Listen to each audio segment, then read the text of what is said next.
Look into my eyes, my heart beats like a drum. You listen to my lies. Love is far to come. Your love is far. Running at the speed of light, kissing under city lights. Calls me in this morning time, but it just goes on. Running at the speed of light, kissing under city lights. Calls me in this morning time, but it just goes on. Gotta get up again. I gotta get up to another day. I'm not giving up again. I'm gonna get up. I'm gonna get up. I'm gonna get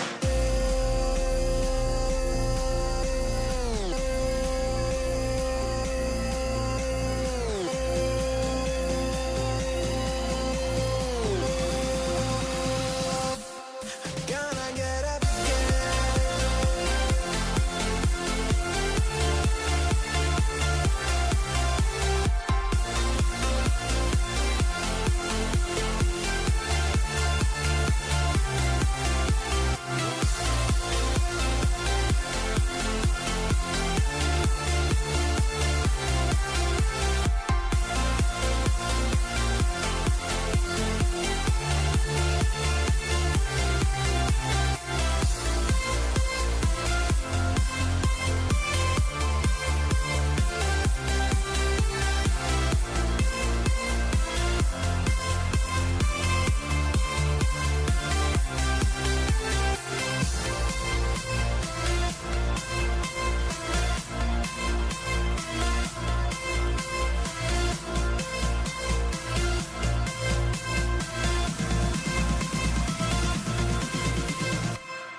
Hello everyone. How are you doing today? Hopefully you all have a good day.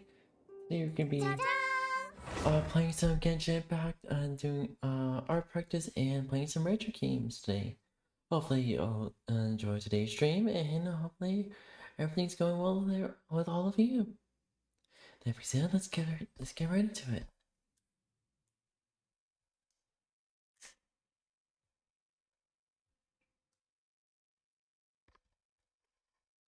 Wait, there we go. Go. Oh.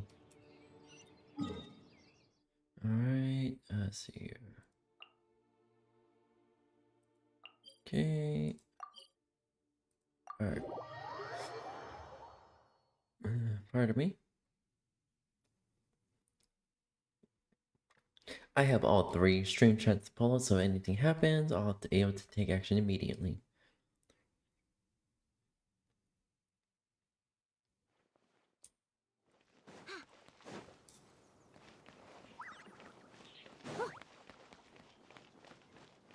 Just see here.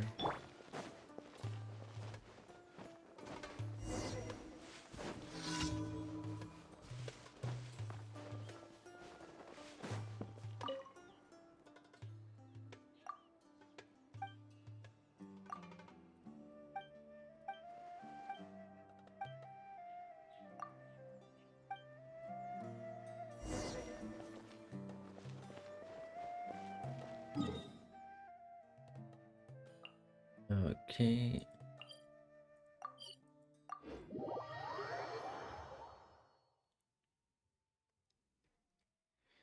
Here we go.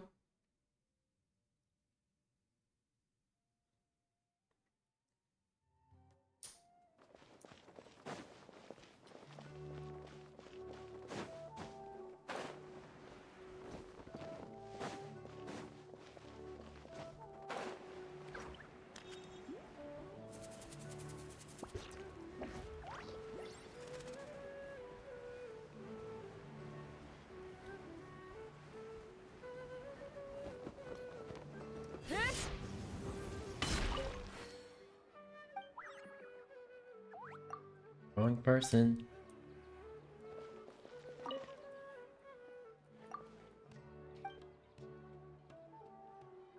Oh, network.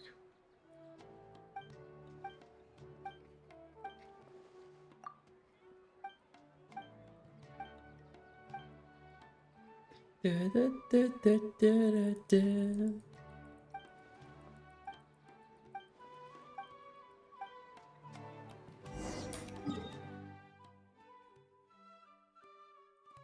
Going back.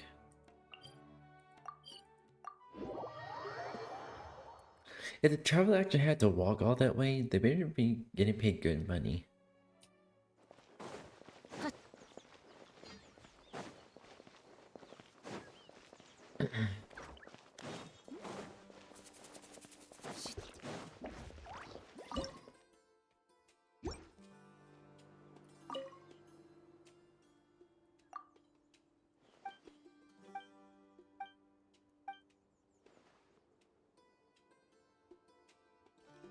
Hannaberry.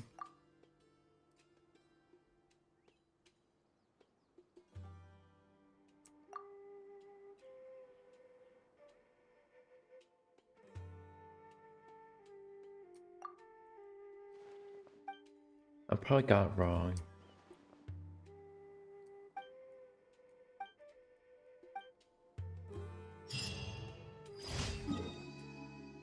Anywho.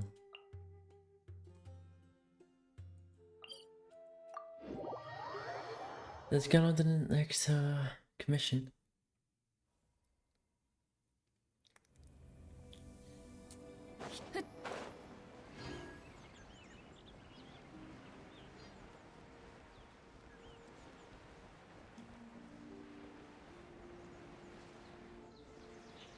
Oh. Hold on. I got this real quick.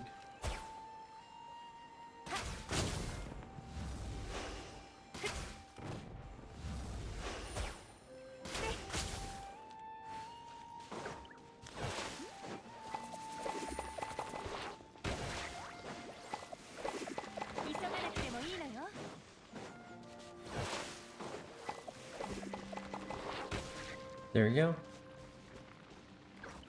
Now. 裁きのいか手をつなぎましょう。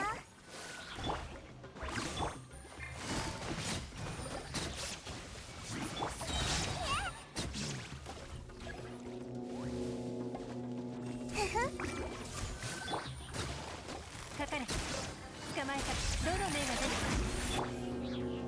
はびこりなさい。私のお家にいらっしゃい。手をつなぎましょう。世界の熱狂の渦に見切ります。お披露目だ。 There we go. Throwing a light show. Alright, got it. Alright.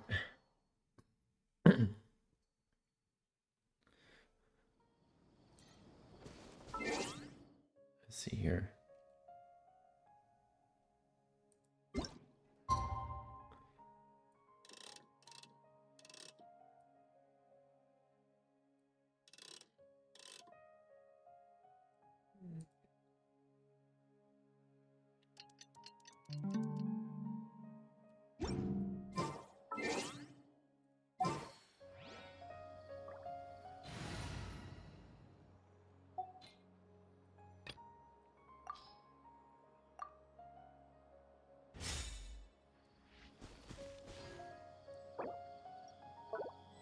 Alright, let's do this.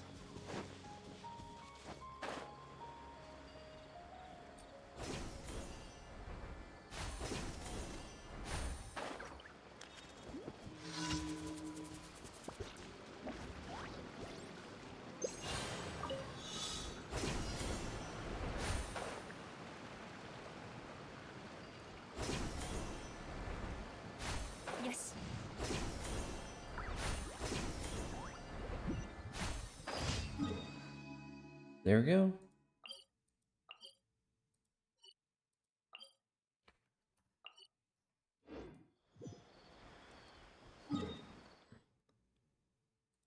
It's time for another mushroom challenge.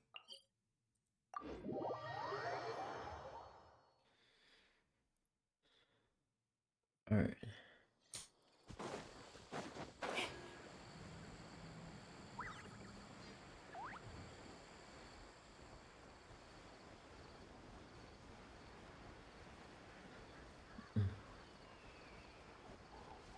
Oh, Nick.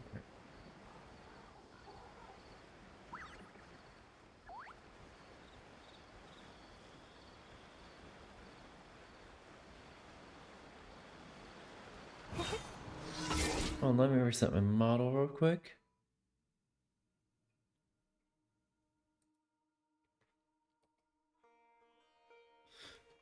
Okay. There we go. じゃじゃーん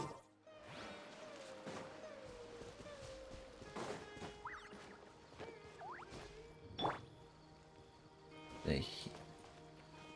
うんいやうん What the fuck? えい Why the fuck? I don't think that's supposed to be that.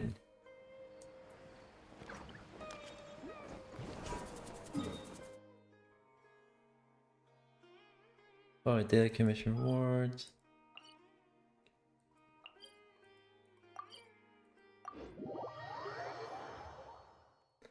Alright.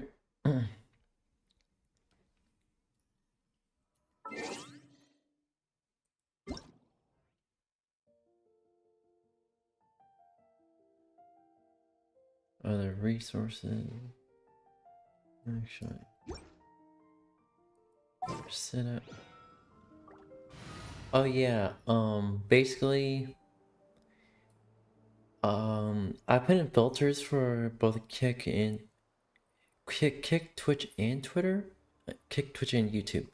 So basically, that artist scam thing that those bots keep on posting. So I posted portions of. So basically, instead of it being one big filter, I posted portions of it. Like probably every few words is its separate filter. So no matter what kind of combination they're gonna try to use, I already filtered it out.「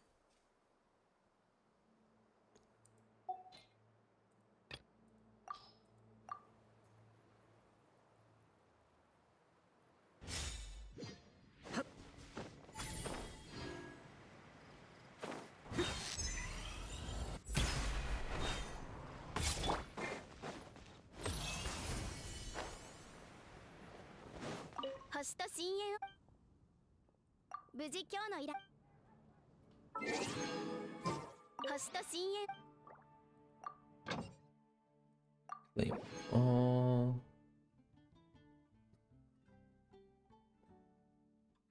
dispatch again.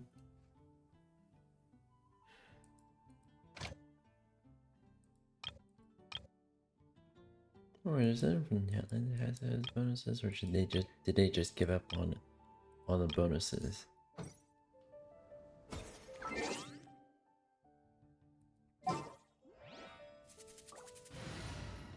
All right.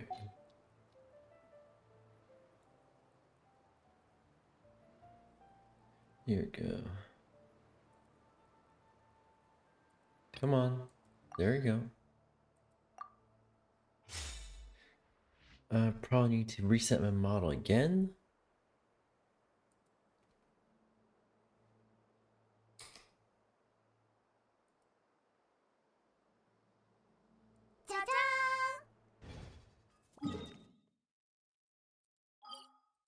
All right.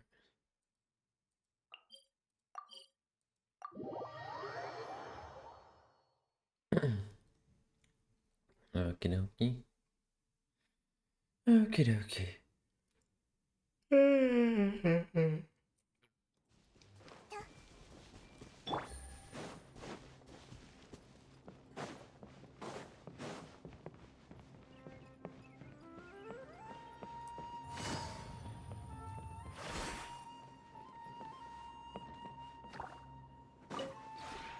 この同点も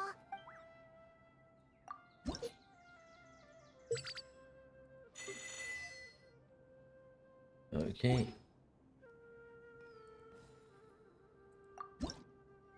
Furnishings.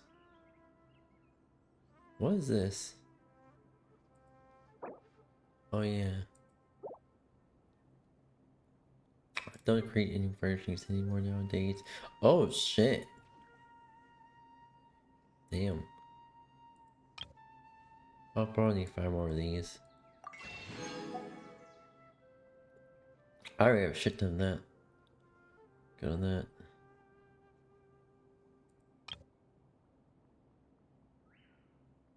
And to exchange.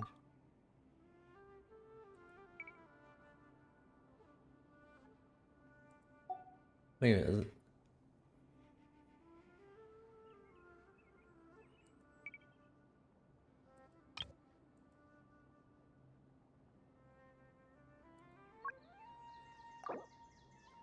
So that's like a shopping cart? Shit.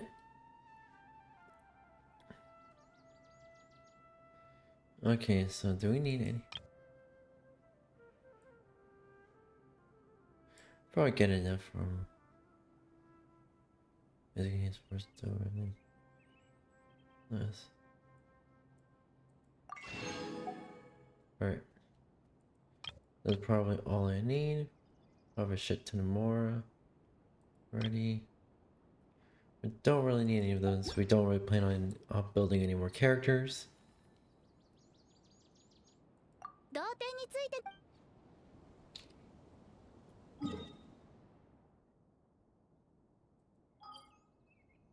Okay.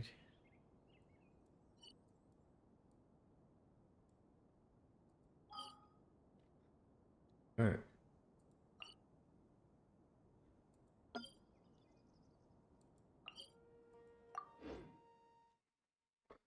Okay. Okay. Ah!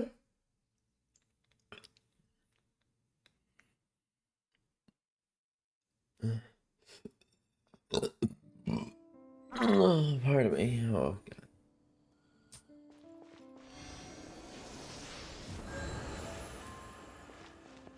Okay.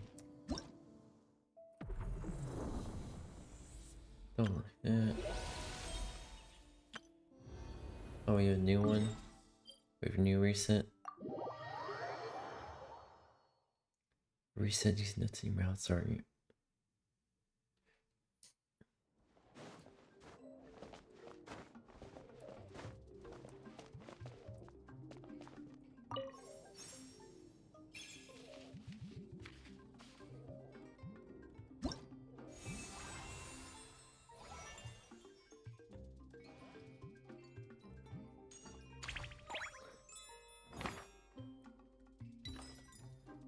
Part of setup.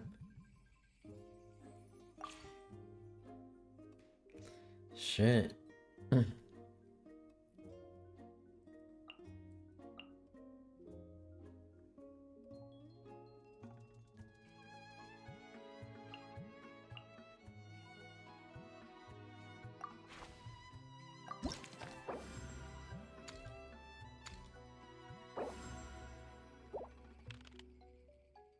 Alright.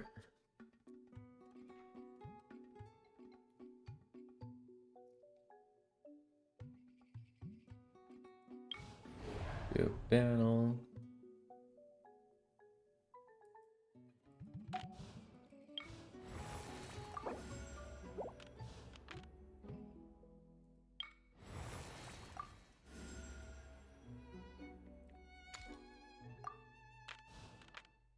There we go.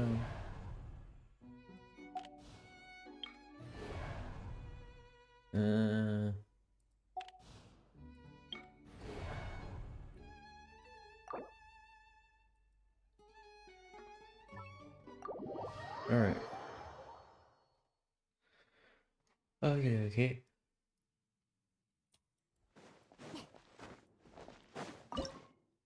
Okay. See here.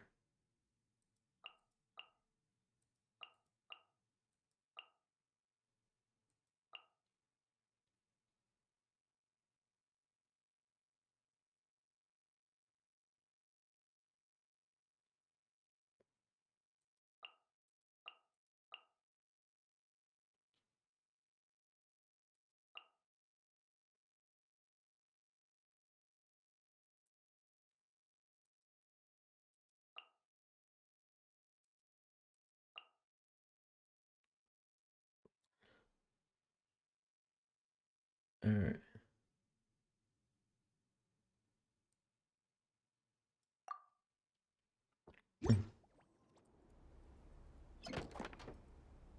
Skip.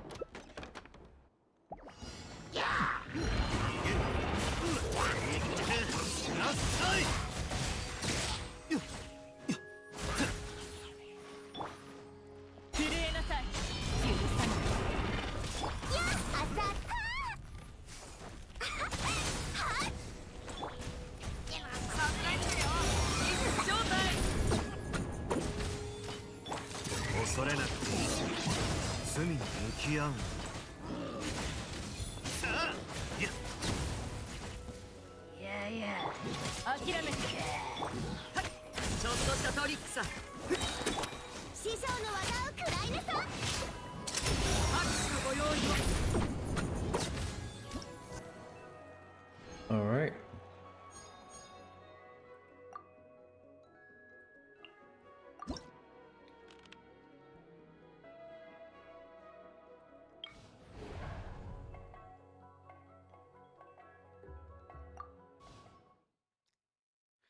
Okay.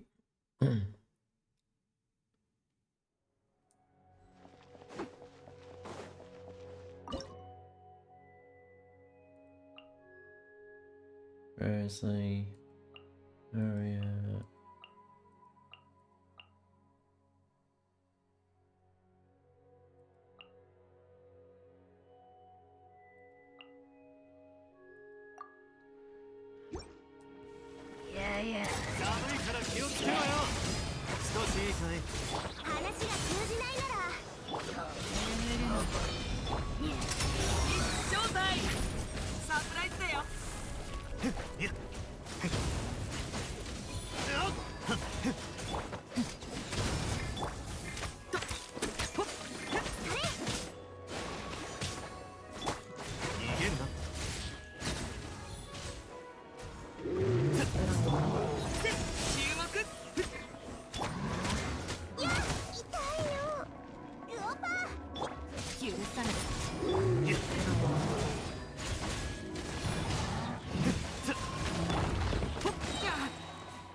There we go.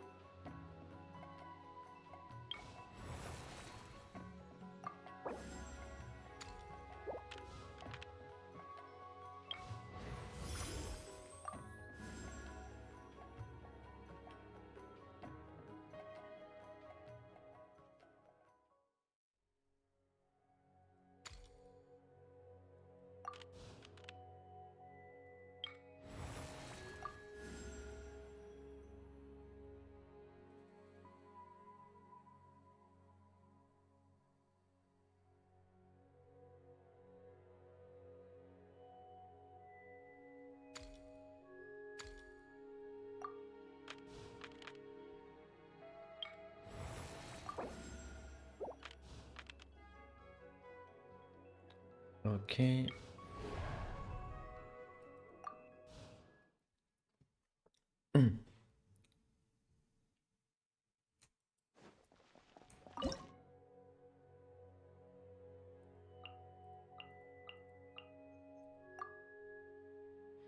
Oh shit.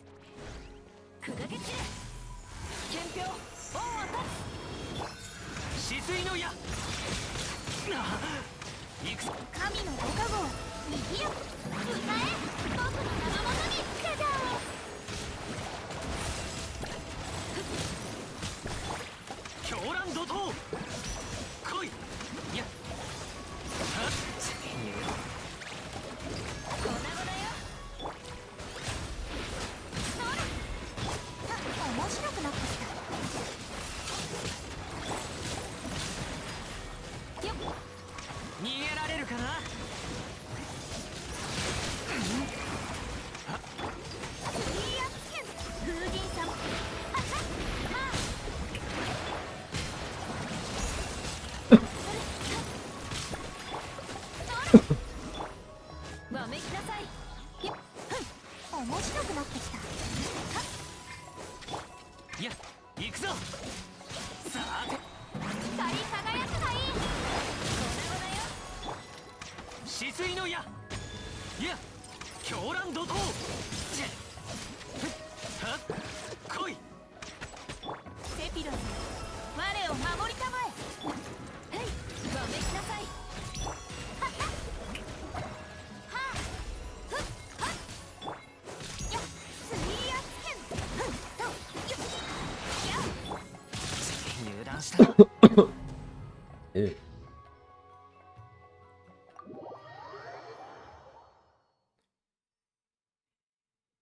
Da, da, da, da. Oh yeah, fair warning. I'm gonna put a little pause midstream. Just to get some things ready and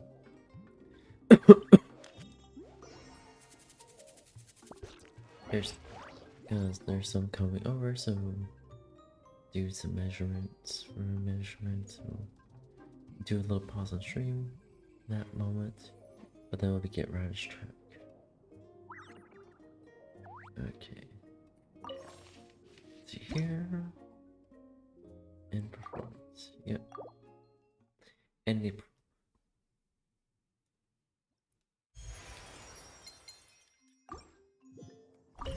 I probably don't have enough for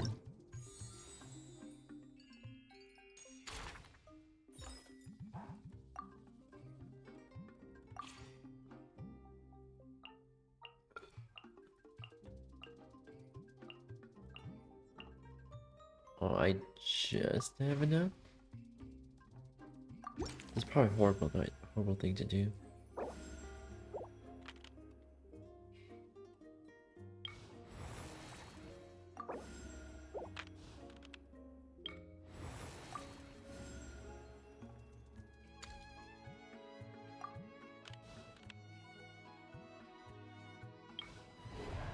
Alright, let's do this. Let's do this. Alright.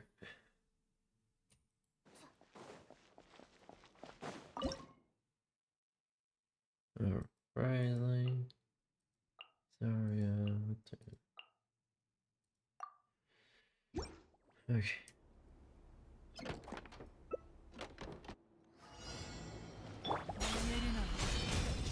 師匠の技を食らいなさい。正体。ちょっとした恐れなくていいぞ。罪に向き合うんだ。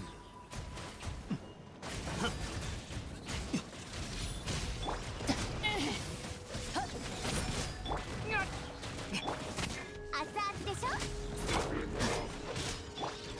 少しいいかい。ミクさんサプライズだよ。誰と行こうか。諦め。パーディクト。話が通じないなら言ってください。 There we go.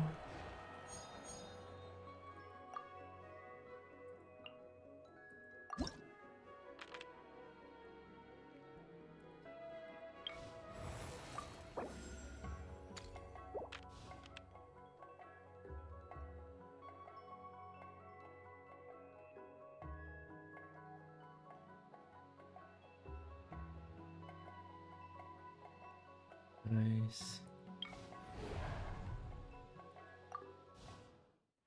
Probably do this one.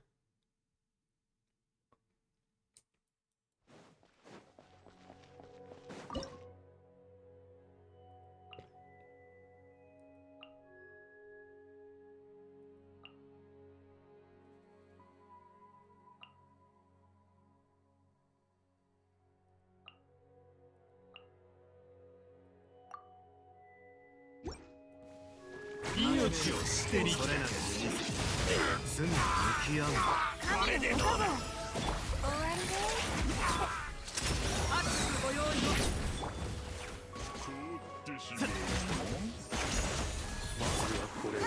面白い。いただきかかれ。逃げんな。寒いから気をつけろよ。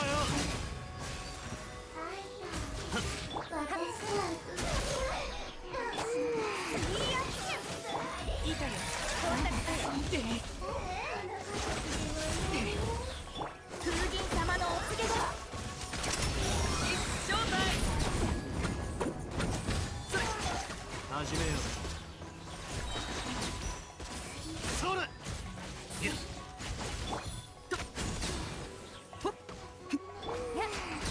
痛がっちゃうね。かかる。いってらっしゃい。逃げんな。私の可愛い子ちゃんたち。面白くなってきた。賑やかに。誰と行こうか。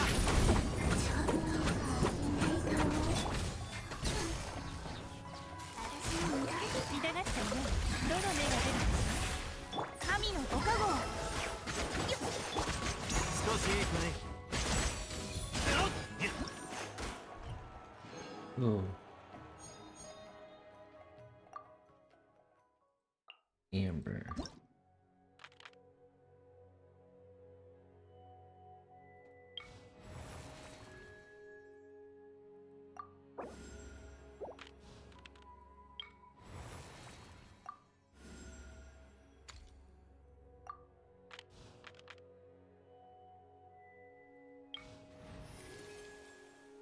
I can't do that.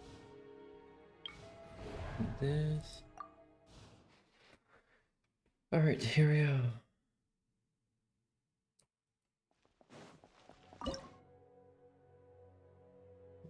Rosaria.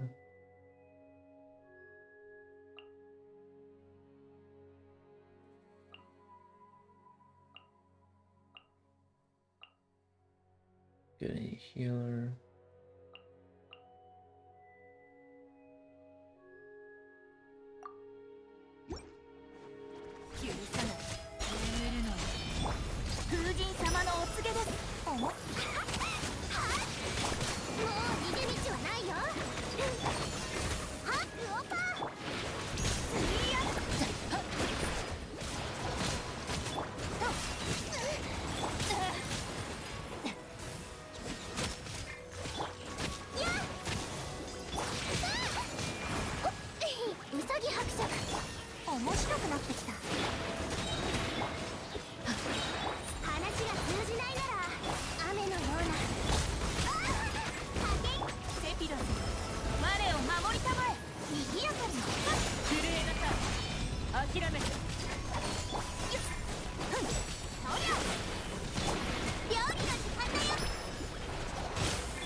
What? Oh, here she is.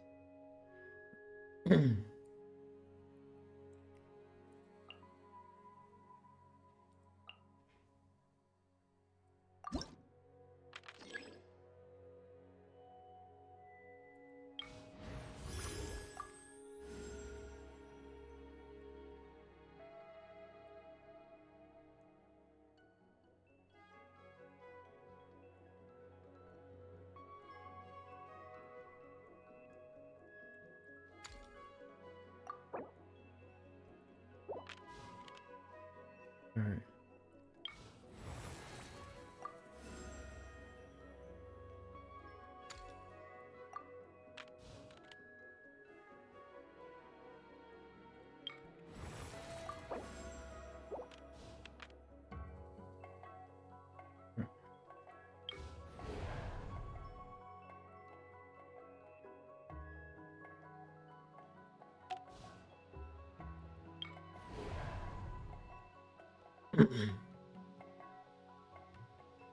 Probably easier to deal with.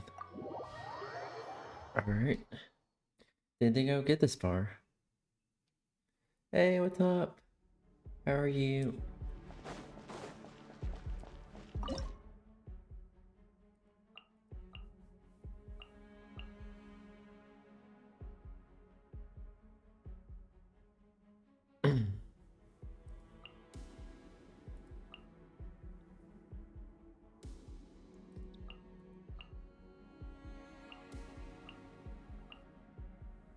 Let's see here.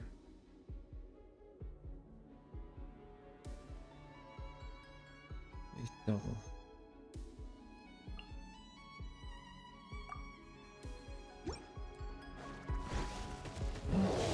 兵糧のようにうなれ。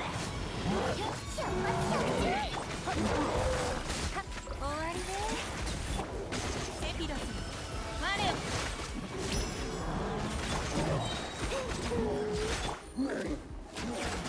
たたえ。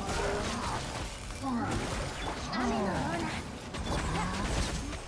やっ、スイーアップ。風神様のお告げで。そのものを。いざ、コンタクト。と、はっ、やっ。捕まえた。もう逃げ道はないよ。やっ。逃げ出している。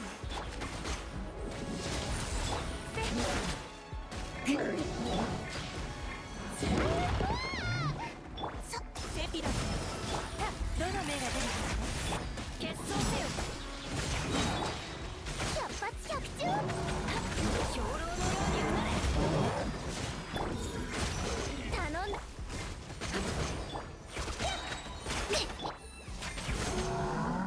風神様のお告げです。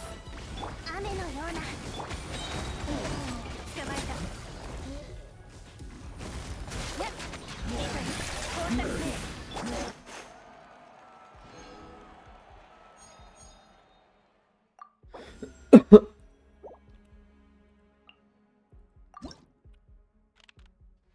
Alright, let's see here.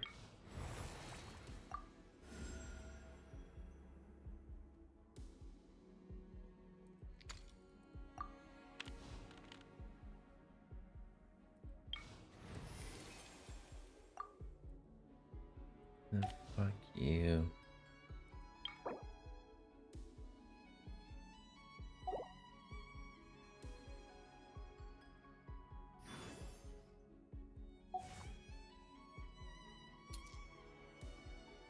I got the influence here.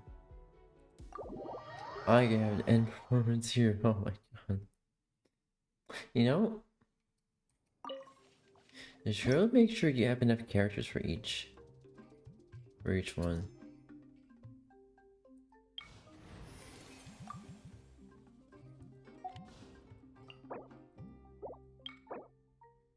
And performance. And there you go.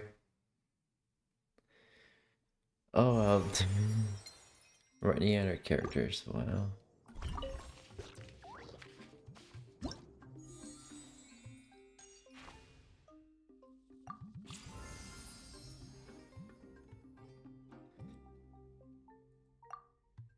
Confirm. Alright. There we go.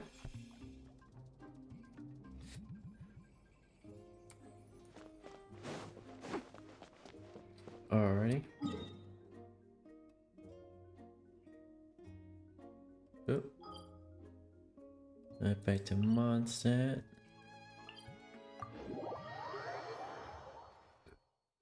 Alright.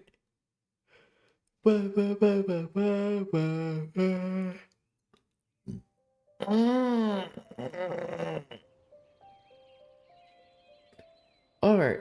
Oh, okay. Stretch. Oh, fuck. Alright. Here we go.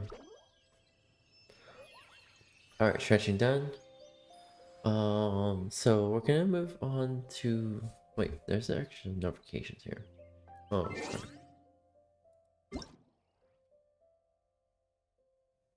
Blah, blah, blah, blah.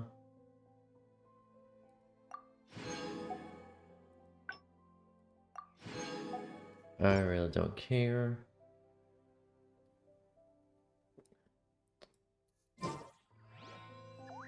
か悩み事一緒に考えてあげるわ。 Okay, so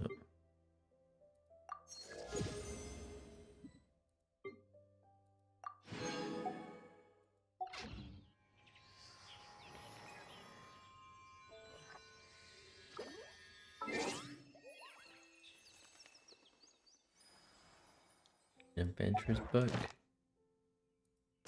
guide. Is space and time for you? I didn't know there's rewards for that.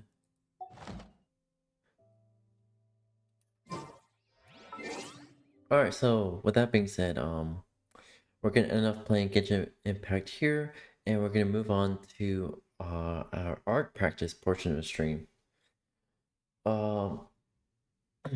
I've been waiting. I've been eager to like get back into it. Also, I hope you're. Oh, sorry. Also, I hope you're everyone is enjoying the video highlights I'm posting on my main YouTube channel. Oh yeah, so Krista, since you're new here, I'm gonna give you some links. So go and there's the socials in our Discord. So we're gonna move on to the art portion of the stream, and I'll get everything set up, and also make sure we find some really good YouTube videos to watch alongside our art stream. Oh, pardon me. Anyway, with that being said, it's gonna take a few minutes for me to set up, and with that being said, let's get right into this. Be lost to the war, shot me dead. I was lost and sad to the voices in my head. I'm gonna get up again. I'm gonna get up to another day. I'm not giving up again. I'm gonna get up. I'm gonna get up. I'm gonna get up again. I'm gonna get up to another day. I'm not giving up again. I'm gonna get up. I'm gonna get up. I'm gonna get up again.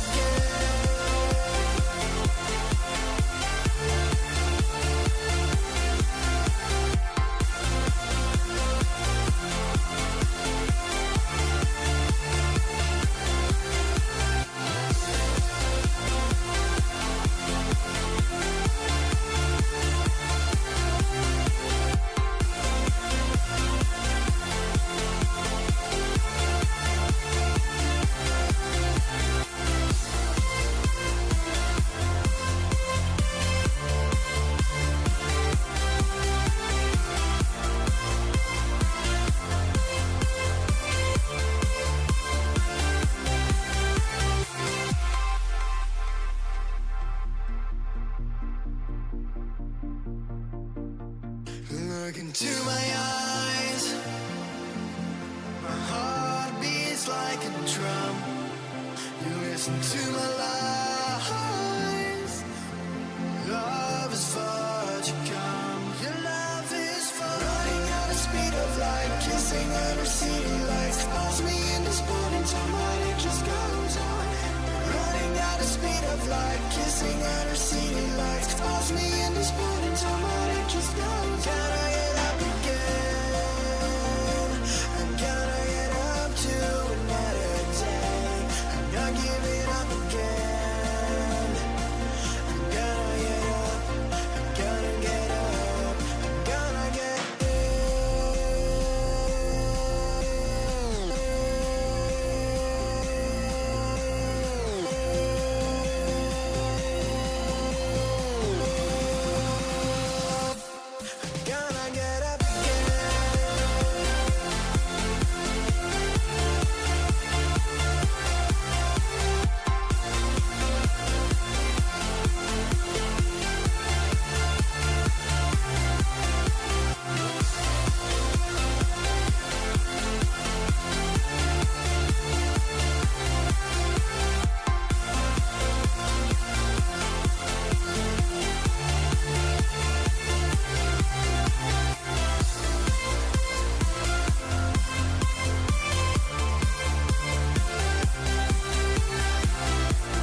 Alright, we're back again with more art practice. Wait, hold on a minute. Did I forget? Oh shit, yep. Hold on. I forgot something. Been lost to the war, shot me dead. I was lost and sad to the voices in my head. I'm gonna get up again. I'm gonna get up to another day. I'm not giving up again. I'm gonna get up. I'm gonna get up. I'm gonna get up again. I'm gonna get up to another day. I'm not giving up again. I'm gonna get up. I'm gonna get up. I'm gonna get up again.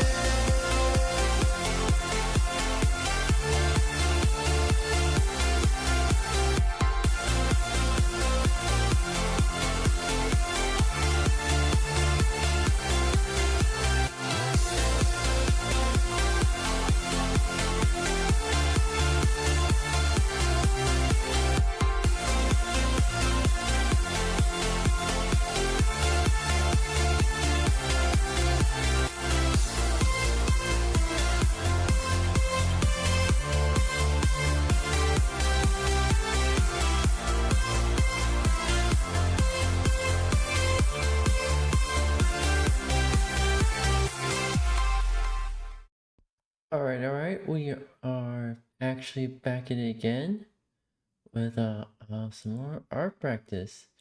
And we do have video. I thought of this video is basically named Jump Ship to Linux, so it's a generic length video, but something like I have in the background while I'm drawing. So that being said, let's get into this. Wonder what they've been. Oh my goodness!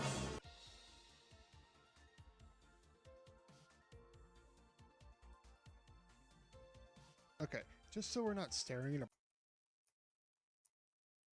Oh, what the fuck? staring into your soul. She doesn't have any blink frame. We cool? Cool. I fully believe the last good Windows OS was 7. I rode that shit all the way to the end of life date and then reluctantly installed 10. And by then, 10 had been out for literally 5 years.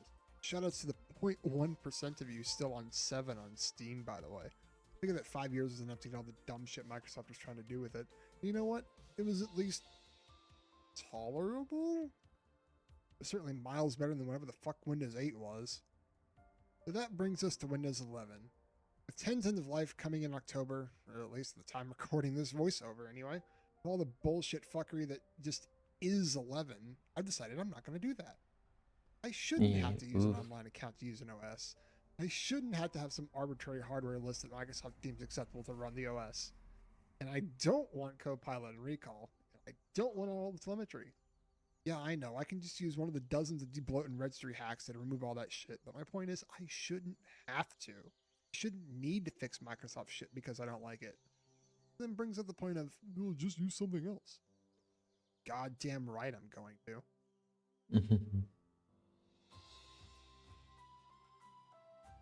If you don't feel like listening to my history with Linux, just feel free to skip to this timestamp. You're not going to miss much anyway. This isn't my first real go with Linux. Back when I was super into TF2, Valve released TF2's official first build of Linux. I wiped Windows and everything off my system entirely, then installed Ubuntu like they'd recommended.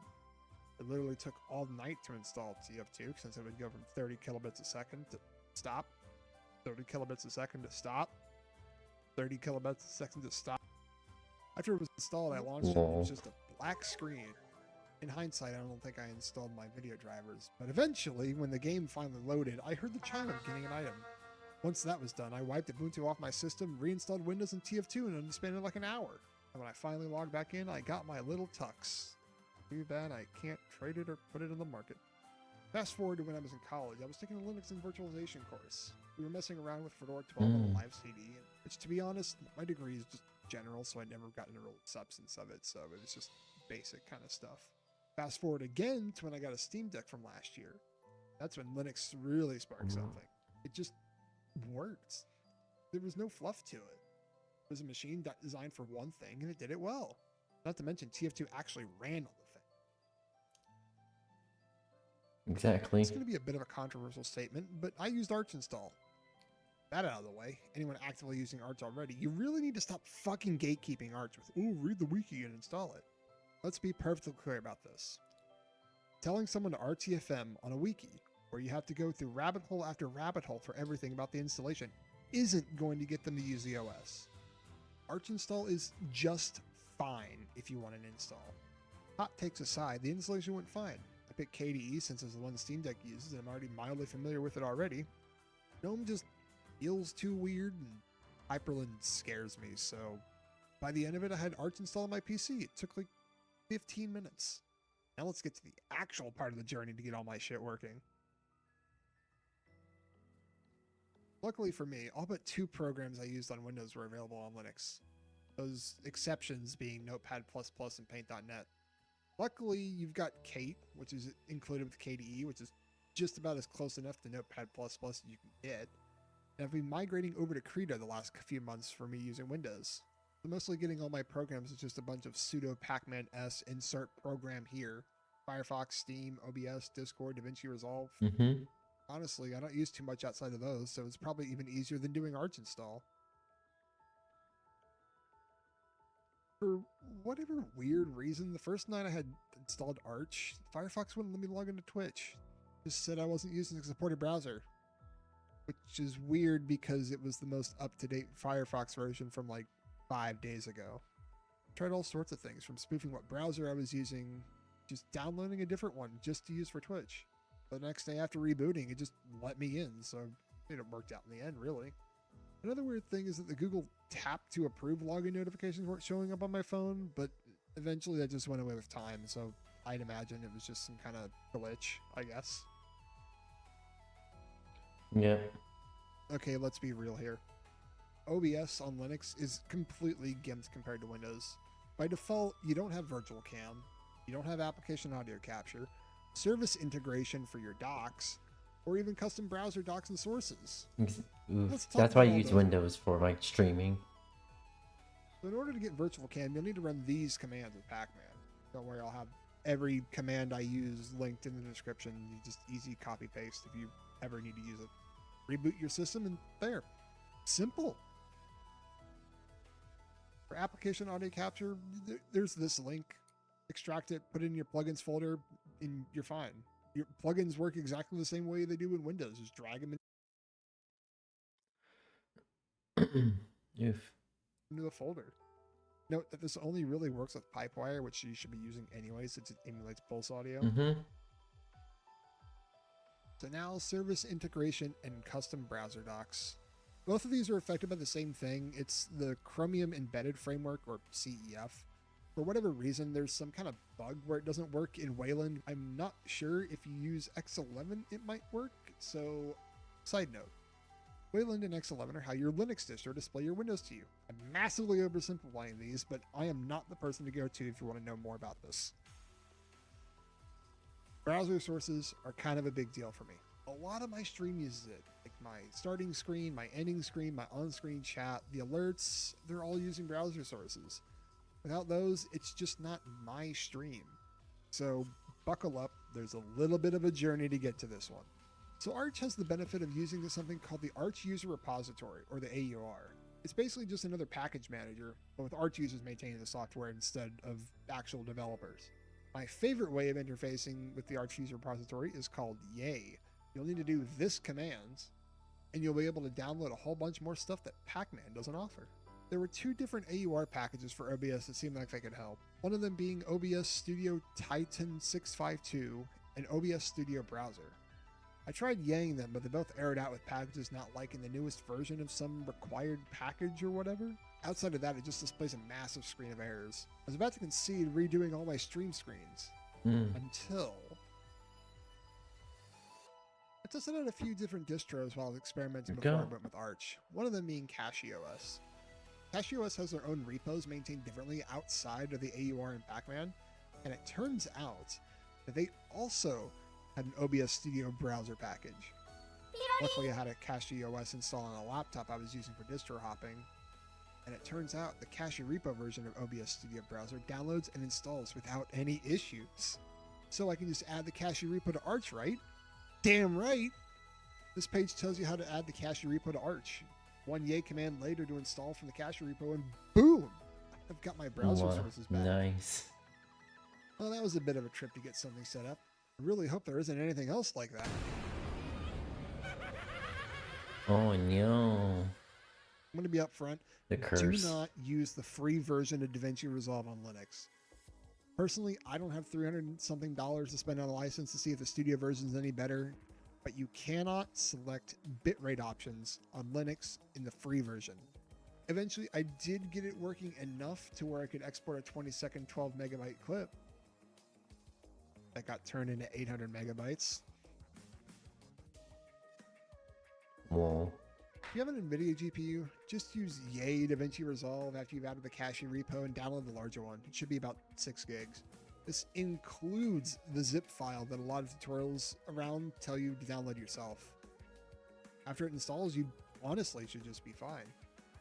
If you have an AMD GPU, after you install DaVinci Resolve, you're going to have to download another driver for your GPU that DaVinci Resolve can actually use. I don't use DaVinci Resolve, I use Blender for video editing. All sorts of AMD GPUs, and it tells you what driver you need to install. Personally, I went the one with the ROCm OpenCL runtime and experienced a load of bugs that I don't even know what the hell I did to sort it out, but it just eventually worked. I think it was something to do with selecting what GPU driver DaVinci Resolve should be using. It showed my 7900 XT twice, but one of them was the gaming driver and the other one was ROCm. I don't even know. I just picked the one that wasn't highlighted by default. I reboot my entire system and it's working. As I mentioned before, I don't have the hard drive space or the cache to use DaVinci Resolve on Linux right now. I'm personally using Kdenlive to edit this video right now, and my first impressions are pretty good. It's definitely different from using DaVinci Resolve, which I'm going to have to get used to anyway. Kdenlive? Okay, so Kdenlive is good for like going to like professional editing. I personally use Kdenlive on both my Arch laptop and my PC here. Well, Kdenlive a little less on the PC here. But like if I need something that Blender does not provide, then I use Kdenlive. If I need something that Kdenlive does not provide, then I use Blender. I know it's a bit messy, but I just manage.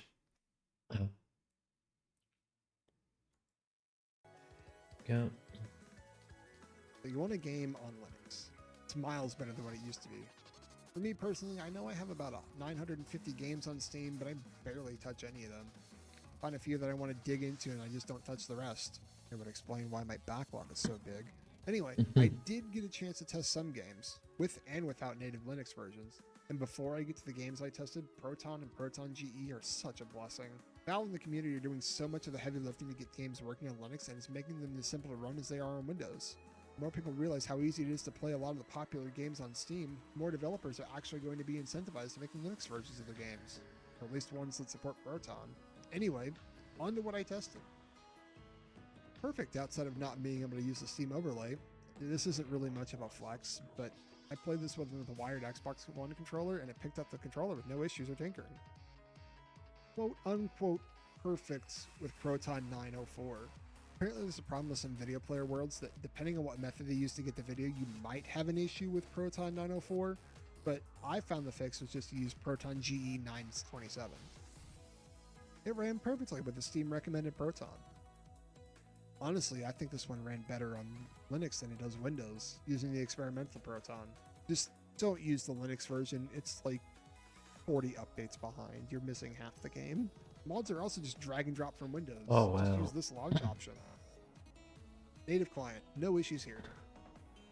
Perfect enough out of the box. I've noticed that some of the combo list videos don't play, but it's not a big deal if you know what you're doing. And besides, you can probably find them on YouTube anyway. Perfect. Native client. This isn't a flex of Proton or anything. I'm just addicted to the game. Native client. Perfect. If you're playing with mods, stick with Proton. It's kind of a 50-50 shot whether they work or not. Personally, I know that Go Fuck Yourself mod doesn't like native builds. Otherwise, native will work just fine if you're playing through the first time. Ran perfect out of the box. This one's a little bit weird. Not sure what happened to my system or if I just got lucky and got into a non-modded lobby, but when I first played it, I didn't need any launch commands for it to connect to a multiplayer map, but now I need dash Vulcan, but that's not a huge deal breaker. Mods also work without Proton. This was kind of weird. Wasn't the smoothest thing. I don't think the shaders are compiling correctly, so whenever I get into a new area or fire a gun for the first time, it's really laggy. But when I come back to that same area or fire the same gun again, it's fine. It maxes out the frame rate. I did experience hitches when new portions of the maps are being loaded, but those are usually timed to when you make big jerky movements through doorways anyway, so it's not that big of a deal. Oh God, where do I start with this one? First off, make sure you download the correct client. If you have a free Square Enix account like I do, Oh, you fucking need to hell, download my the free mic. Square Enix launcher and not use the one from Steam, because that one didn't work for me for some reason. Despite linking my Steam account, my Square Enix account, it was asking me for a fucking license. Anyway, what you need to do is you need to add the client installer to Steam as a non-Steam game. Then you need to make sure it launches the Proton 904, or at least that's the version that I used. Then you need to go into the folder that it made and add ff14boot.exe to Steam, also using Proton 904, which it now uses to try to launch the client. Do not let it install WebView 2. It'll say it needs to install, but then you'll have a window that you can actually close it, and then it'll default to launching a simple client and you can just download the game. How does it run? Better than fucking Windows, that's for sure. I know this is just a random mishmash of games, but that's kind of the point. It just shows the variety of games over multiple years and genres are actually working properly. If you're wanting to game on Linux, your new best friends are going to be ProtonDB and Are We Anti-Cheat Yet? ProtonDB has a massive database of reports from users of all sorts of distros and hardware configurations, and even Steam decks that are basically in the community helping each other to get these games working or warning what to expect if it's not a perfect experience. Are We Anti-Cheat Yet is the same, but for games that use anti-cheat that may or may not be compatible with Linux. Now that we got through all the fun stuff that people would actually want to use Linux for, I'm going to rapid fire dive into a few niche things that I had on my Windows system that you may not have, but it could help you if you do. So stick around if you need it. First of all, that being said, I do like to study Japanese, and it would be nice to practice whenever I can. This was one of the first things I tackled after freshly installing Arch. Oh, yeah. There was no real easy way on KDE to support multiple keyboards, but this video by Brody was the way to go. Brody's a godsend if you're trying to switch to Linux. Go check it out, honestly. He kind of glossed over the environment variables part, which was especially frustrating since I wasn't using Fish. So for everyone using Bash, your environment variables are actually here. That being said, following the video and actually knowing where your variables go, it works just about everywhere I can want it to besides Discord and Steam. With Discord, it's a bug with Electron. And Electron's just the way they interface the web app with an actual application, so until that's fixed, you can't really do much about it. For DaVinci Resolve onto, and another 2 terabyte drive just for games. Okay, so I have a different setup.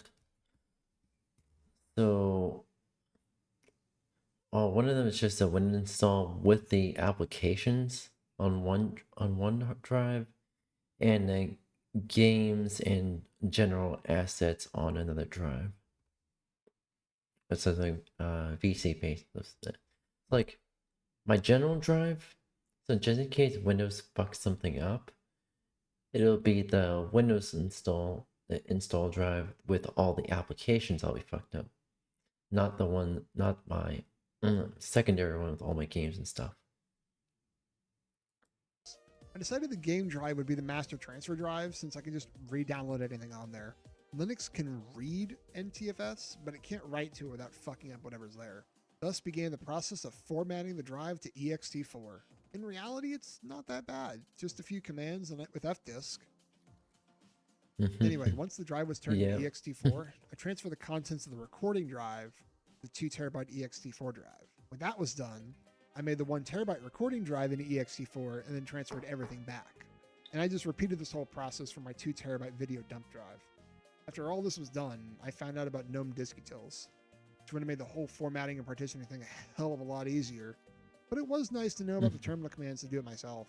Although disk utils did help out with trying to auto-mount the drives when booting, it saved me a lot of trouble and possibly the headache of typing something in wrong. Elgato really doesn't like Linux. As far as I can tell, only their USB capture cards work with Linux, and seeing how their Stream Deck software only works with Windows, I needed to find a version for Linux. I tried a few, but the one that worked best for me was OpenDeck.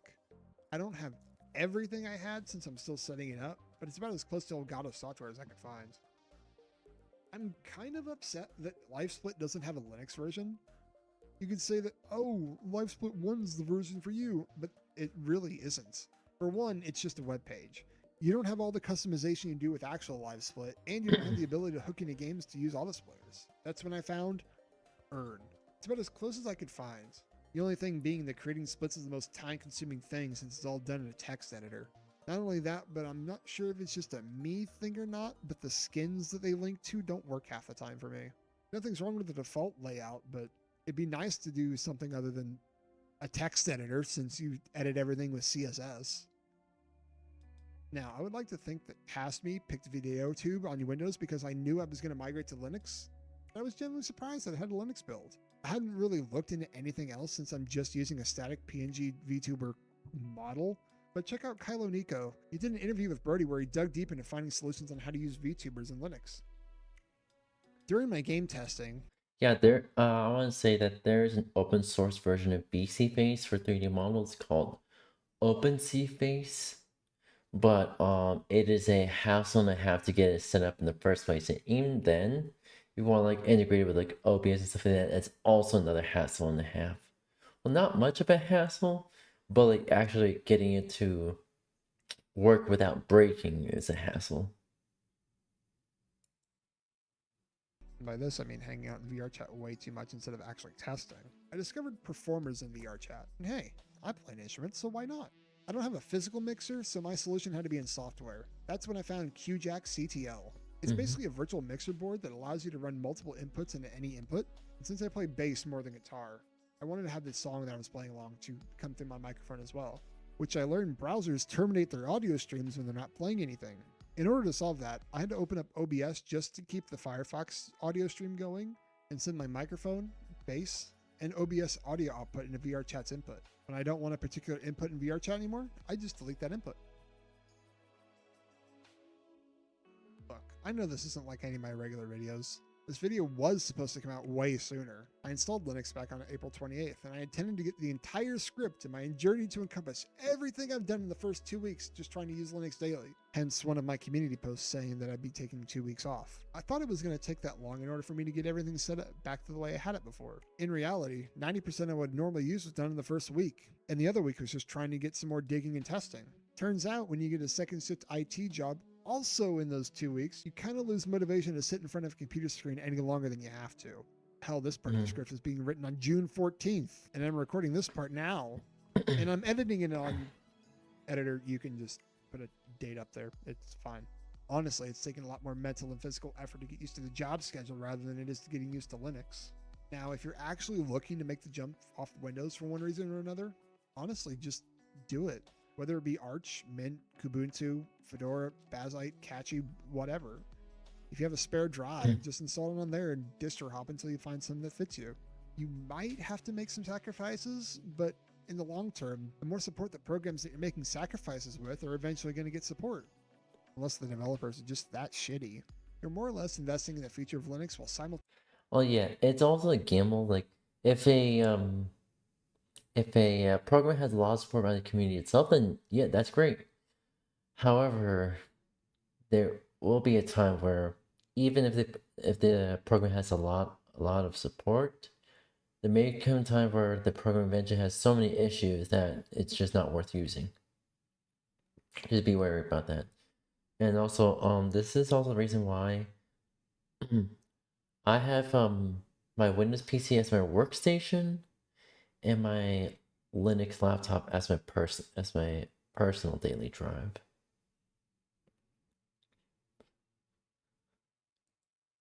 Simultaneously telling Microsoft to fuck off with how shitty they've become with the last few versions of Windows. Also, if you're hard-headed Yeah. enough to use Arch as your daily driver like me, you get the ability to say,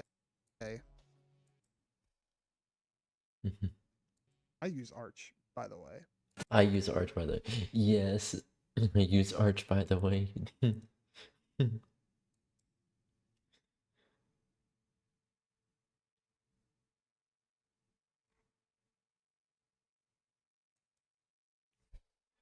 Okay.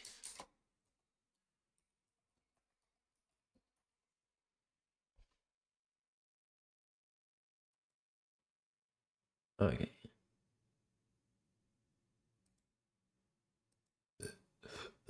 Pardon me.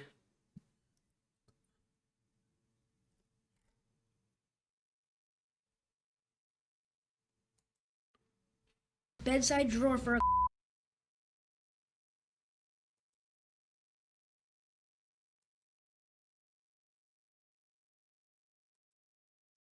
There we go. All right. But also, the video's too loud for me. An 11-year-old reading about gay adult material is not prideful. Grown men dancing provocatively in front of 3- and 4-year-olds is not prideful. Held on tight. An 11-year-old screaming in pain because they are receiving puberty blockers because they don't like how they feel is not prideful. Dennis Hannon of New York says a court stripped him of custody after he objected to his son's gender transition. Losing custody of your child because you don't want to transition it because they're a minor is not prideful. Members of this family all love each other so proudly. In Blue's Clues, talking about transgender beavers is not prideful. None of this is prideful, and it's not just the corporations that have noticed this, it's also you and I. The people sick and tired of seeing this stuff Oh yeah, I'm still the brain. The obligatory. Welcome everyone.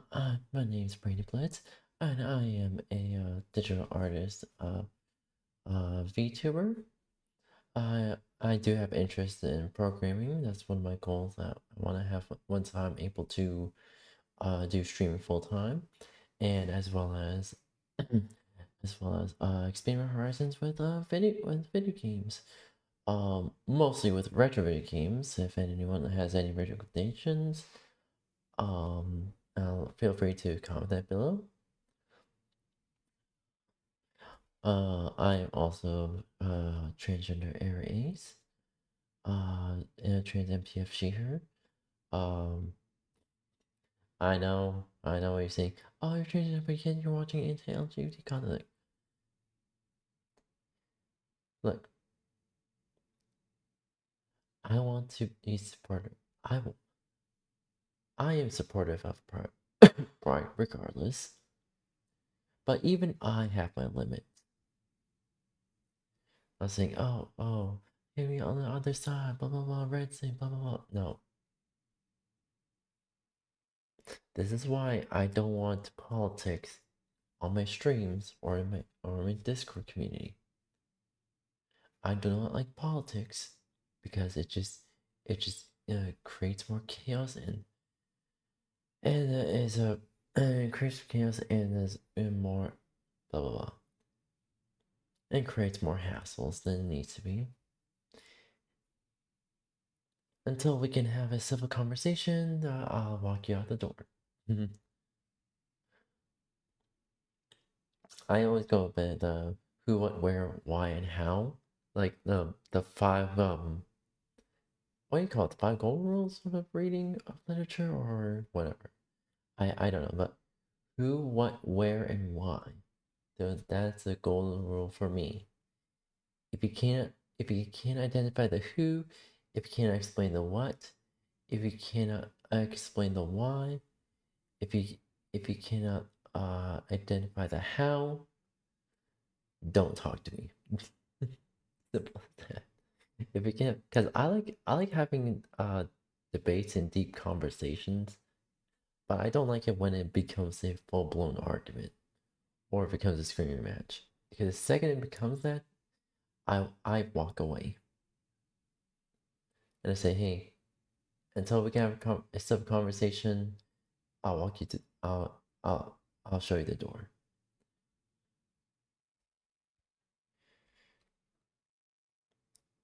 What's literature? Here we go. Stop. And let it be known that this does not make us hateful, bigoted, or homophobic for simply having these nuanced thoughts. Quite frankly, we've seen a sharp rise in lesbian, gay, and bisexual. That's the thing.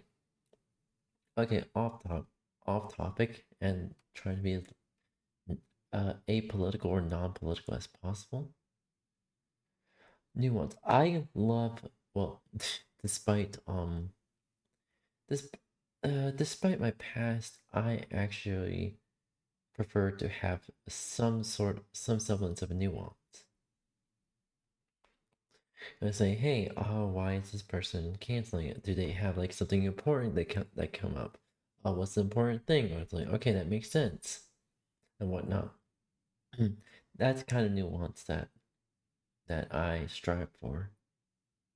Sexual people, not the TQ plus, the LGB, that are calling out this behavior and just want to be seen and treated as normal. And not normal in the sense of confining myself to a set box and only obeying to set rules and how I should be acting and my mannerisms. No, just normal in the sense of just being treated just like anybody else. Not all eyes on me, not pushing all this stuff on children or being in the TV shows and the drag in the elementary school, like none of that. Especially not partaking in the nonsense that has become Pride Month. Because what used to be a month, for the most part, was just a month celebrating love and equality and unity, has just evolved into a Who Wears the Least parade, featuring ridiculous things being acted out in front of minors. At that, these parades were it's spreading initiatives, spreading awareness, and raising money for all the things that we talked about again in this intro. Pride Month this year, 2025, has been very different, I feel like. And in this video, we're going to go through what exactly has changed and a couple of different perspectives from other people talking about Pride Month as well. Without further ado, let's just dive right into this video. As Pride Month kicks off across the country, several big companies are reconsidering their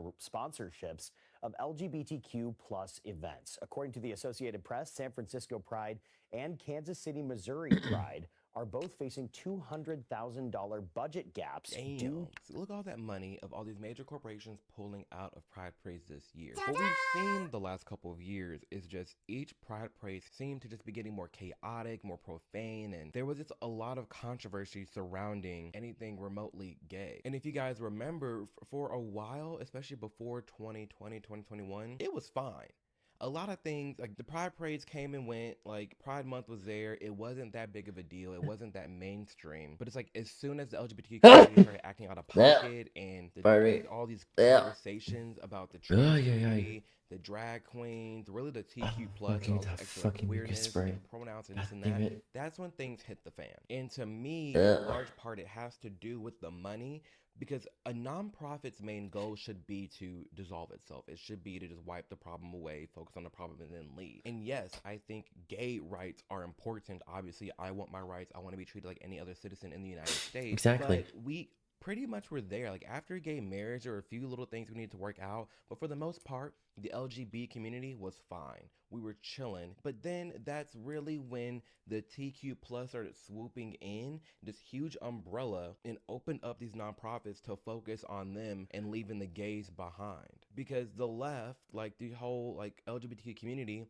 they're telling us, okay, sexuality and gender are different. So if they're different, why are we so lumped in together? Why not focus on sexuality, biology, the LGB, and then leave expression and gender, whatever you want to call it, the TQ plus its own thing. But now because you lumped it together, you've created this huge monolith of the LGBTQIA plus community. You're so far removed from the lesbian, the gays, and the bis to where a lot of them at this point don't even want to be associated with the LGBTQ community at large. Like, I can only imagine coming out in today's day and age and not aligning Can I just politically put the with hex the code for left. this? I feel like our outcome? wanting to come out. Like, yes, it's safer, it's more fine for me to come out in this day and age, but it also has such a stigma now, is where it's just like, I don't want to be associated with this crazy community because of the things that it advocates for and pushes for. And not only do the same way these companies are pulling out because they don't want to be front facing for all the things the LGBTQ community is pushing for, is the same way I don't want to be involved with it either just because I'm gay. I get it. As a gay man, there are unique things that I've gone through, that I've battled mentally, especially growing up with like dating and all that. And there's like a lot of relatable things that, you know, gays can talk about. But for one, I don't need an entire month for that in 2025. I genuinely don't. Two, just because I sleep with a man doesn't mean I automatically agree with and push for and advocate for everything that is going on at pride parades. And then three, the community is beefing with itself because there is a rise of gay people now being called transphobic because they don't acknowledge trans men as man. This community wants to throw out trans women are women, trans men are men. Nope, they're not. They're trans for a reason. If you were said thing, you would have just been born said thing. So if that's the case, what are you transitioning from? It doesn't make sense, and it doesn't add up. If I'm a gay man that doesn't like cooter cat, why would I go purring around looking for some? That don't make no damn sense. But now, if you're gay, you're getting exiled because you're getting called transphobic for not wanting to be with someone who has a vagina, even identifying as a gay man. It's mental gymnastics, you guys.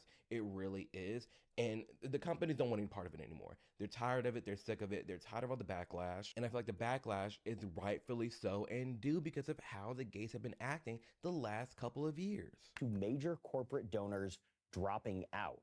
In Kansas City, that represents half of its annual budget. In St. Louis, Missouri, Pride organizers are down $150,000 after Budweiser, Brewer, Anheuser-Busch ended its sponsorship. Which I'm sure Budweiser pulled out. Is Budweiser Bud Light? That's a good ass question. Okay, they both are produced by Anheuser-Busch. Budweiser is a classic American style lager, while Bud Light is a lighter body, lower calorie version of Budweiser. Okay, it's Bud Light. Okay, yeah, they definitely pulled out because of that whole Dylan Mulvaney situation, and that was a whole ordeal, you guys. And it sent the stocks going crazy, sent the prices going crazy. No one was really buying or supporting the beer company because they sent it to the trans content creator Dylan Mulvaney, of which I feel like it would have been fine. Nobody like Dylan Mulvaney wouldn't be getting and garnering that much attention if they weren't advocating like on behalf, like Dylan was invited to the White House by Biden to speak for women, even though they were just a man a year ago. Things like that. When you're speaking on behalf of biological women and then you're advocating for children to transition, you're going to get attention because you have a whole platform. But I would tell you now, there are a plethora of trans content creators that we just don't talk about because they mind their business. And I feel like if you mind your in totality, if you left the biological women alone and you left the children alone, a lot of this wouldn't even be an issue and wouldn't even be a problem. Officially a day into Pride Month, and where are the logos? Where are the rainbow logos? I mean, we all knew this was coming. The articles were basically coming out saying that these corporate sponsors of Pride have backed out left and right. And it's always been just a fraud to begin with. It's been about the money, and it's been about social clout. These companies didn't change their logos at all. They weren't really pushing a lot of gay material and gay content out there, I think, because everybody's tired of it. And even the people that support Pride Month we're getting tired of all like the corporate sponsors and just how like memey it had become. Like become a joke. Like, oh shit, here comes June 1st and then boom, rainbows. And it felt fake in the sense of like, we're only supporting you in the month of June because we know it's a huge cash grab for us. Specifically regarding the LGBT community, we're pretty much good, and I don't feel like we need an entire month to celebrate that. Same with being black. In 2025, I'm good at being a black gay man, and I don't think we need these huge months to really focus in on that. Just rope it in as a part of American history now that we're past it and keep it going. But off the rip, There's a lot of people out there that just knew and felt how fraudulent all these companies were, especially the ones that weren't standing on business. So you mean, okay, you're telling me you're going to change your logo to rainbows in June in the United States, but not in the Middle East where it actually matters. The gays are good here. We're fine in the States, but you don't want to have that same energy and push and support for gay people where they need it? Little sus. I think you're going to see a lot of people who celebrate Pride basically being like, yeah, get them out of here, whatever. We didn't want them in the first place. But I want to just emphasize that this is a dangerous, dangerous culture shift. It should serve as a reminder that our rights, while seemingly solid, are always on the pinprick of being let go. I don't want anyone to take this to think that, like, oh, corporate pride has to exist. I want people to realize that this is a symbol of the direction that the political pendulum is swinging. That's valid. I will give you that it is a signal that, hey, people are tired of gays. But as a gay person that's been watching this and talking about this, I always go back to the meme because it's the only way I can really relay this that's like relatable for a lot of people. There's a difference between a gay person and a South Park has talked about it. Family Guy has talked about it. It's a meme. It's like you get it. You just get it. There's a difference between a regular gay person and and it's the fact that people are very upset at. It is this outlandish behavior. Everything we've gone through in the intro, that's what people, I really feel like that's what people are tired of. But because you wrapped it all under this umbrella term, the LGBTQIA plus community, and this ever-changing flag, you screwed yourself over. Is now no one wants to be regarded with the rainbows and the LGBTQ plus community because of that reason. Whereas if I feel like if it was separated from the jump and you just had the LGB and then the TQ plus, everybody would be pissed at the TQ plus because the gays were fine for a hot minute, you guys. We were chilling. It was cool. Even, honestly, even I would say some of the trans community too, because you had tomboys and tomgirls, cross-dressers. No one cared. It's been fine. It has been fine. But the second, especially with TikTok, the second you got all these people coming out the woodworks demanding to be called certain names, saying that they get periods, running in the bathrooms, running in the sports, running in elementary schools, doing stuff in children, inviting children to bars, that's when everyone said, full stop, we're not doing this. We're not having this anymore. And it's because of those reasons. And that's why this channel, I've been so vocal about these gay issues, because as a gay man, I still want to be respected. I still want people to have the right to get married. I still want to be seen as just like a regular, like tax-paying, supporting citizen of this society. I do. And I've acknowledged this curve of like, you know, gay support is on a decline, but really TQ plus support's on decline. Again, the gays, we're chilling. No one really cares about gay people. They don't. But it's this left-wing mindset. And I hate to pit it against each other, like left versus right. Hate to do that when I do it. Is it the fact of the matter that yes, are there some right-leaning people that do not like gay people at all? Yes, I've come across them. They exist. They're there. I get it. But what's weird to me is on the left, if you don't follow this cult-like mentality, you are kicked out and shunned out the community. You're a self-hating gay, you're homophobic, this and that, just for having a nuanced and open opinion, which is so crazy to me, given that this is a party of love, inclusivity, and positivity, and you're acting like everything but. It's like you're not allowed to challenge anything or even show an opposing view.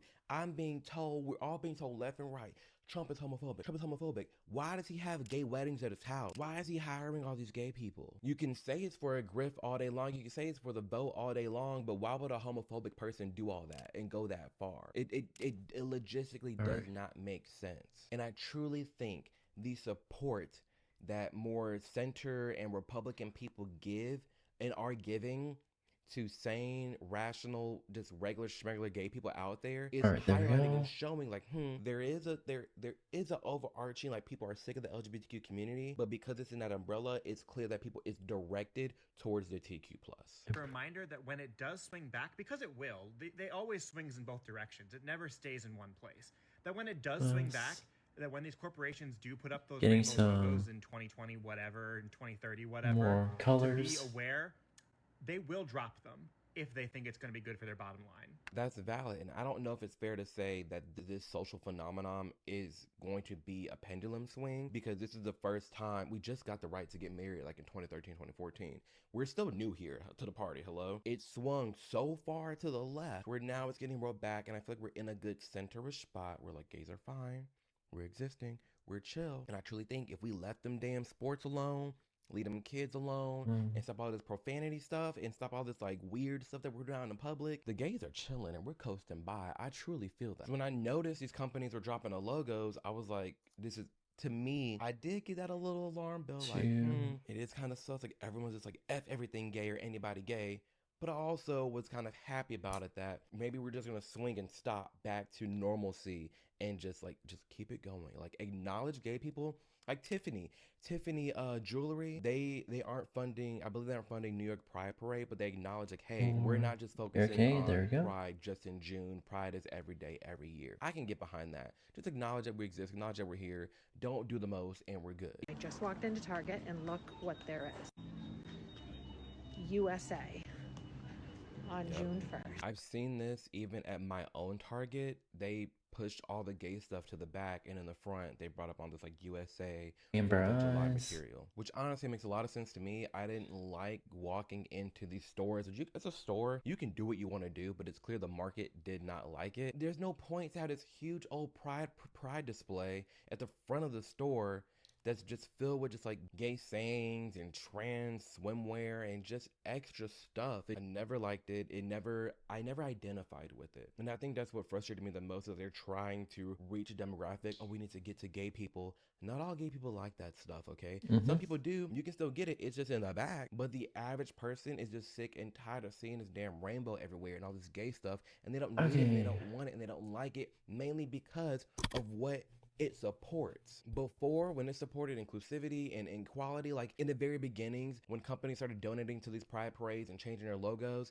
it was sweet. And honestly, I can see the vision for it. It was like an identifier of like, hey, we have a gay logo here and we're letting you know that it's okay to be gay here. We're letting you know that, yes, again, we just had the right to get married 10 years ago. So these companies having these, the gay sponsors and having the rainbow logo, it was nice seeing like, okay, I know we're good here. I know I'm not gonna be judged. I know they support me, whatever it may be. But because it transformed from, hey, we're supporting just regular gay people, to, hey, we're also supporting the right to transition your children, have drag queens read to your students, and just the onslaught of insanity, now people are pulling away and pulling out from it. So it makes total sense why they were doing that, and honestly, I don't even blame Target for doing so. Hi, I'm gay, and I don't like Pride Month. Let's talk about it. Oh, and before anybody says, oh, you can't be gay and be against these things, sure I can, and I am, and I will continue to be. Case in point, let's talk about it.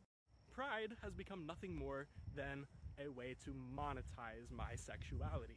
These multi-billion-dollar corporations that are out here with their mascots wearing rainbow wigs right now and saying like, we love gay people. Well, what about the other 330 some odd days of the year when I'm still gay and have no representation? Nor do I need it. That's what I want to drill home. Yes. What about your gay employees that you treat like shit? Or what about, oh, I don't know, the rest of the gay community that continues to be gay every single day of the year? We get 1 month. We get a month. Give you that. But to exploit it for profit and then to discard it as soon as July 1st comes, it's gone. As soon as July 1st hit, all the rainbows were gone.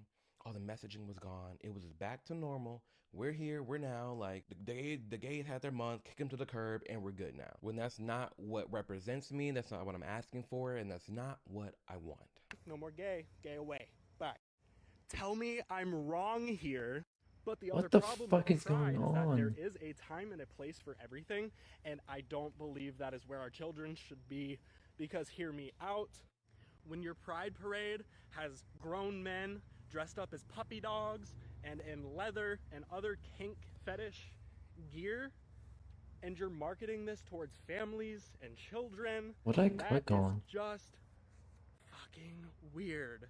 That was a big thing too, this divide of like, okay, well, we're sorry, this is going to be a family-friendly Pride event. I know they're out there. I know in a smaller city, it's been fine, peaches and cream, nothing weird went down. It was just a family-friendly Pride parade, and they kept it pushing, and it was like OG, like 2008, 9, 10 type of vibe. But you ruin it for everybody. When you're a big city, like if you're Colorado or New York, LA, San Francisco, and you say, this is a all-inclusive, or even Nashville Pride, They had a little section, but it wasn't much. When you have a whole pride parade marketed as family friendly, the second you see something not family What the friendly, fuck? ruins it for everything. People don't play about their children, they don't. And you get fines for this. If you market a movie as G-rated, but for 10 seconds, there is a profane sex scene, you're getting fined. That movie's supposed to be rated R. Not even that. Probably like the MA, rated mature, I think, whatever it may be. But like, you can't get away with stuff like that. And that's what these pride parades were doing, saying, oh, it's family friendly. And then you got somebody naked in front of children. You can't do that. And stuff like that Oh, ruins what the a whole thing. Why do color. you expect me to go out, or anybody to go out, and just be gay? Like, it's not a personality trait. No. This is what I'm sick of as a gay person, is that other gay people make it their entire mentalities. And that's the thing too, especially that happened to me when I came out the closet, when I was outed. When I was out, I flew out because I thought because I was gay, I had to be quote unquote gay. I had to, you know, download Grindr and see what it's like. I had to study up on RuPaul's Drag Queen, had to wear all the rainbows, had to just, you know, change my inflection, but change my voice a ton. Or do all that craziness. Hey girl, hey. Like, no. When I first came out, I thought I had to be that because I just was envisioned that's just what gay is. When in reality, like dude said, being gay is just like having an elbow. There's some dudes that like dudes, some girls that like girls, some people that like both, and we just keep it pushing. And we should just keep it pushing and just do that as it is. And you can do what you want to do, and if that is your personality, like, so be it. But it is weird to me how you're talking about, oh, well, you know, we're gay, we're different, we're diverse. You're all a bunch of copy and paste twinks. Like, it is what it is. A clones. You walk into a gay bar, it's like, oh my God. What did I do? Same. Everybody does the same thing. Everybody acts the same way. It's very peculiar. It honestly is. And it's so strange to the point where now, like, DL, I feel like DL, like down low, DL used to be like down low, like in the closet gay dude. But now there's so many like people that just identify as DL. They're out, but they're DL in the sense of like, it's not their personality. It's just them. And we need more of that. Like, just be you. If you want to be loud and flamboyant, do you. That's your prerogative, but you don't have to be that. You can just be you. You can just exist. That's totally fine. The hate that you see on social media regarding Pride Month is the reason why Pride Month is so important. I should have made a video like this years ago because every single year, the hate around Pride Month on social media is just insane. Go look at the NFL, MLB, NBA, the major accounts, and then go to your favorite team's accounts. Look at their Pride post that they uploaded today and go to the comments. It's going to be disgusting. It's disgusting because there's no need for it. You know, it's disgusting because of you have a team saying, oh, happy Pride Month. And then also the people behind the Pride at large, the mainstream gay community, the mainstream pride parades are pushing and promoting all the degeneracy that we've talked about in the beginning of this video. That's why. It's a little misguided. And at that, for what reason and why does a sports team need to highlight, oh, yay, gay Pride Month? Focus on football. We don't need to insert or shout our dominance or shout our awareness in every like single corner of the United States and all these brands and what we do. We're past that. Like I said before, the gays have been fine and we are fine. Because it's not a big deal to you doesn't mean it isn't a big deal to other people. Take a second, pause the video, and look at this chart. Yeah, this is what I was talking about before. We just got the right to get married. Like, this is all recent things. So I can understand from the beginning and back then, highlighting, yes, equality, supporting gay people. Like, yes, we're here now. This is the frustrating part about Fire Alpaca. Sometimes I may accidentally hit a button and I don't realize for a little bit. I was like, okay, what did I do? How can I fix this? I can't fix this.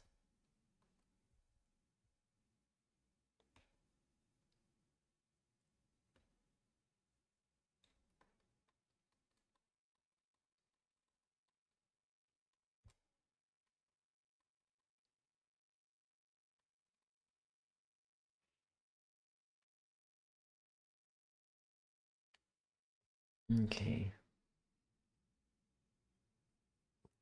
This was like the color layer, and I can't figure it out. I got to look something up real quick. Nowadays in this day and age, but the community has been hijacked by the TQ+. And you can tell it's been hijacked with how much has changed. It used to be the LGBT. Where'd the Q come from? The plus come from? The LGBTQIA ABCD, LG, HD, TV, Skittle Squad, Rainbow Mafia community come from? Where? It used to be a basic flag. It used to be the rainbow. It used to be the rainbow flag. But now we got triangles, colors, black people involved in it, the trans people involved in it. You got all these different things. You done extended all the letters. It's different now. It's different. We can acknowledge, okay, what has changed. Yeah, the hate has changed, but also the community has changed, and it's changed together. And I think they're correlated. I know correlation does not equal causation, but damn, for a hot minute, the gays were fine. TQ plus rolled around, boom, everybody hates the gays. It just is what it is. This chart really puts into perspective how recent it was that gay marriage was legalized in America. Like, look at all these years. This is 10, 11, 12 years ago. The first state to legalize gay marriage was Massachusetts, and that was in 2004. So if you were born before 2004, it was illegal in all 50 states to get married if you were gay before 2004. It's crazy. And if you look in the comments too, it's going to be a lot of stuff about military. Well, why isn't there a Military Appreciation Month? We should spend more time dedicated to the veterans. And I don't disagree with that at all. I think that we do need to take more time out than a couple of days to respect our veterans, those people who fight, and those people who've died in war. I don't disagree with you. So May is Military Appreciation Month, but companies and sports teams, they don't rally around it like they do Pride Month. And I think that's why people get so upset. Yes, especially like for the Target stuff. Like Target would have a little section for military or for like Memorial Day, but then all of a sudden, huge pride display.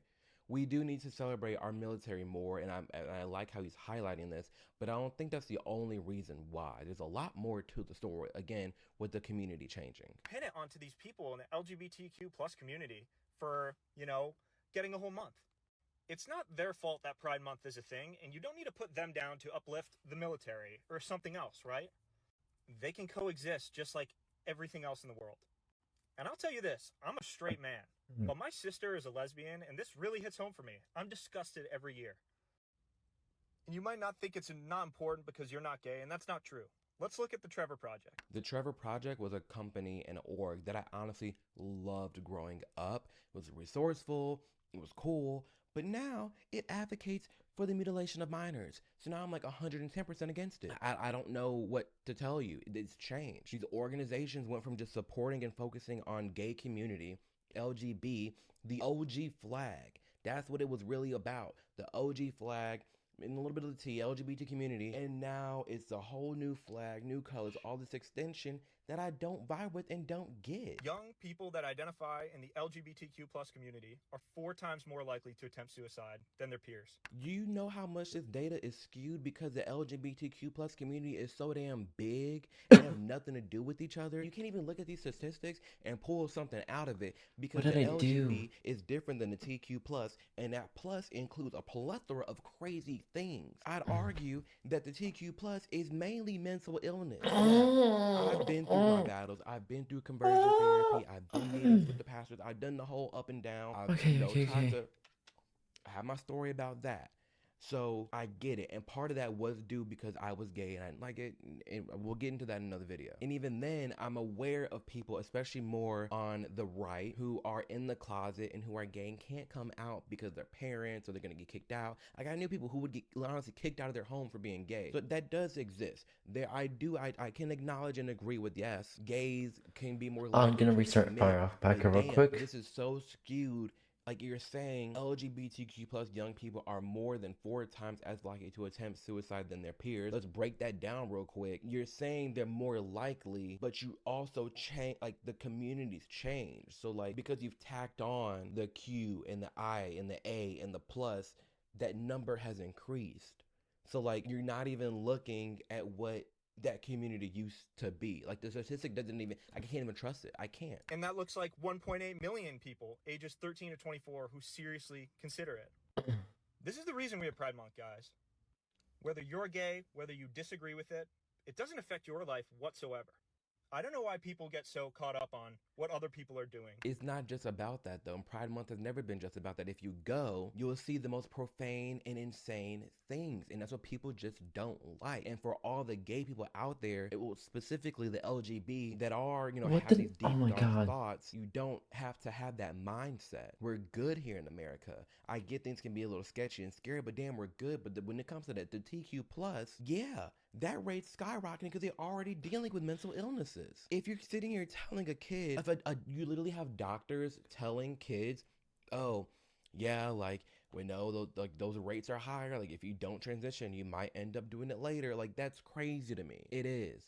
You're talking about life-changing decisions, chopping off body parts for minors, and they grow up and they want... Hello. It is clear, it is evident when it comes to how the LGBTQ plus community is viewed in 2025. In large part, it is due to our involvement with women, children, and public display. Transgender rights, gay rights, anything like that. If you don't want to do that, right? If you don't want to marry somebody of the same sex, or if you don't want to transition, don't do it. Mind your own fucking business. But don't be ignorant and act like that it doesn't exist. Putting other people down on social media, being disgusting on sports posts and stuff like that, all it does is make those numbers higher. Once you grow up and you go out into the world and you start to meet more and more gay people, you understand that their lives are not as easy as ours being straight. I saw it firsthand. My sister's a lesbian. She's in her mid-20s, and it hasn't been easy. There's been bumps in the road. But not every lesbian's the same. Not every gay person is the same.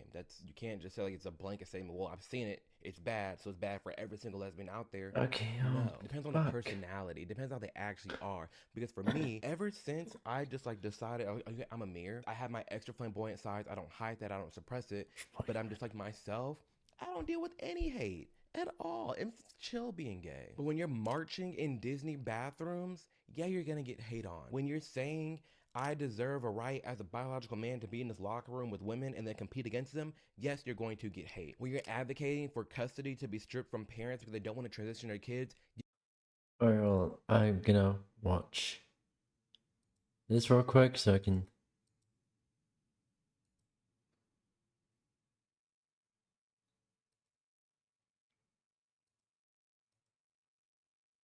Can I... Please?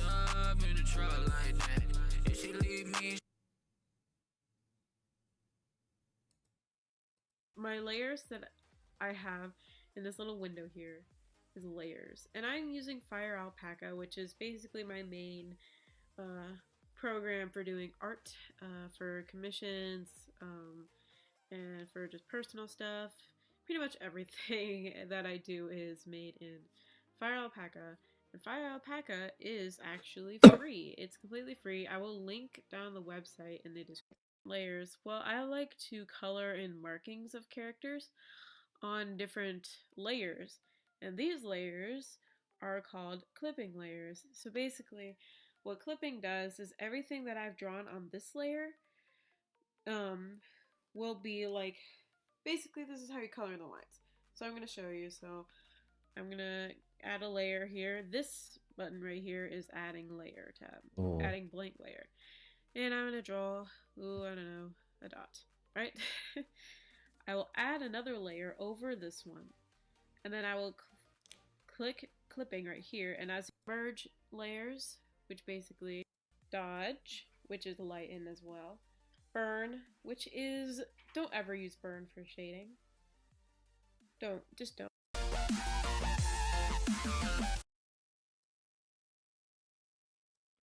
Alright, so... Okay.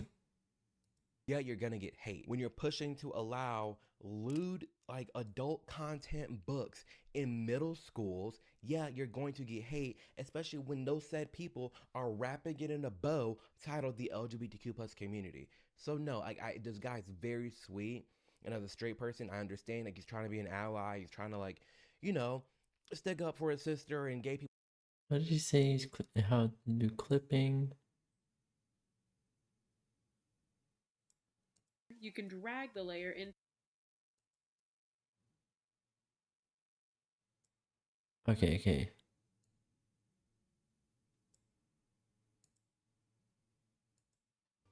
So if I wanted to make the line art layer a bit a lighter color, like brown, I would go to liner and I clicked protect alpha, and I would be able to color on the liner. Protect alpha is basically clipping, but clipping means that it's on a different layer. If you want to change the color of this, but you don't want to redraw it, you can click protect alpha, and basically that everything that's on that layer, you will be able to color in. So if I wanted to make the liner layer a bit a lighter color, like brown, will be like, basically this is how you color in the lines. So I'm going to show you. So I'm going to add a layer here. This button right here is adding layer tab, adding blank layer. And I'm going to draw, ooh, I don't know, a dot, right? Okay. I will add another layer over this one. And then I will click clipping right here. And as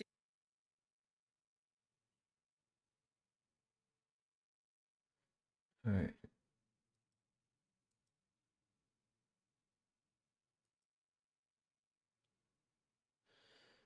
Alright.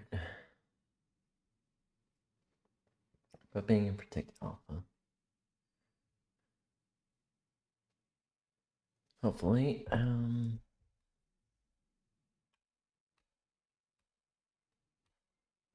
what the fuck? Okay.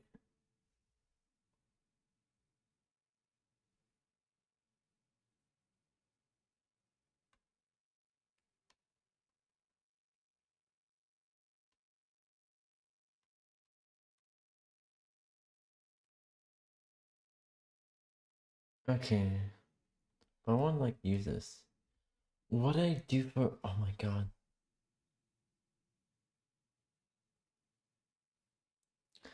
I must have like.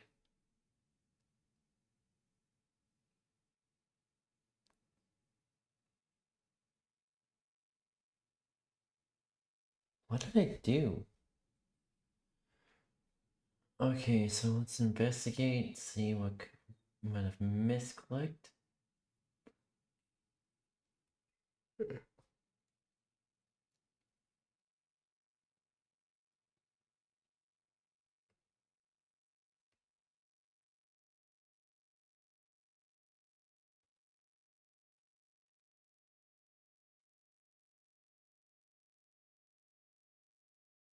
Okay, so that's just.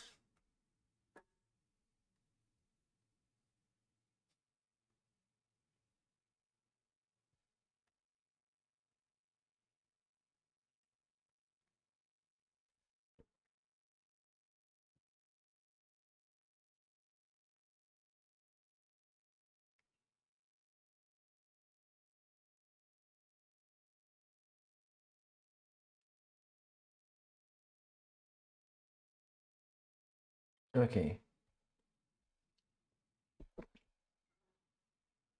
Because I keep on clicking. Guess whenever I'm using this, if I'm clicking something, then it's just. I don't know what I'm clicking when I'm drawing. Because I know I tend to. I still have it when I when I had when I used to do traditional art, is that I had to have of like twisting the pencil way it just feels right. If I'm drawing and the angle just doesn't feel right, I just twist the pen and then boom, now the angle feels right again. I developed a habit with traditional art, so I don't know how to like fix that per se, and just oh my gosh, oh my goodness. All right.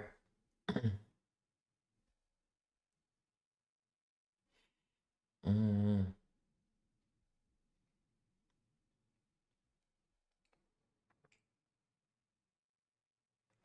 okay, let me do a new one. See here. This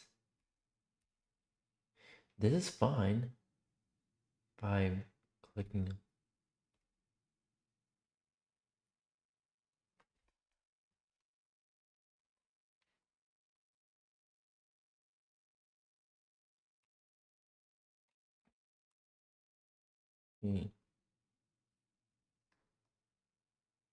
Let's control S. We don't need that. I'm clearly clicking on stuff.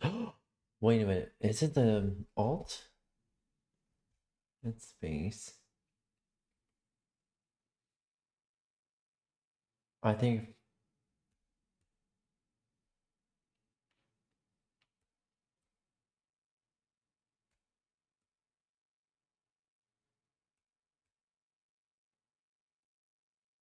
So I'm trying to figure out what.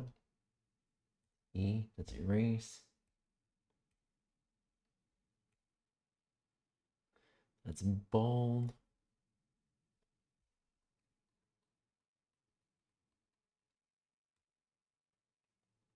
So I'm trying to figure out what did I click? If we can get that happen again.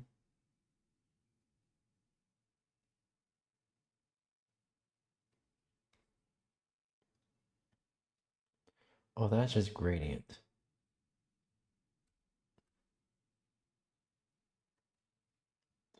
Okay. It's moving it.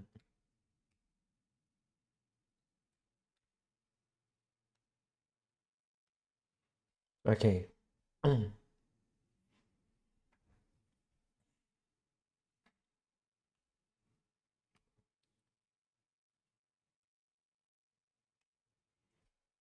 Mm. Oh, can I add an eraser to? Nope. Anyway, and Claire was like accidentally clicking something and just I need to get back my color. So what am I clicking that's making it? It's the only thing I can do. That.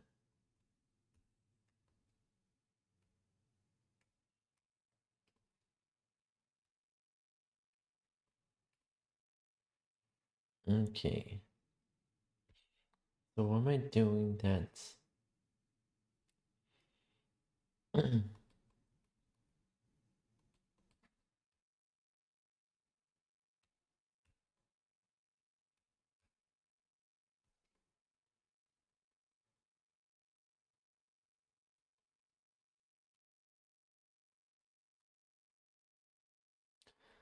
Okay, so this isn't working. Let's see here.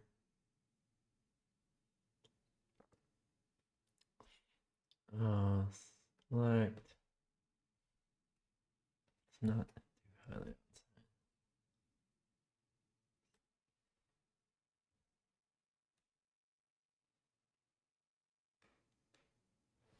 Filters. Japanese pattern? Okay, no, not doing that.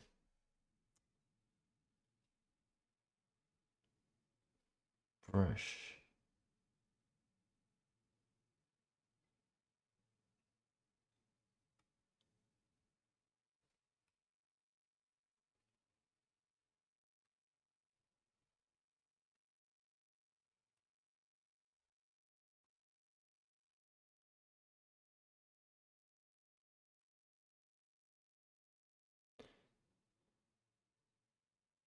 Because I want to figure out what I'm doing so I can avoid doing that.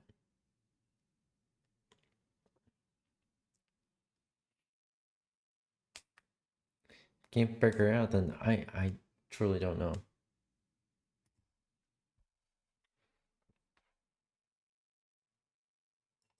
You can see it shows you that this layer is now clipped, because that's too messy for me. Now, I also noticed that I did not add shading yet, because I wanted to show you how I do that. So basically, this is how you add a new layer, and then clip that layer, and you can name the layers.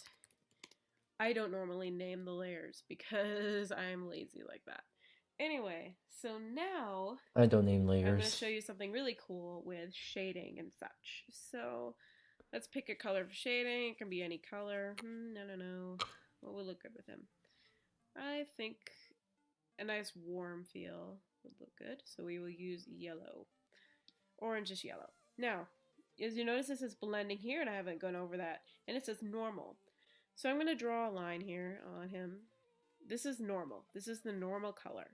Nothing has happened. So if I click this drop down menu, it will give me all of these choices onto how this layer will look. And you can do this for any layer. See, I go to base color and say I want it to be add. Well, you can change it to add, but nothing really is going to change. But this is more focused towards shading, highlighting, and adding effects. But you can change it to add, you know, if you want to. So we have this layer right here. So we're gonna change it to multiply. This is what I use for shading. Is on. I like it to be on multiply, regardless of what color you have. And then when you're done drawing, you can just lower the opacity and then you have your shading. But we're not doing that yet. So we have multiply, we have add, which lightens it. We have overlay, which goes over it. It gives it a nice hue if you want to do a more lighter, warmer drawing. Oh, hey. Hey, Chaos, then you're in my video. Hold on. Alright. If you get another Skype message, that'll probably happen. Anyway, so we have overlay, we have screen, which isn't the same as add. Add is much brighter. We have lighten, darken, difference, dodge, which is lighten as well, burn, which is to this piece, and I will be right back. Okay, still trying to figure out what I did about that. Cause I want to fix whatever I did.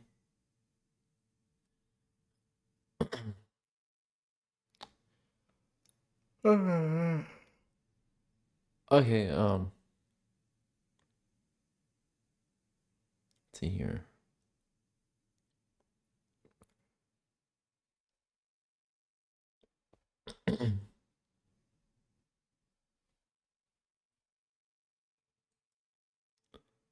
We're here at Best Buy with a simple question.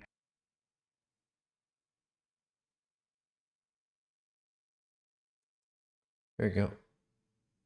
Is it really worth it to buy open box and refurbished tech from them? The selection was actually pretty decent, but entirely because there was an employee who was very helpful and actually went in the back and pulled a bunch of random open box stuff out for me to look at. I will have to go online though, because at least as far as Best Buy goes, online seems to be where the vast majority of items are listed, especially when it comes to the refurbished stuff. They didn't have anything refurbished in the store. They just had open box, which are typically returned. So let's see what we've got. And so, my friends, we have quite a few items to take a look at, not only from in the store, but also from stuff I ordered online. The thing I definitely want to start with is our open box PS5. There are different levels of quality on these things. So, Alex, my understanding is Geek Squad refurbished, primarily sold online, and it doesn't give you a lot of like quality where it's just like, hey, we've refurbished it. I believe that if you buy something like this at Best Buy and it's open box, you can't ask them to open it and show you the condition before you purchase it. I didn't do that. So this is a PS5 Slim, the disc version. It does have a rip in the box right here. We saved a lot of money on this thing, right? Wasn't this like, what, 50 bucks off, 60 bucks off, something like that? We paid $435 and it originally retails for about $500, so. Oh God. Remember that time when it was full of rocks? Anyway, oh good Lord, wow, yeah, someone got a little excited ripping this thing open. Okay, after 3, that's excessive. I'm just gonna say, I'm a thorough reviewer. All right, wow, someone farted in this box. Is that what Alex had me do earlier? What? It's definitely not a brand new thing. Like there is some just dirt, like literal dirt on the side.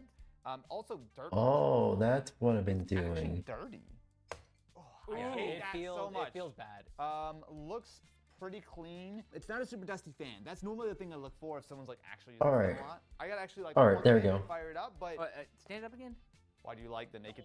Okay, so I figured it out. So whenever I'm making a new layer, I actually have been hitting either the 8-bit or the 1-bit 1-bit option. Basically that'll just make your layer grayscale. So you don't want to do that. You want to make sure you hit the actual like on the bottom right, you'll see a layer icon, then layer 8, and then layer 1. So that the 8 stands for 8-bit, and 1 stands for 1-bit. You do not want to hit those if you want color. You actually want to hit the one on the far left. That's basically your color layer.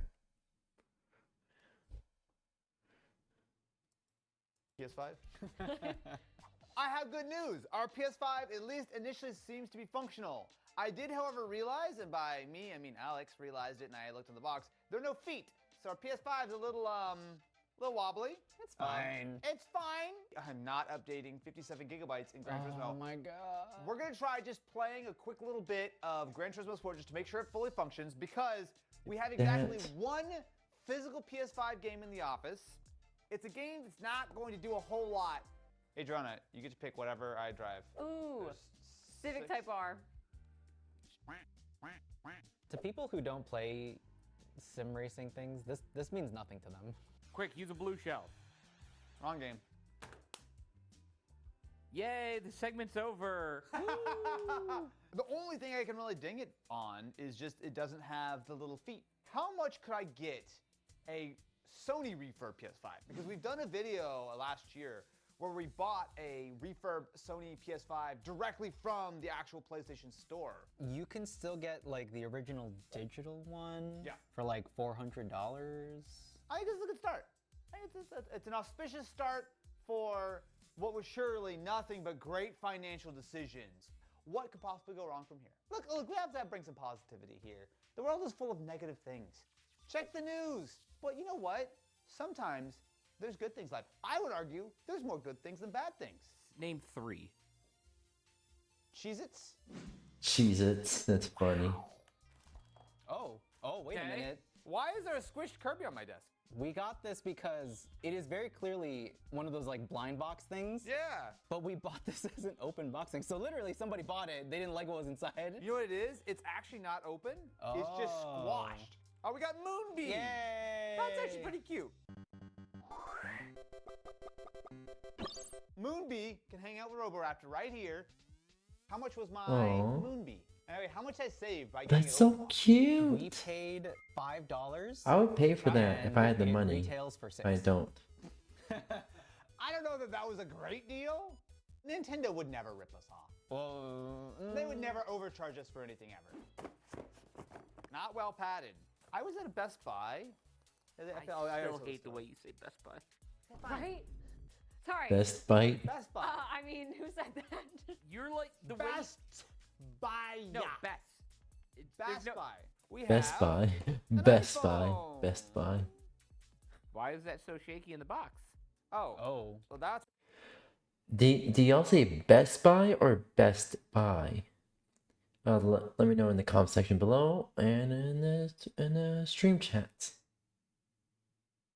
Was rattling around, USB-C to lightning cable as well as a USB-C charger, and our phone, which is it actually is securely packaged. Now this is the 12 Pro in, I think they call it Pacific Blue. I will say though, I never really used the 12 Pro because I was a mini boy, and I still am a mini boy proudly. So this is a, I'm assuming, refurbished iPhone 12. Yes, this is a Geek Squad certified refurbished. Okay. At least around the corners and around the back, it is very clean. There's one slightly deep scratch right here. Not enough to bother me hugely, but definitely enough to like, you can feel it. Anyone want to take a guess at what the battery health on this iPhone is going to be? 89. 87. 83. Ooh. So typically, a refurbished device, for most retailers, if it is less than an 80% battery, they will swap it. At 83%, I want to know that. Yeah, Like- that's the thing. It's acceptable, and you can actually swap the battery. So this is a phone that should still probably get another like year or two of updates at least. I don't like the fact that just trust me, bro, is kind of like what the way they sell this. I will say I appreciate the fact that the camera bump is so small. Compare that to an iPhone 16 Pro. Oh, I did find out another thing. This is a Verizon specific model, so it is not unlocked. All right, let me get some beautiful video of Matt L. Ancini. What do you mean by L? And that's 1x, and that's 2x. Rawr. Stop doing that, it's bad. Well, people like it. If the price is right, I'm not mad. And I will say, this blue is lovely. How much do we pay for an iPhone 12 Pro 128 gig that apparently is locked to Verizon? Yes, we paid $278. Okay, good start. Ooh, I feel like these tend to go for more like the low to mid $200 range, right? The pricing is not very different, but all the ones that I see on eBay will be unlocked. Does Geek Squad give you a warranty? They don't give you like an extended like extra warranty built into it, but they do give you a longer return window. Most refurbished stores offer some kind of warranty with their items. I'm not super thrilled with this one, if I'm honest with you. It's not a particularly good deal. I'm okay with the device, even though the 83% battery is not great. I'm more upset with the idea of not knowing what the heck I'm buying. And I don't think just saying Geek Squad certified means anything to most people. It certainly doesn't mean anything to me. Yeah, not great. Oh, these are our AirPods. These are another Geek Squad certified refurbished. Well, you know what? I'll pull my iPhone right back out then. I know that most people think the idea of buying used headphones is gross and disgusting. And to that, I would say... You are correct. Be a little bit more adventurous. Nope. So these are AirPods 4. No. I would buy a new pair of AirPods 4. Feel a bit more It adventurous. retails for $130. Okay. But they very frequently come up on sale. Sure, so. sure. Well, it does come in the original box, which I'll say is not actually that common for refurbished products. AirPods case does look very clean. Oh yeah, that looks pretty clean. I'll sniff that. You know how we can check? Oh my god. Oh my god. No. Oh my god, why did he... Oh no. They're not clean anymore. So looking at these under the black light, I will say they look very clean. These feel much more like open box than they feel like refurbished to me. Are you trying to out yourself? Oh my god! Hey! What the Jasper fuck? AirPods. Oh. Oh, so maybe these are used.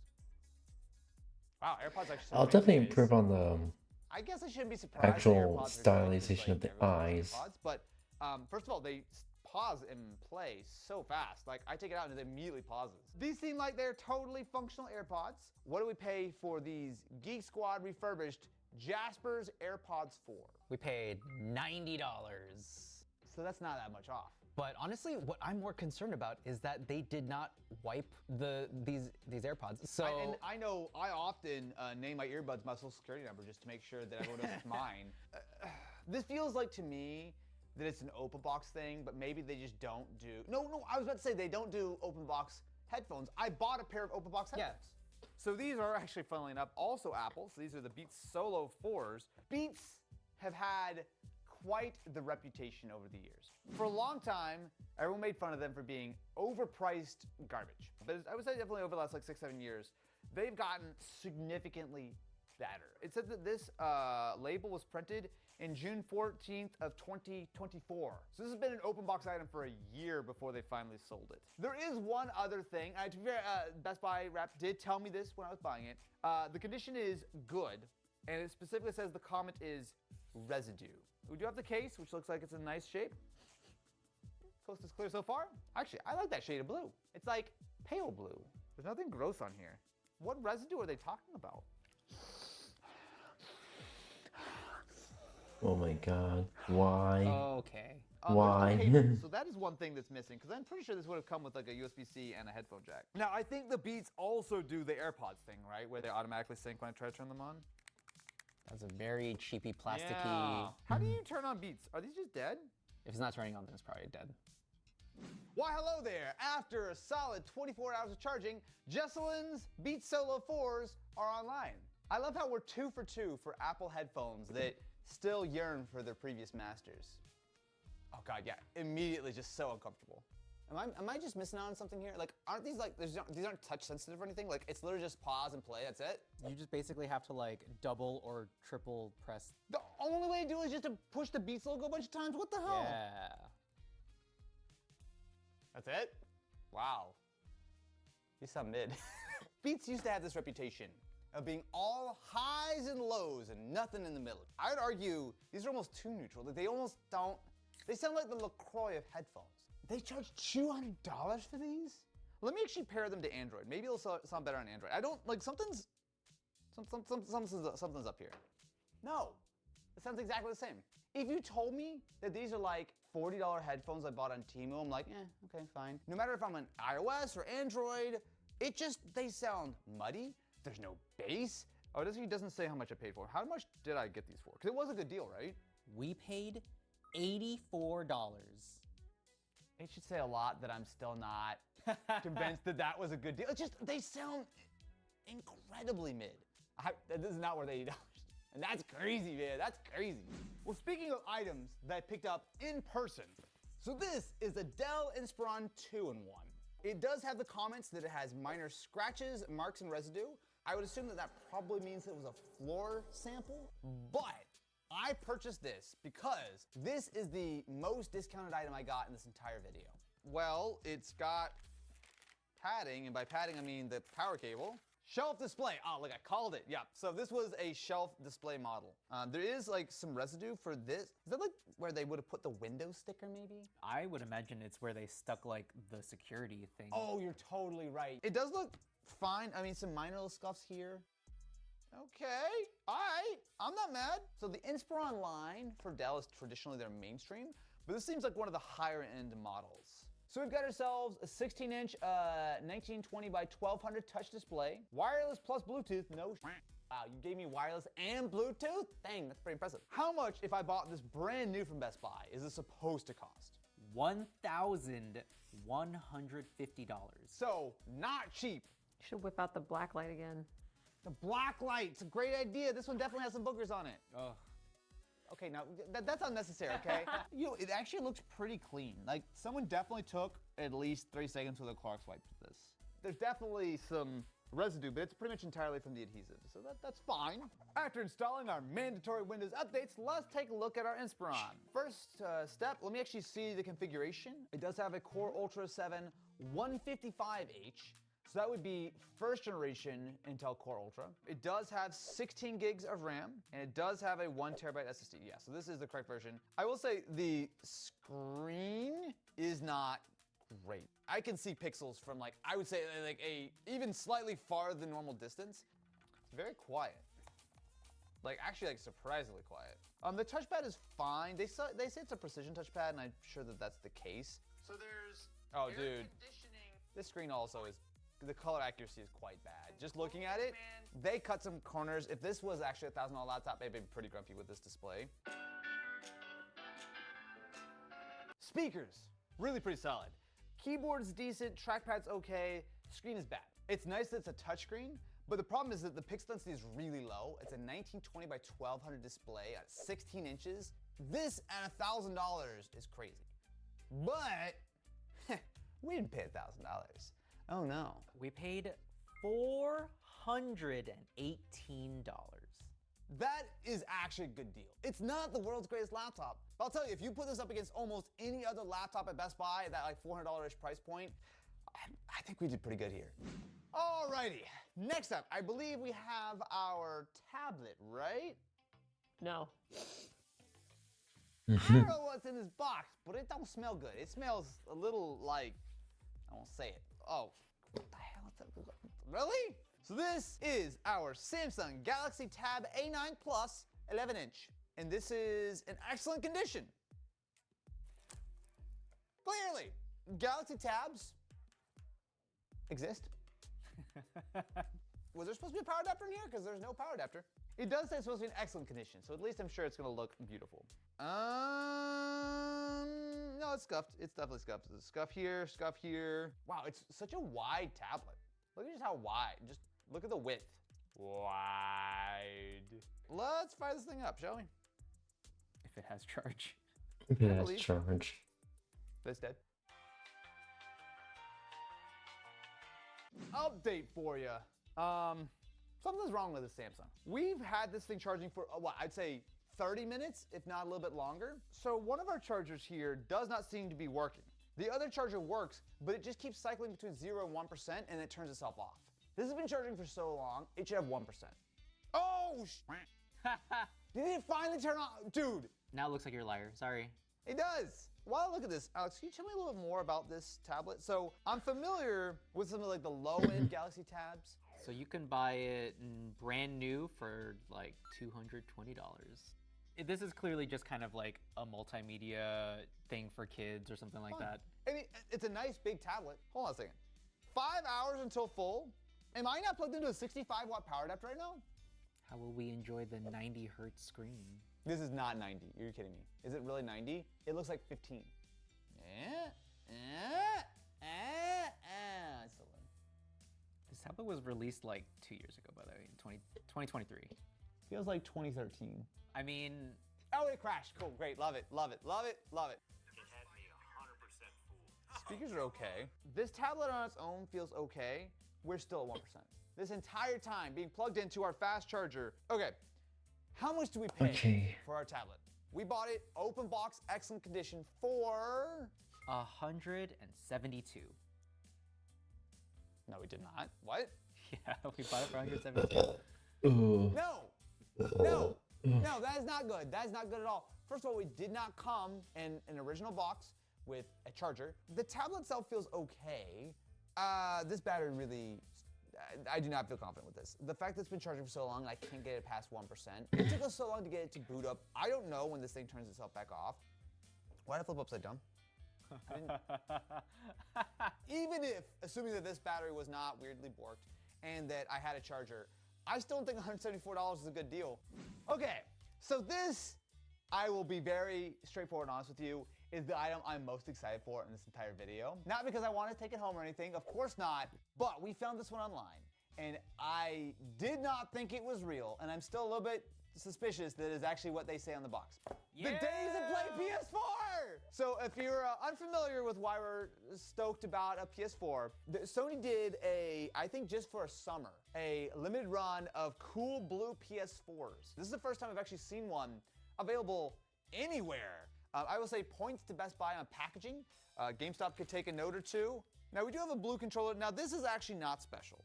Oh my God, it's scratched. Oh my God, it's scratched. No, well, no. On camera so far, it's no. not. Oh, never mind. Can you get a zoom in on that? Never mind. It is like someone took a Brillo pad to this thing. It is scuffed all over. Oh my God, that is. What condition was it supposed to be in? What the Geek fuck? Squad certified refurbished. All right, Geek Squad, my favorite geeks. It's cosmetic, I guess I'll say. Like, if this was like a normal console, I wouldn't care as much. But this is like a limited edition cool PS4, and it's just absolutely obliterated. Also, this is loose one. It's literally coming up. That took me like tiny bit of effort to like pull this whole thing apart. I'm a little concerned because you're not supposed to be able to do this on a PS4, right? So I can kind of pop it back down, and it kind of stays. But I mean, just picking it up, I could almost pop it off again. It does look cool though. If you're just at a little distance, I think it looks cool, right? You just don't look too close at it. This, fine. This, not fine. Oh, God, it popped again. Checking systems. Okay, so that means someone unplugged it without doing it safely. Let me put in Titanfall and see if this actually works. And if it doesn't work, I'm gonna put in Gran Turismo. Okay. Oh boy. Can I start Gran off? Turismo, eat your heart out. Oh, is the disc just like? This is the most scratched up disc I think I've ever seen. Is it? Does it smell like burning or? No, it smells like perfume. I smell it from here now. I mean, the PS4 is working. Nothing's broken yet. Well, except the parts that you kept on insisting on breaking. No. Boy, you know what? What a high quality game. This PS4 is fully functional, I can confirm. How much do we pay for our state of play PS4 Geek Squad refurbished? $220. Okay, that's expensive for PS4. But is it expensive for Days of Play PS4? Yes, it is. So if you go on like eBay or something like that, they go for like mid-hundreds to 200. And I'm assuming those are not horribly scuffed. When it comes to Best Buy, a lot of the stuff was not great. Especially the refurbished stuff, there's nowhere near enough information. But I will say that the open box items were actually pretty decent, especially the ones that are super heavily discounted. But what do you think? Let me know. Subscribe to the channel, ring-a-ling that ding-a-ling. If you'll excuse me, I'm going to go and offer the Austin Evans open box pack. Wait, no. I just heard like Matt's voice in my ear saying, What do you mean by that? Long. Anyways. Alright, hold on, okay.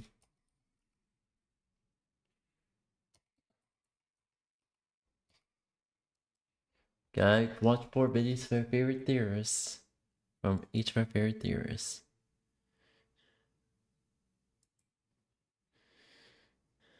Okay, here we go. Etsy is dead. What was? Okay, let's see here. once the home of makers selling. There we go. Etsy is dead. What was once the home of makers selling really cool handmade items has become infested with higher fees, drop shippers, and of course, AI art. But can it be saved, or is this the end of Etsy? Hello Internet, welcome to Style Theory, the show that's handmade just for you. Now, speaking of handmade, we have to talk about Etsy. You know, the store that sells everything from handmade friendship bracelets to hand-pressed flowers and, you know, very pretty hand-painted dice. What? I don't have a problem? You have a problem. Now, Are you if you sure don't about frequent that? Etsy, you've probably heard some of the tea. Etsy's been, how do I put this? It's been going through a hard time. Back during the pandemic, Etsy was king. Its stock prices soared, and it was every crafter's favorite craft store to sell their stuff. But ever since that high, Etsy has taken a massive tumble. In 2023, Etsy laid off around 11% of its workforce, and just a few months later, a questionable group of investors came in and bought up 13% of the company, with the goal of turning things around ASAP. Listen, I don't care if Etsy's big executive dudes get their goal. They'll be fine. But as a lover of art and a crafter myself, I am really concerned about the little guys. You know, the artists, the makers, and of course, the customers. These are the people getting screwed over by Etsy trying to recoup its losses. Etsy's main concern is think of the shareholders. I hate it. This, along with other drastic changes that, yes, we will get to, have led to longtime sellers ditching Etsy for greener pastures. And that sucks, because I loved Etsy. It was a hub of all different types of creatives, all in one easy-to-find place. Over the years, I purchased a lot from Etsy. I purchased prints, stickers, and yes, a lot of dice, and you've even seen some of it in these videos. But for Etsy to be saved, it's going to have to address the 3 biggest problems on its platform, or die trying. If there's one thing that Go. sellers on Etsy have been the most vocal about, it's problem number 1. The fees! The fees! The fees! I mean, pricing out the core users of your platform is a very bold strategy, Etsy. How's it working? Listen, unless Etsy's executives are planning to learn to embroider pillows anytime soon, it seems like keeping your sellers happy should be your number 1 priority. But hey, maybe me and all of the other thousands of artists on Etsy are wrong. Maybe we are just being dramatic. Maybe these fees really aren't so bad. So let's review. Before you can start selling your art prints or custom book bindings over on Etsy, you have to pay their one-time setup fee, which, when I tried it for myself for this episode, came out to $29. Okay, I'll admit that's not too bad. But once your store's up and running, you're gonna want to start filling that store with, you know, items to sell, right? Well, there's a fee for that. Etsy charges a listing fee of 20 cents per item that you put up in your store. But then, if you actually do sell that item, you are charged that listing fee again. Yes, again, to restock that item. What is this, Amazon? But that's not all. After 4 months, if you have not sold that product, but you want to keep it available in your store, you have to pay that listing fee again. Not even a spa treatment can make what's about to happen next any less rage-inducing. Etsy's most notorious fee is its transaction fee, which takes 6.5% off every sale. Yikes. And this fee is only going up. When Etsy first launched back in 2005, there was no fee, but Etsy had to make money somehow. So they quickly instituted a 3.5% transaction fee. And that was the standard for years, until 2018 when they raised that rate to 5%. Why did I put it as? And This is then gonna be they short raised it time. Why didn't again name in his hair? 2022 to the Oh boy. 6.5% Anyways. that we have today. As you can imagine, this did not go over well with Etsy sellers. In fact, when that 6.5% fee was announced, thousands of Etsy sellers went on strike and filed petitions to get Etsy to reverse the change. But Etsy didn't budge. And that's not even the end of all the fees. You have currency conversion fees, payment transaction fees. Oh, and don't get me started. Don't even get me started on the shipping fee. Too late. Normally, when you buy something off Etsy, you, the customer, are responsible for paying the shipping costs, which makes sense. Etsy sellers are people, not Amazon. They can't afford to eat the cost of shipping on every order. Except Etsy really wants wants to be like Senpai Amazon. They strongly encourage sellers to offer free shipping on orders over $35. But who actually pays for that free shipping? Well, the seller could swallow that cost, but for small businesses with thin margins, that's not always possible. Of course, maybe Etsy is a true bro and pays for it themselves. Don't make me laugh. Instead, they tell sellers to just raise your prices. What? In fact, they have a whole web tool devoted to showing sellers how to raise their prices to cover that free shipping. Which means that in the end, customers still pay for shipping, even when it's listed as free. Sure, Chad, makes total sense. But you know what doesn't make sense? Don't give Amazon ideas. Yeah, Etsy's ad policy is freaking bonkers. If you're a seller on Etsy, there are two different types of ads you can run to try and reach more customers. On-site Etsy ads and off-site ads. Etsy ads let you pay to have your product be shown at the top of results when customers search for things on Etsy, which, to be fair, is pretty standard for most retail marketplaces nowadays. But Amy, I hear you saying to your screen, an ad isn't a fee, and that is exactly where you're wrong. You see, Etsy's other ad option, you know, the off-site ads that are meant to help show your products to potential customers on other websites, well, they are optional until it's not. If your shop makes more than $10,000 a year, those ads are mandatory. Yep. Whether you like it or not, if you are one of those successful top-tier shops, Etsy is going to force you to run off-site ads. And on top of that, if that ad is actually successful in getting you another sale, then you will be charged, say it with me class, another fee. Jesus Christ. Which comes out to 12%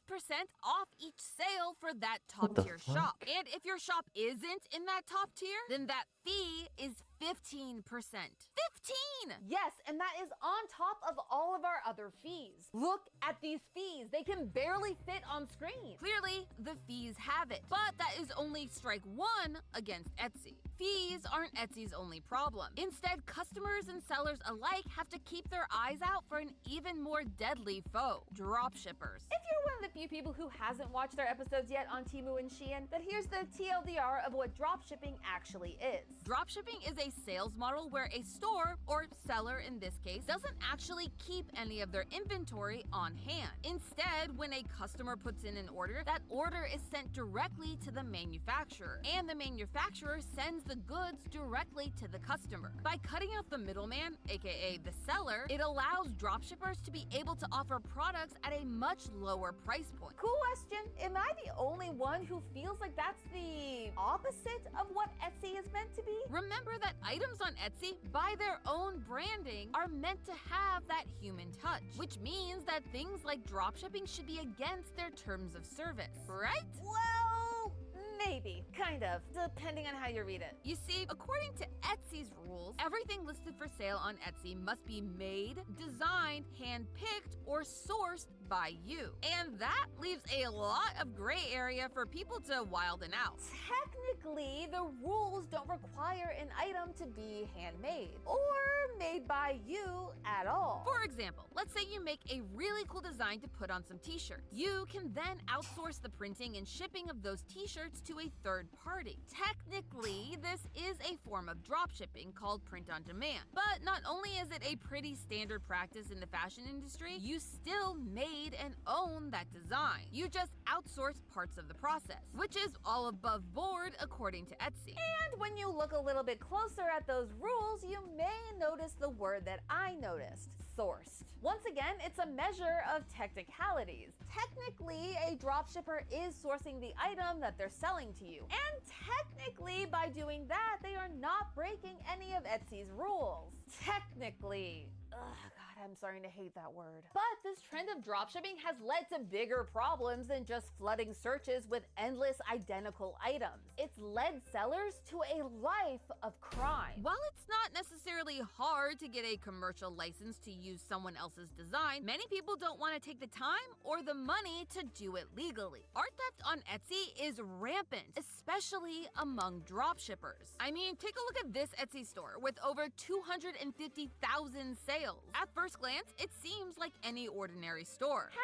However, the closer you look, the more things start to look a little bit sus. First off, look at the sheer variety of the designs. There's a watercolor-inspired hippie van, a 3D-looking shark, and a military boot design thing. I don't personally get the appeal of this one, but then not all art is made for me, and that is okay. But that's not the point here. Now, sure, it's possible that this is an artist who happens to be super talented in multiple different art styles. But it's not likely. In fact, it's just not true. When I did a reverse image search on these, they came back being sold on dozens of other sites, including other Etsy stores. Now, there's a lot of issues around selling stuff that has IPs that you don't own that we don't have time for today. You can actually watch this video right here if you want to learn more about that specifically. However, when it comes to selling things with art that's made by other artists that you don't have permission to sell, well, that was rude. That was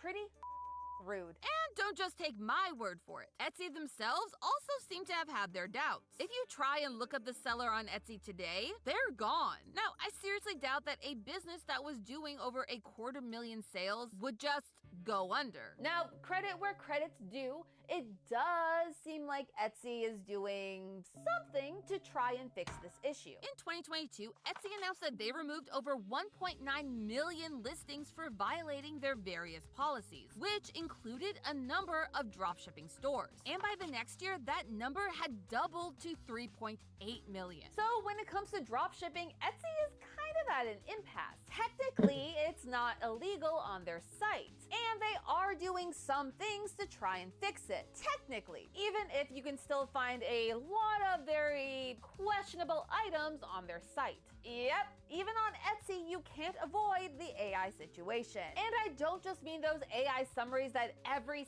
single website seems to be using nowadays, including Etsy. I mean 100% undeniable AI art being sold on Etsy. I know, Etsy's supposed to be the home of the human artist, the handmade items that you can buy from real, actual people. So obviously, AI use has to be against the terms and service of Etsy, right? Wrong. Etsy has come out and publicly said that selling AI art on their site is a-okay. Completely fair, not a problem. So much for keeping commerce human, right, Etsy? This means that anyone could use an AI image generator to make a picture and then turn around and sell it on Etsy with no issues. Heck, you could sell a digital download of that AI generated image for someone else to print at home and still be well within the rules according to Etsy. Now, to be fair, there are some rules to selling AI generated art on Etsy, but those rules really just come down to don't break our other rules. No nudity, no AI prompts, no IP thefts, which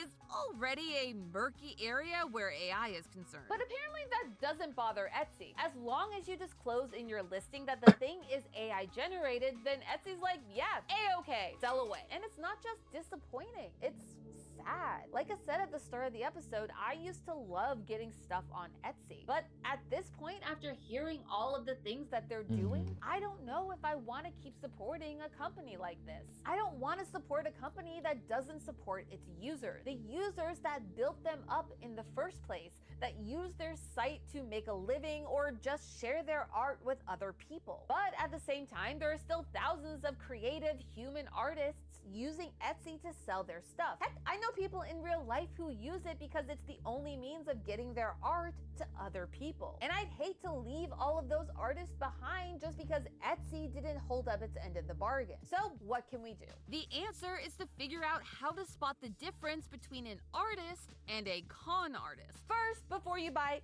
anything, check out the seller's store page. While things like number of sales, age of store, and reviews feel like they should be the best way to gauge authenticity, as we've seen today, just because a store is big doesn't make it human. But you know where you can look? The About section. One of the best things about Etsy is that not only are these small creators making really cool things, but they're telling stories. And real human creators love to share their stories about how they got into making art. You'll often find that they'll share photos or videos videos of the creation process in order to prove that they're making everything by hand. But if you're still not sure, then take a closer look at the listing itself. You can easily drag the listing pictures into Google Images, or if you're on Chrome, it's even easier. Just right-click on one of the listing pictures and select Search with Google Lens. This will search the internet for similar images. And if you find the same item is being sold on other websites like, say, Temu or Shein, you might have a reseller on your hands. And finally, if you're looking at a listing and you just look at it and go, yeah, that really looks like AI, hit that Control F and search for AI on the listing. Remember, AI is allowed on Etsy, so as long as it's disclosed, there should be no reason why someone would lie about making AI art, right? People. It's not a perfect system, but the best thing you can do is trust your gut. If you think a real talented artist made that product, then go ahead and buy it. But if you look at it and still think something smells a little fishy, then feel free to toss that fish back into the ocean of scammers where it came from. But that does bring us to the question of the day. Is Etsy really dead? While they are taking baby steps to curbing the massive amount of spam listings on their site, it's only a band-aid on a bigger problem. If Etsy wants to survive, it's going to have to make a hard choice. Support the community that built its platform in the first place, or die a slow, sad death. Many artists are using TikTok and Instagram to build audiences and directing them not to Etsy, but to their own personal websites. Websites where they can make the rules and keep the profits. And their customers are following them. It's your move, Etsy, and I hope it's the right one. But hey, that's just a theory. A style theory. Keep shopping smart. Up next on Style Theory, Nike has fallen off. Everyone has fallen off. Arc. No. Food theory.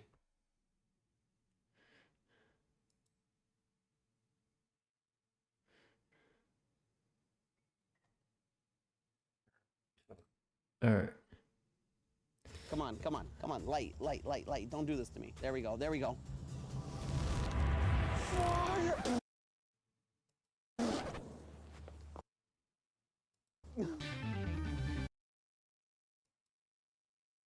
Alright. Come on, come on, come on. Light, light, light, light. Don't do this to me. There we go, there we go.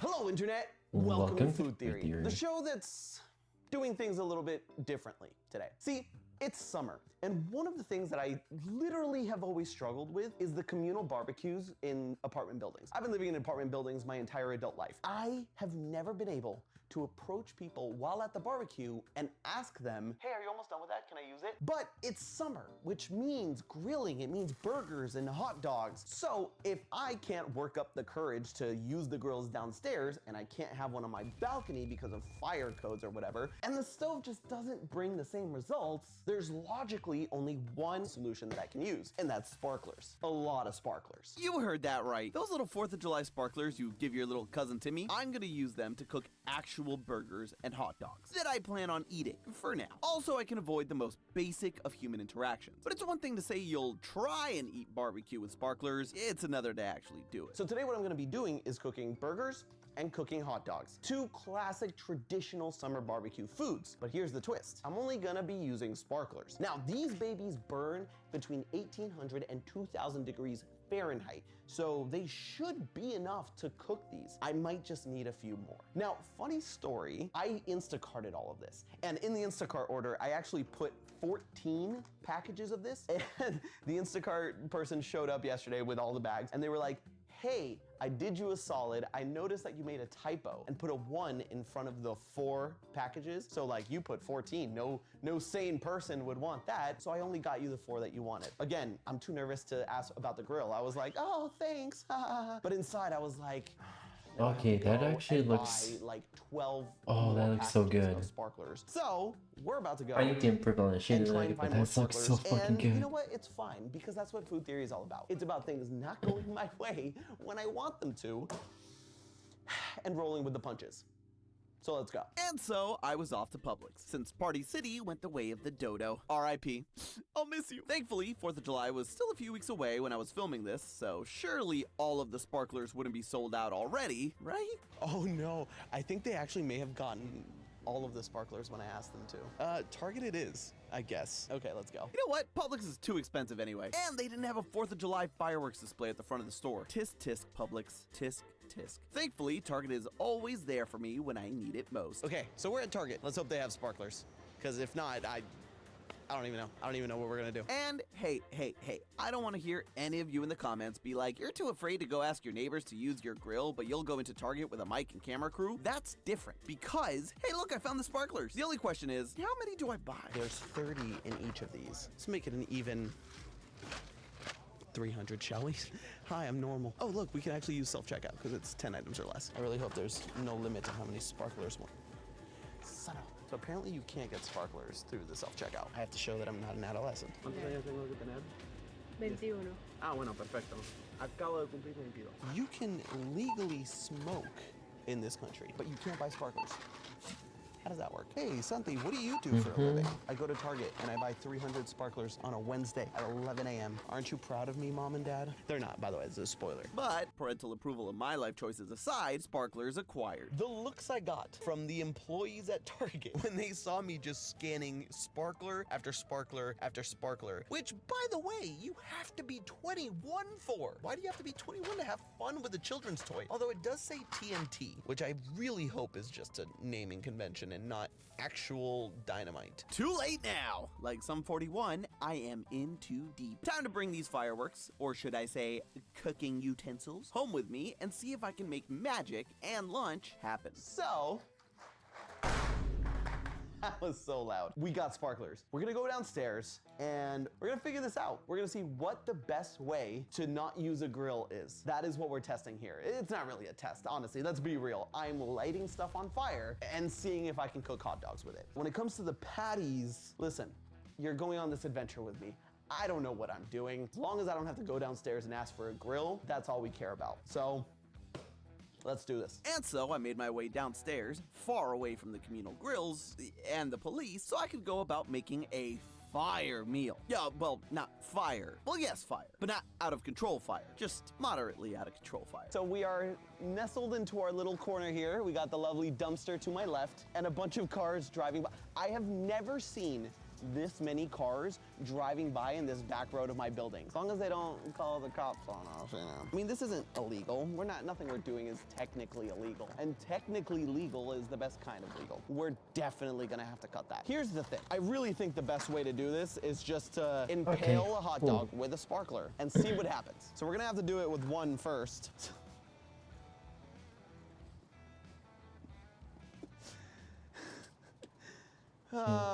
This is my life. Okay, getting it to go all the way through is gonna be difficult. Oh, it's so wet. Fun fact, I was pre-med in college. I was preparing to be a doctor.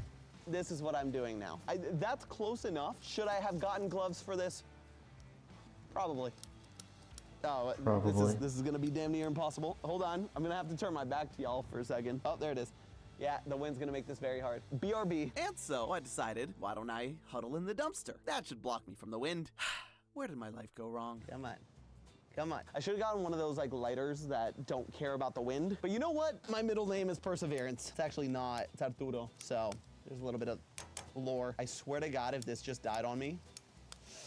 Why can't things ever go according to plan? Ever. He says, waving a hot dog in the air like a madman. That's it, wind. You're going on my mortal enemies list. Listen to me. I'm yelling at the wind. Am I really getting that old? Maybe I should have just asked my neighbors to borrow the grill. Is what I would have said if I wasn't just better. Oh, okay. It's going. It's not sparkling so much. It's getting in there. Oh my God, it's still going. It's like sizzling inside. I'm not gonna put this near my face in case it explodes. Okay, first of all, it started smelling delicious. So it was kind of working. I'm gonna see if I can take this out and like see if we can, okay. It didn't go deep enough. This is so disgusting. YouTube is really about not having any dignity. Okay, it didn't go nearly as far as I thought it did. Like, it only went like maybe half an inch down. It smells good though. Like the part that got cooked doesn't smell bad. Legit. Am I going to eat it? Definitely not cooked. Definitely not cooked. Luckily, we have a oh, I think I got some of the char. Oh, that tasted horribly. I hope this was already painfully obvious, but do not try this at home or out back behind your home next to the dumpster. It's not fun. You see all these chemicals? Yeah, they're inside me now. And even after trying to shove 3 sparklers in that wiener, pause, it was dawning on me that perhaps I needed to change up my strategy. All right, so we have 5 sparklers. Let's see what happens when I light all 5 and we just kind of run it along the sausage. I think this is The will one be the way. You'll see. pixel, Stop that one doubting me. pixel. Okay, what happens? Wait, bring the camera, bring the phone. This is extremely unsafe. Yeah. I'd be lying if I said this didn't smell amazing right now. Look at this char. We got a nice, beautiful char on the top side. Sure, we had to put 5 of these to one side just to cook it a little bit, but like, oh, that is a good smelling sausage. That is just, that's exactly what I want to smell. It reminds me of summer. Let's see if we can toast a bun. Look at that. Oh, look at that. We're getting a nice char on the inside. Is it a little burned? Sure, but we're getting that nice barbecue sear. Sure, it looks like a nice, albeit slightly burned toasted bun, but how does it taste? No, the bread really, you really taste the chemicals in the bread. But listen, we got the color, we got the sear, the char. I would call that a success. As much of a success as we can get. Let's go to the burger. You hear that? That's the sound of me huffing some major copium. That hot dog was nasty. It probably would have just tasted better had I made it on the grill, but that's not a risk I'm willing to take today. But now we move on to the burger. And while a little undercooked hot dog is fine since they're pre-cooked, a burger is a whole nother animal. Literally. So the first thing I'm gonna do, just as a test, is our technique of just putting them directly on top. I'm gonna start with 10 on top and see what that gets us. So the goal here is to get the top and the bottom charred, nice, and cooked. The inside is going to have to be cooked, and we're not gonna stop Probably until the do inside is cooked. like each of the clothes on its own layer, and also the we're shading. Gonna use them all if we need to. And One like the all color beef shading patty with 10 separately on top sparklers of on that. top, coming right up. I promise you, there is fire under here. Yes, all right, we gotta move fast, putting it right on top. Oh yeah, oh, smell that, nice and chemically with a little bit of beef. It smells like a McDonald's kitchen, really, if you think about it. I also think I'm chemically fusing the sparklers to the beef patty. A little bit. Oh no, all of our hard work. Okay, it's not the worst thing that could have happened. Is it the best thing that could have happened? No, but it is very hot. All right. I can't lick that. So we're gonna be continuing watching Food Theory, but allow me to make some lunch real quick, and maybe just generally watching YouTube videos for see 1, 2, probably 2 hours this time around because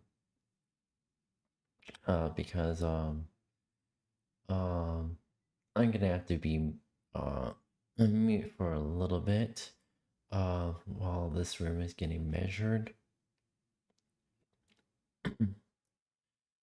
That being said, I am gonna get my lunch ready real quick. Alright, I'll be right back. We lost to the war, shot me dead. I was lost and sad to the voices in my head. I'm gonna get up again. I'm gonna get up to another day. I'm not giving up again. I'm gonna get up.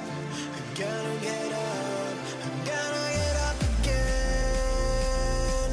I'm gonna get up to another day. I'm not giving up again. I'm gonna get up. I'm gonna get up. I'm gonna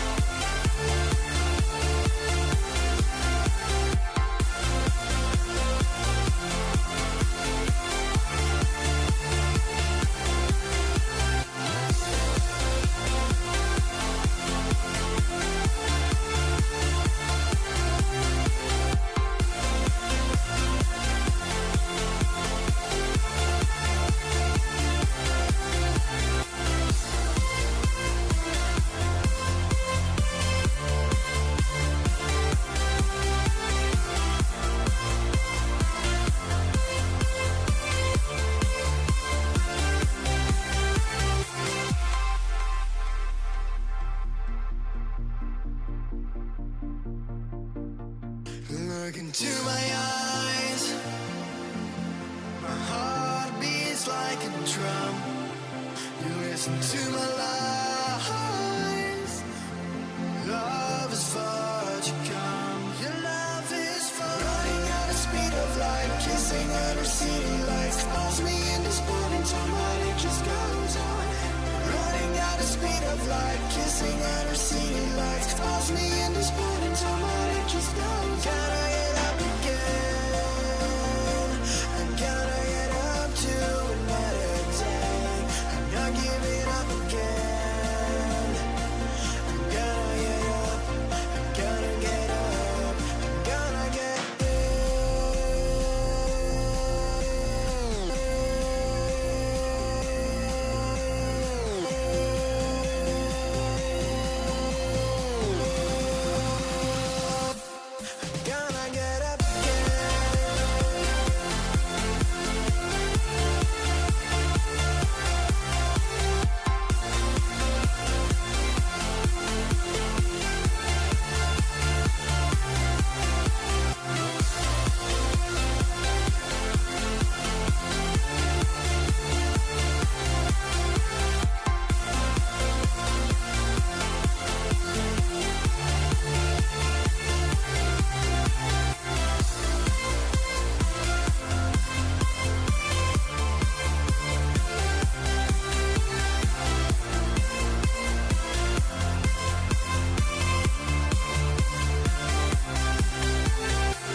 Alright, we are back, we can continue watching Food Theory, and we are watching videos for 2 hours. And after that, we're gonna be playing a lot of retro games. We're gonna be doing for the retro games, gonna be doing Lego Star Wars: The Complete Saga and Lego Indiana Jones: The Original Adventures. That being said, let's continue.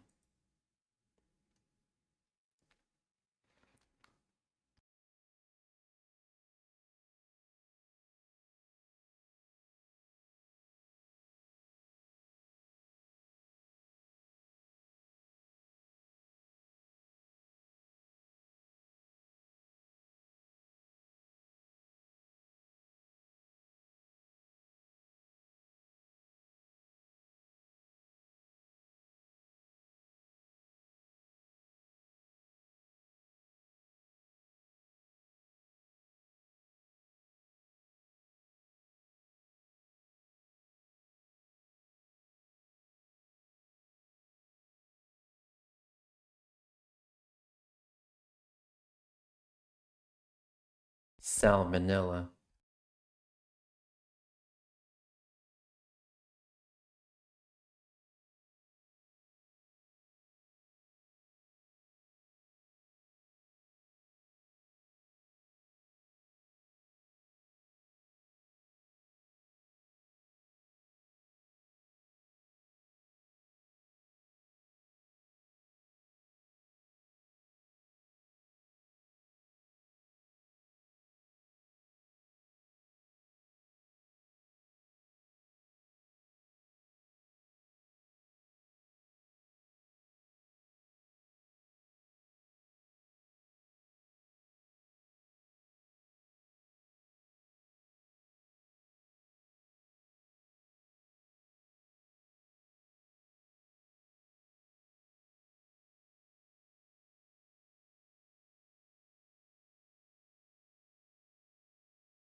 You think it'd be good, but that actually looks okay from just the average eye, without just for just a glance.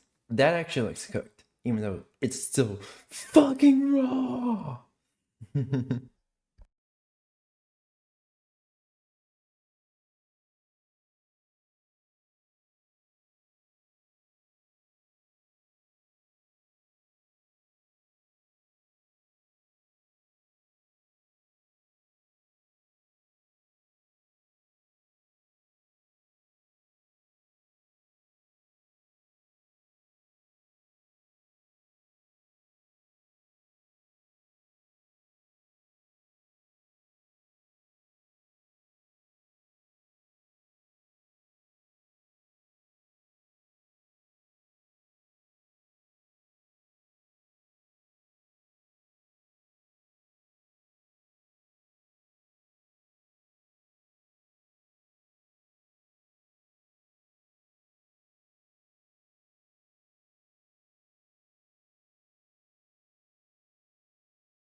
Sure.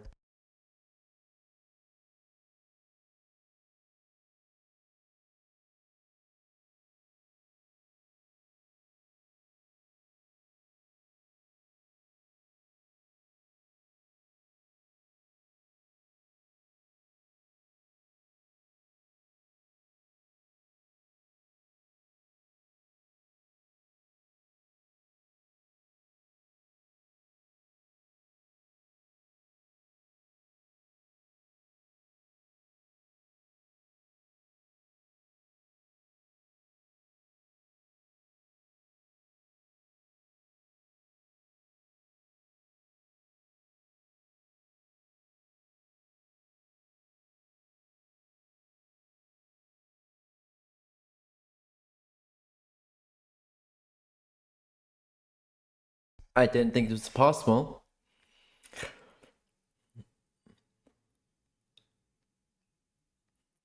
I think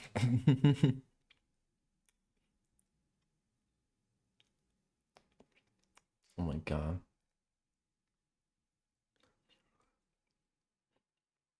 He actually made a new form of cooking.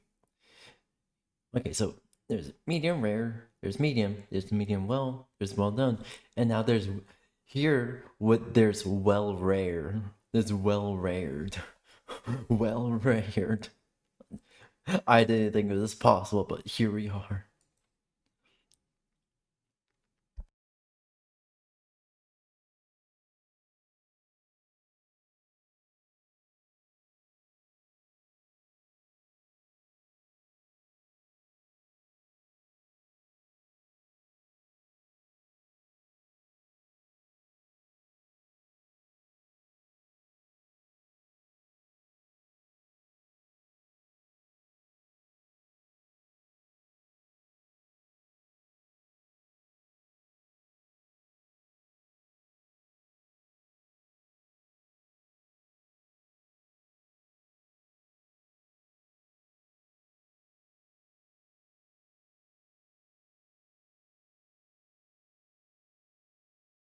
Oh no.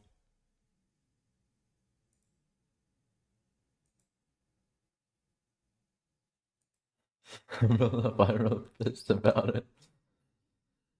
As you should be. Literally half of your sparkle spine just went up in flames.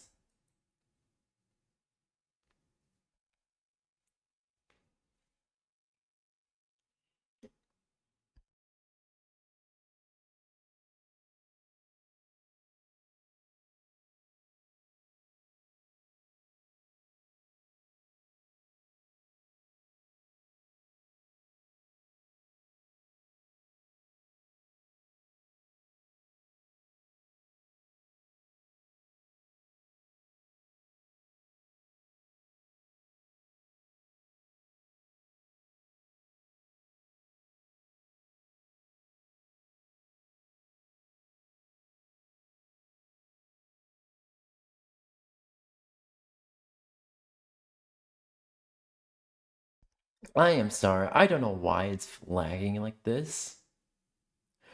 Other than other than a certain extension that YouTube is going to war with. Well, that Google is going to war with, but still.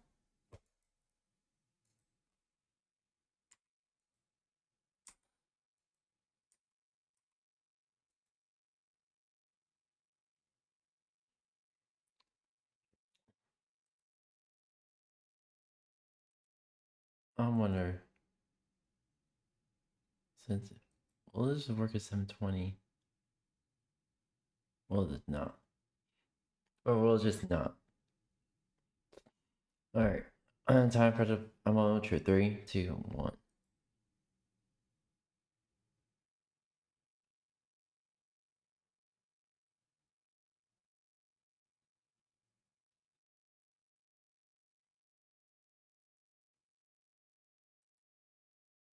Yeah, it's still lagging.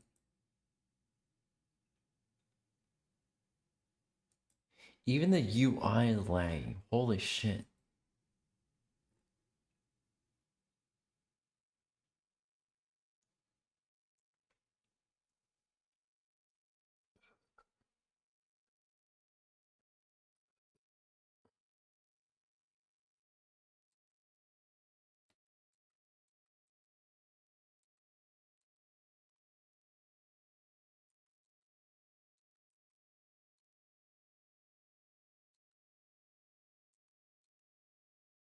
Jesus Christ, I don't know. I guess we just have to separate together.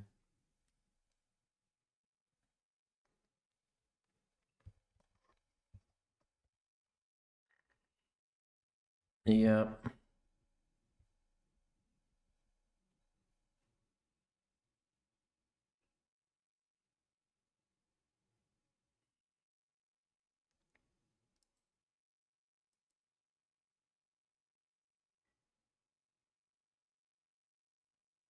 A good theory. A food theory. Oh my goodness. Okay. Honestly, just why? The correct way to build a burger. Oh wait, nah.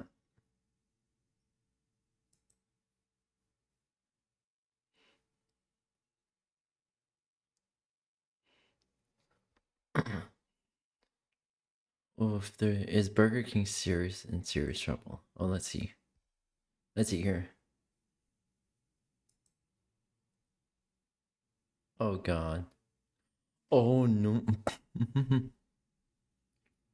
Okay, the second Whopper, well, the Whopper on the right. So, so I used to work at a fast food restaurant. I'm not gonna name who. Uh, definitely not Burger King. If y'all are going beyond the nose of that, no, not that one. Um, basically, their on their menu was like the burger on the left, but the result was on the right. That's all I'm gonna say.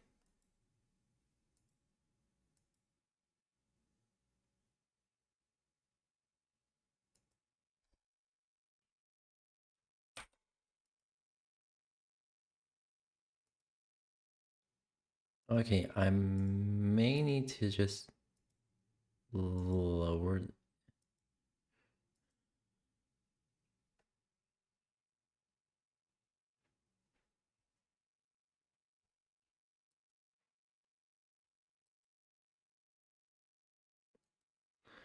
Okay, I don't know what the fuck is going on. I'm just gonna restart the entire.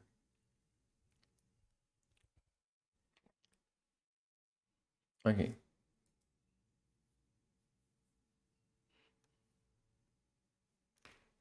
Oh, fuck it, yeah. Alright.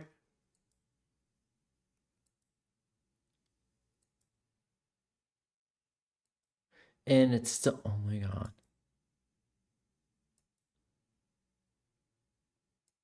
Whatever.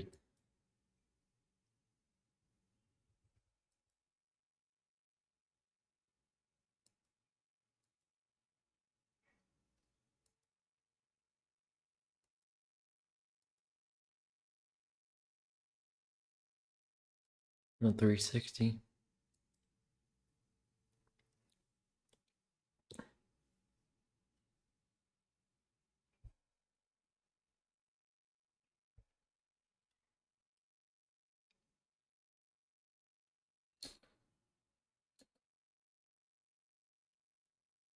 Hey, yo. Hey, yo. Oh, shit. Fuck. I forgot. There we go. There we go. I forgot the stream is muted. So that means. Oh my fucking god. Okay, guess y'all understood the previous video we're watching. So. I'm so sorry, everyone. Look at this Whopper. Now look at this Whopper. Does this Whopper make you want to buy that Whopper? No, you would feel lied to. And Burger King just got into some hot water because of it. Hello, Internet. Welcome to Food Theory, the channel where having it your way doesn't lead to legal ramifications. But I can't say the same thing about Burger King, though. Back in March 2022, 19 folks from 13 different states formed a class action lawsuit against Burger King, alleging that their IRL Whoppers don't measure up to the juicy, fresh, delectable-looking Whoppers in their advertisements. They were saying the King is exaggerating the size of his meat. Men, am I right? They claim Burger King is using How is it still lagging this badly? Like the actual video I'm watching, not the stream, but the video I'm watching. Jeez, I don't care how many, I don't care how much Google is willing to intentionally worsen the video streaming experience here. But Google's gotta at least be somewhat oh god.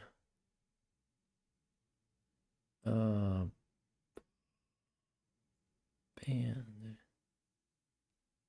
I realized I was just on the Twitch chat only.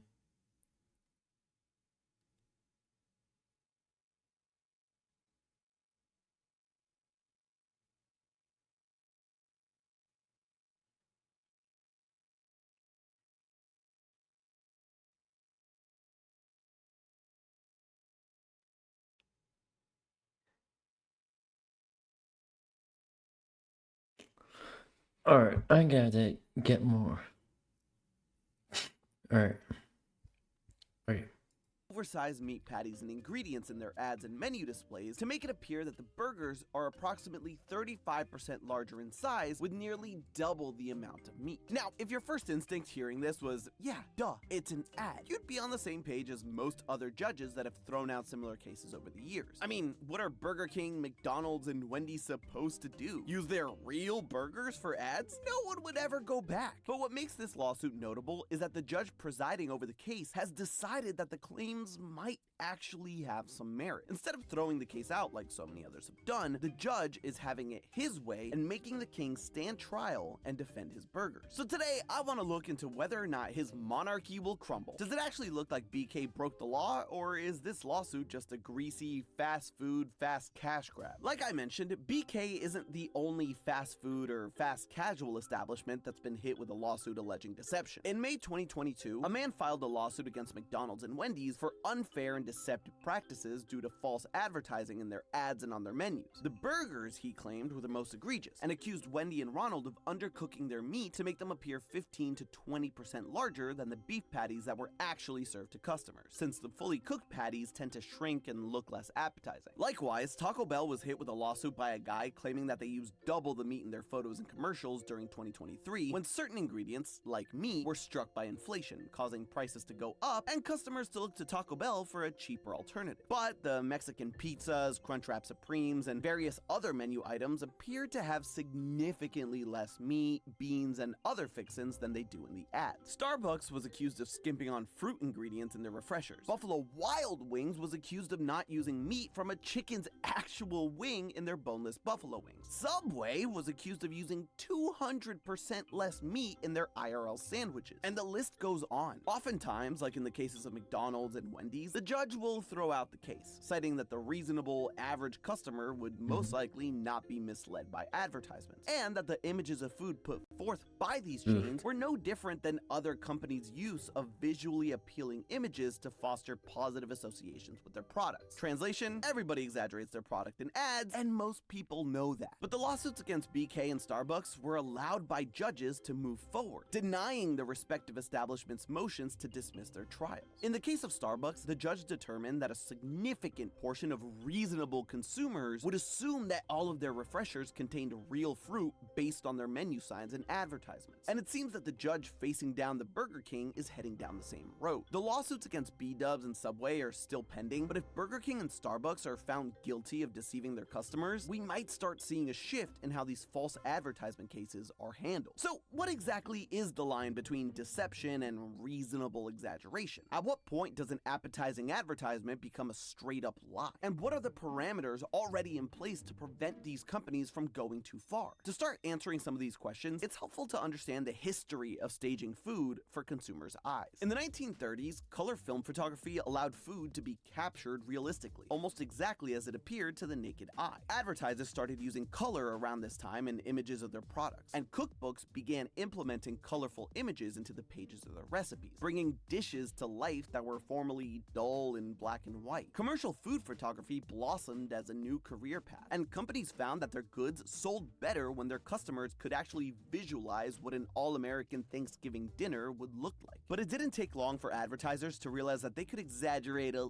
little bit to get consumers even more excited about their products. Food and beverage brands began implementing behind-the-scenes tricks to get the food in their images to look even better than the real thing, like swapping out melty scoops of ice cream in a dish for a thick hunk of mashed potatoes. Under a photographer's hot lights, cold food would melt, lettuce would wilt, and hot food would lose its juicy, steamy sheen. So they improvised. Oil was painted onto dry food to make it look fresher, and hairspray or deodorant was applied when a more matte look was needed. Honestly, all the tricks used in food photography are astounding. It's actually a really cool art. Ironically, although it was initially invented to accurately capture an image of real life, the introduction of color development ultimately led to less of an interest in realistic, authentic depictions of food. A homemade hamburger just wasn't as appealing to look at as a burger expertly crafted by an art director, and consumers started gravitating to brands that showcase their food in an idealized way, the way folks wanted their food to look like, even if it wasn't true to life. This shift completely changed the way humans engage with the meals they ate. It was no longer enough to simply taste the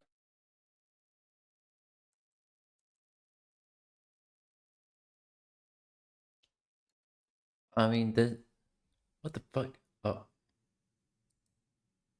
Sorry about that. Gotta make sure not to be in the correct, to be having the correct windows if selected before doing that. Okay, so, in Japan, it's actually the opposite. They prefer to have, what they're gonna eat be exactly as it's shown. What they're gonna eat IRL to be exactly as shown like that for their advertising. And I believe it, when KFC tried to implement the same tricks they did in America, they immediately, not only lawsuit, but also threatened sanctions. So, you have to stop that shit real quick. And actually, from then on, actually adapted and catered to the Japanese audience. And you'll, but yeah, partially it was because Japan's government intervened because of that. But also most of it was a public backlash. Still, public backlash in Japan, I can't express it enough. It is 100 times more severe than public backlash in America. That's how bad it can get. seriously as they considered the flavors, learning to create visually appealing plates that were a feast for both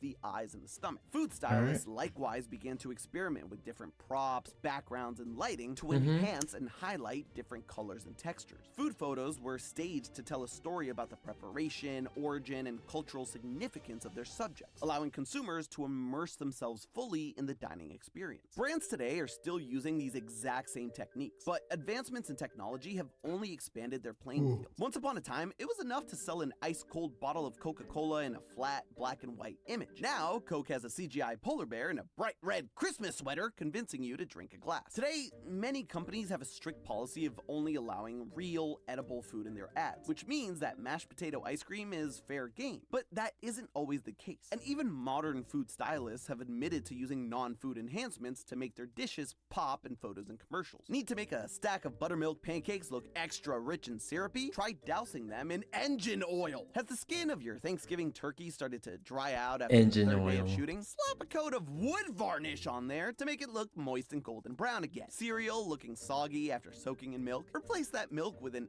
inedible combination of water and PVC glue to keep your Cheerios looking fresh on film. Then there's all the sneaky props used in staging to make the food appear flawless. If you've ever wondered why the burgers you grill at home look lackluster, it's probably because you're not wedging pieces of cardboard or chunks of a makeup sponge between toppings to make them look less droopy. You're also probably not painstakingly gluing the perfect amount of sesame seeds to the top of your bun, nor are you using a blowtorch on the edges of the cheese to get that perfect melt. Some food stylists even choose to undercook the burger meat to make it look bigger and fresher, and others might soak the meat in oil to make it look like it's dripping in savory juices. And the list goes on. Legally, there is a limit to how much brands and advertisers are allowed to blur the line between real food that's been expertly styled and a Frankenmeal presented as an edible dish. Section 5 of the Federal Trade Commission Act prohibits unfair or deceptive acts or practices. And in the case of food products, any false advertisement that is misleading in a material respect. Likewise, the Federal Food, Drug, and Cosmetic Act prohibits any labeling that is false or misleading in any particular way, which basically means that food manufacturers have to list the actual ingredients used and cannot make false claims about their food that have no basis in reality. For example, you can't lie and say that your cookies have less calories or sugar than they actually do just to sell them. You have to list the accurate calorie count and amount of sugar used. And the same legally goes for fast food restaurant advertisements, menu boards, and commercials. You can't trick diners into ordering a meal based on an image of a food item that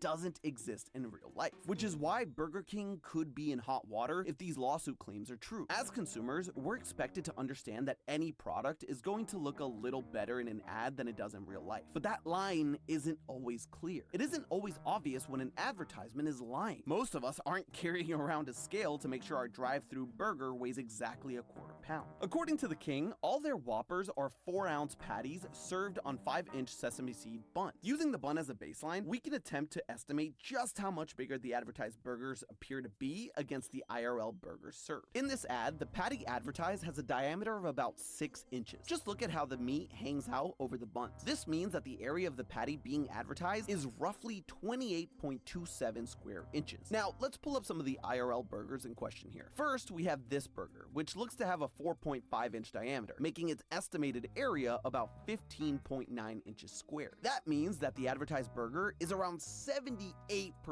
bigger than the real one. When it comes to volume, the difference is even more insane. Taking just the volume of the patty, the advertised patty is about 237% bigger. And let's face it, volume of the whole burger doesn't matter as much as the meat. Then we have this Whopper, which has a 4.25-inch diameter, making its estimated area about 14.19 square inches, which means the advertised burger is 99% bigger in area and 457 times bigger in volume than the IRL one. Exactly, or way more than what the lawsuit is claiming. If the 19 accusers bring forth similarly damning evidence to court, Burger King could potentially be found guilty of lying to make sales. So just how much hot French fry oil is the BK Lounge actually in? Violating the FTC Act is punishable by a civil penalty. And through the Penalty Offense Authority, the commission is allowed to seek those penalties if it can prove that the King knew his advertisements were unfair and deceptive. That civil penalty, up to $50,000 per violation. That amount adjusts every year to reflect inflation, so they're looking at a maximum fine of close to $1 million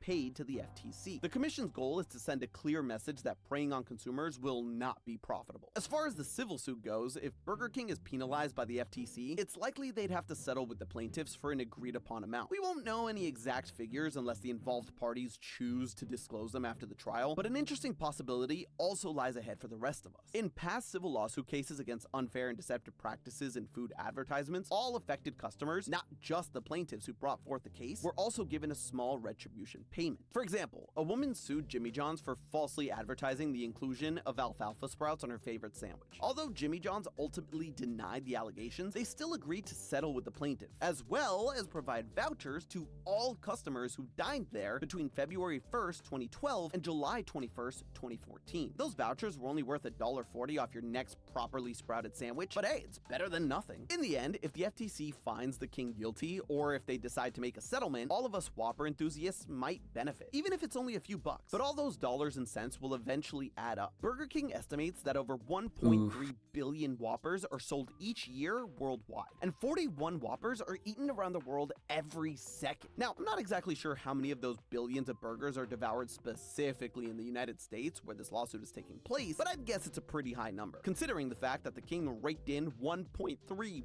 billion in revenue in the US in 2023 alone. Now, if history shows us anything, it's that the lawsuit won't go to trial for BK to lose and the entire industry to be altered forever because of the Whopper. It'll most likely be settled out of court for millions, people will be paid off, and that'll be that. Even in that case, though, it sets the precedent for a lot more legal scrutiny with all these too good to be true advertisements. With puffery or Honestly, exaggeration that no reasonable Gen Z, alongside the promise to make sure you don't raise iPad kids, we all gotta make a pact and promise. If we make a class action lawsuit against a company, no matter how much they beg to settle out of court, we fucking sue them for everything they fucking got. I don't care if it costs us much more, we'll do everything we can to help each other raise the funds as well as support each other the best we can. Because if we're gonna make sure that a company is held accountable, we gotta make sure that a company is held accountable to the fullest extent of the law. That means we gotta make sure they're not just charged a flat rate because of at the end when they at the jury verdict. We gotta make sure they're charged based on their net worth, based on the portion of their net worth, like the EU's been doing. We gotta make sure we do that. That being said, let's continue with the video.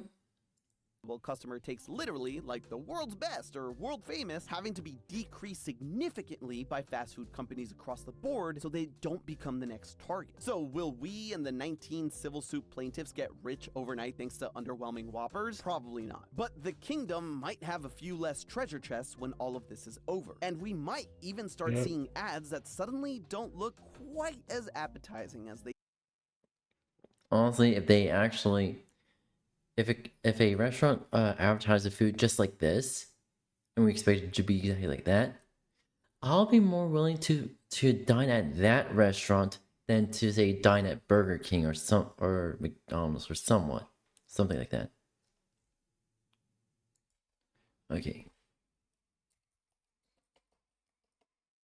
It's just a theory, a game theory. Thanks for watching. Okay, let's see. Are there any videos I'll be interested in? What is Pikmin? Where's Walt? Where's Waldo? Or where's okay, oh,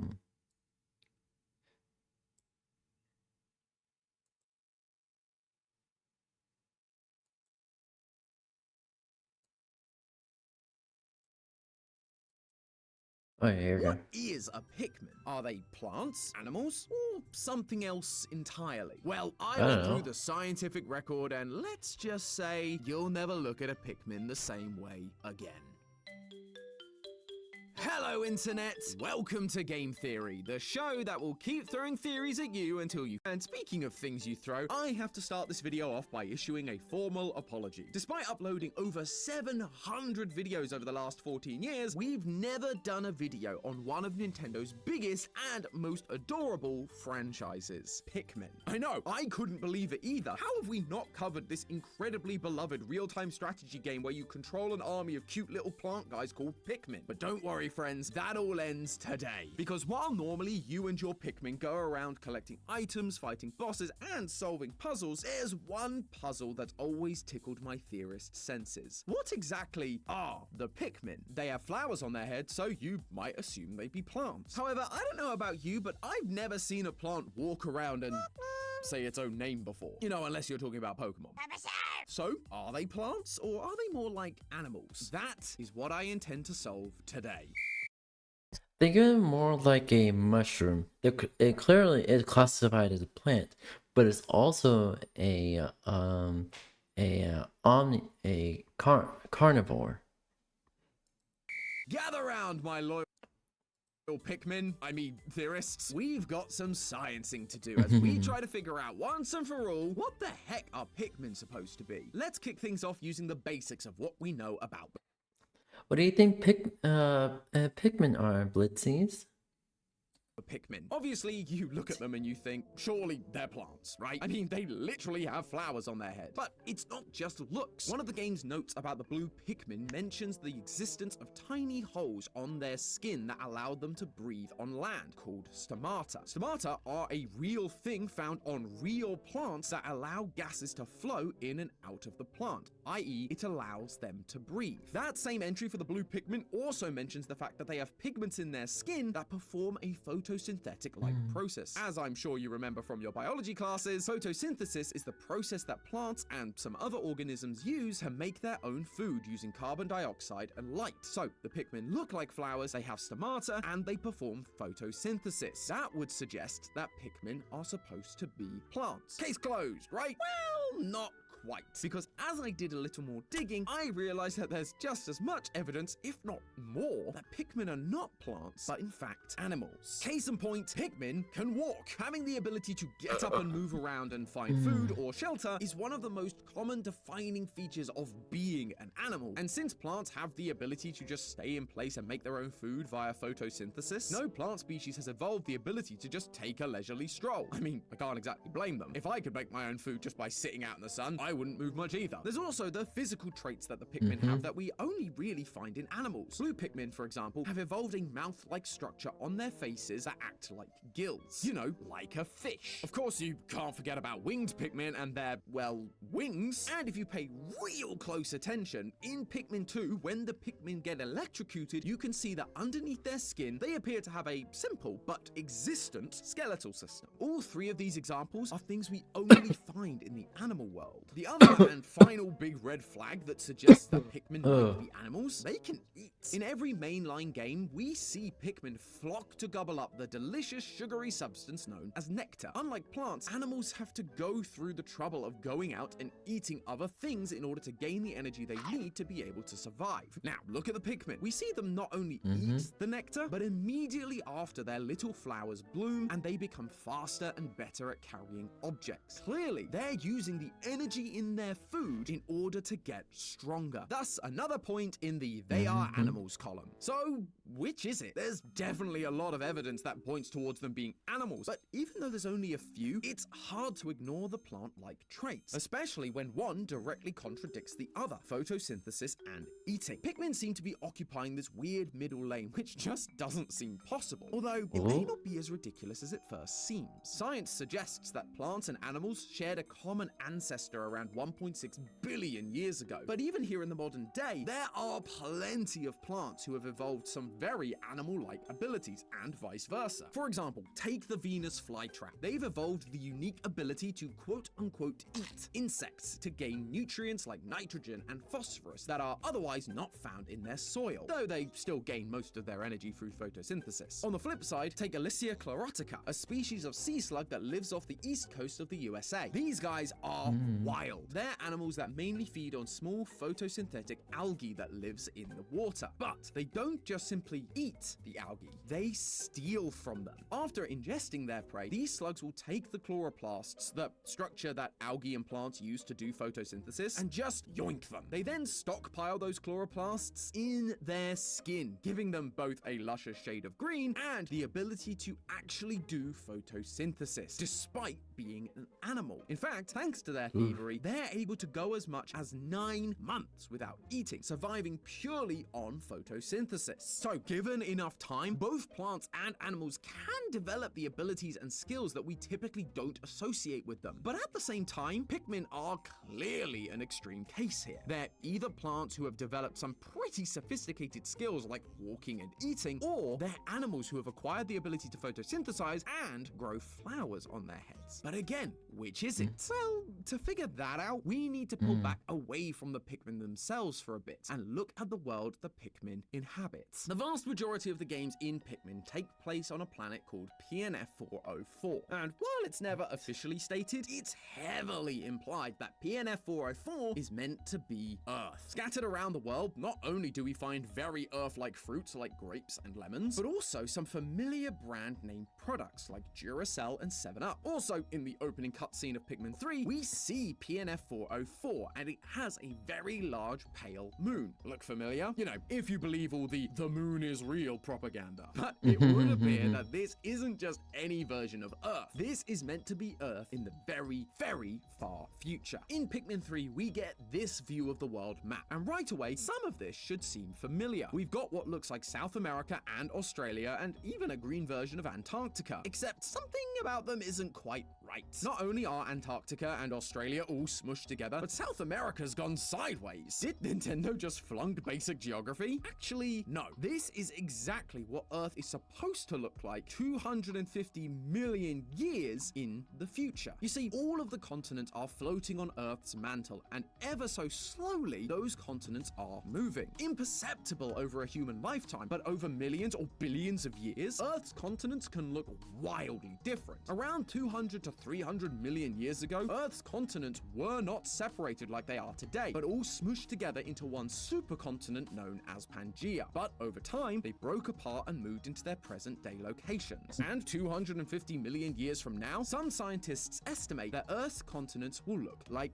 this. This is what they call Pangaea Proxima, and it is strikingly similar to what we're seeing from PNF 404 in Pikmin. So, if PNF 404 is Earth, and that seems pretty likely at this point, the Pikmin games take place hundreds of millions of years into the future, perhaps a time after humanity has wiped itself out. And in that time, all sorts of wacky creatures could end up developing. Think about it. 250 million years ago, Pangaea was all together. Dinosaurs were just starting to take over, and there were some truly wacky characters walking around. Creatures like the Lystrosaurus, Diplocaulus, and this species of reptile with wings on its legs. Just imagine all the crazy things that might evolve on an Earth without humans for 250 million years. And I'm not the only one making that connection. So has the foremost authority on all things Pikmin in this universe. I am, of course, talking about the main man himself, Captain Olimar. His detailed scientific notes tell us that, quote, it's generally believed that the Pikmin body was originally the root of a plant that has evolved over centuries, if not millennia, developing structures analogous to muscles, neural networks similar to those of a brain, and more. And that the accepted theory is that Pikmin evolved from terrestrial root vegetables. Not only does this pretty much confirm that Pikmin are a species that have evolved over many, many years to create a confusing biology, but he also calls out that they are plants who have managed to evolve animal-like features, specifically that they were originally some kind of root vegetable. Uh-oh, it's the Tom is going to try and identify a real-world species from a video game alarm. You guys know what that means. To get to the root of this Pikmin question, we need to figure out what kind of root vegetable the Pikmin most likely evolved from. Not to get too Santi on you, but root vegetables are, well, vegetables, where humans or other animals primarily eat the root of the plant. Things like radishes, beetroot, and swede. I'm sorry. What? Fine. Radishes, beets, and rutabagas. Thank you. Swedes. Anyway, as I looked into all the various kinds of root vegetables that were out there was one that was just the right fit for our Pikmin progenitor. You know them, rabbits love them, it's the humble carrot. First off, I mean, just look at them. Couldn't you just imagine a red Pikmin all julienned up on a nice salad?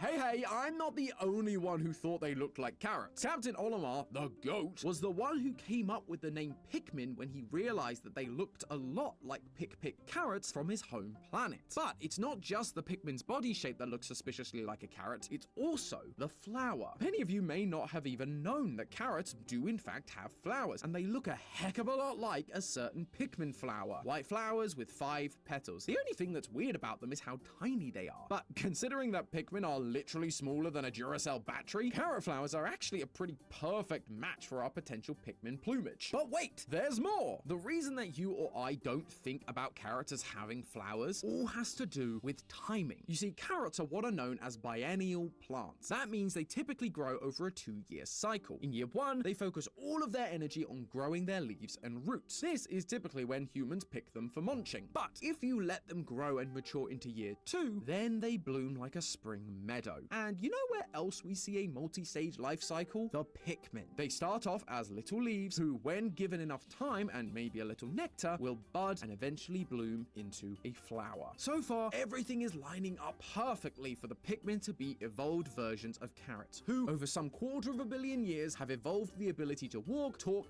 and chew gum at the same time. It all feels too good to be true, and unfortunately, like most game theories, it is. Or at least, it's not the full story. You see, there's one tiny little detail we need to have sorted before I call this Pikmin theory done and dusted. The rock and ice Pikmin. These guys are a bit different from their other colorful friendos. Quote again from Onomar's notes. Pikmin supposedly evolved from plants, yet there are also Pikmin species with bodies made of ice, known as ice Pikmin. How is this possible? This species is definitely a member of the Pikmin genus, but its body does not share any of the plant-like traits that Pikmin are known for. Instead, it's composed primarily of stone. The stone is actually the chosen host for a parasitic subset of Pikmin species. I'm sorry, did you just say parasitic? As it turns out, rock and ice Pikmin are part of a subset of Pikmin known as Hermikmin. You know, like hermit crabs. And while they definitely are Pikmin, they're also parasitic?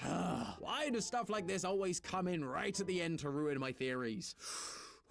Just take deep breaths, like a therapist said. All right, we don't need to throw out everything we've talked about so far. We can still stick with the idea that the Pikmin are evolved carrot people, but we are gonna have to try and figure out how this whole parasitic thing fits in, because, spoiler alert, carrots are not parasitic, no matter how many times they sneak their way into my juice recipes. So, what if it's not the carrot that's parasitic, but a parasite of the carrot? Let me introduce you to Philippanche aegyptiaca, also known as the, I'm not sure I'm allowed to say that on YouTube. Anyway, aegyptiaca is a type of plant that parasitizes various crops, including tomato, potato, and yes, carrots. Aegyptiaca works by releasing tons of super tiny seeds and then lies in wait for an unsuspecting veggie to take root up near it. Then it grows towards the roots of the plant, attaches itself, and begins to absorb some of those sweet, sweet nutrients. But absorbing nutrients isn't the only effect this plant has on carrots. According to one paper published in 2020, this little parasite also leads to changes in the gene expression in the carrots. That's right, the parasite affects the genes of its host. One of those genes are known as carotenoids. Carotenoids are the pigments found in carrots that give them their orange color. So these parasitic plants could affect the way pigments work in carrots, and over 250 million years change the color of those carrots to blue or yellow or pink. Oh, and did I mention that these plants can also lead to stunted growth? Tiny carrot people, anyone? I really do think we're onto something here, because there's something else in the world of Pikmin that appears to have a really tight relationship with these little guys, but also has shown some parasitic tendencies. I'm talking about the Onion. No, not the satirical news website, we like them. The little spaceship looking thing that serves as the Pikmin's home, nest, and the place they are born from. Despite looking like some sort of UFO, it is confirmed in the game to be an actual living thing. Now, according to the game, they are not Pikmin, but considering how close of a relationship the Pikmin and the Onion have, it's clear that they have evolved together with the Pikmin over the past 250 million years. But while the Onion looks all cute and innocent on the outside, hidden beneath that fleshy exterior is something disturbing. In all of the games, we see Pikmin gladly climb into the Onion's exterior at the end of the day. But what happens if something other than a Pikmin falls into the Onion? Well, back in the original Pikmin, if you got the bad ending, you found the answer. If you don't collect all 25 spaceship parts, Olimar's launch back home will fail, and so he dies in the crash. The Pikmin then take his body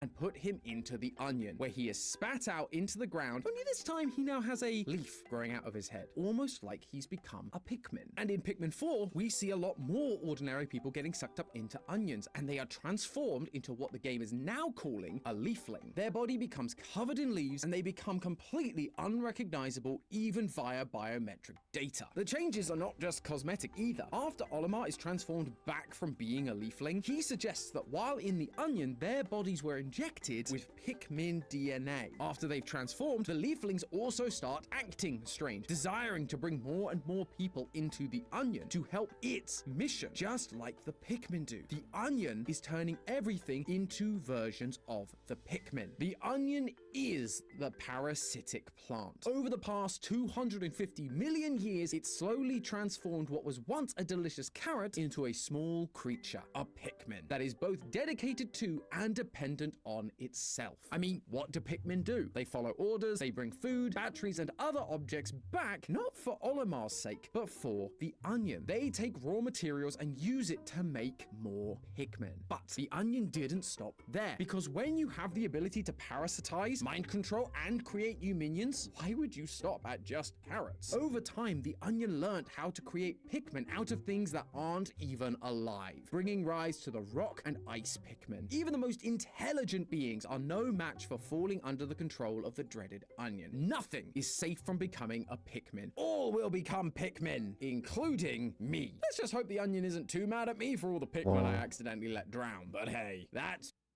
just a theory. A game theory. Thanks for watching.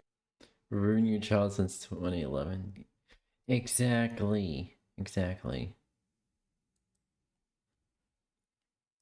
So we're not able to actually move on to the next game because we're going to be basically watching more videos for an hour until this room specifically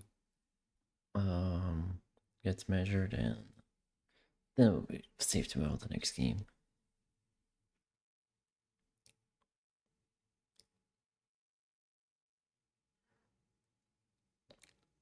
There.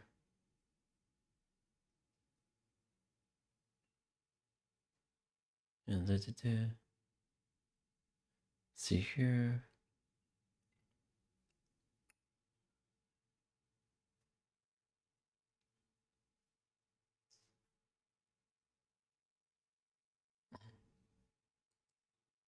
Where is Wally?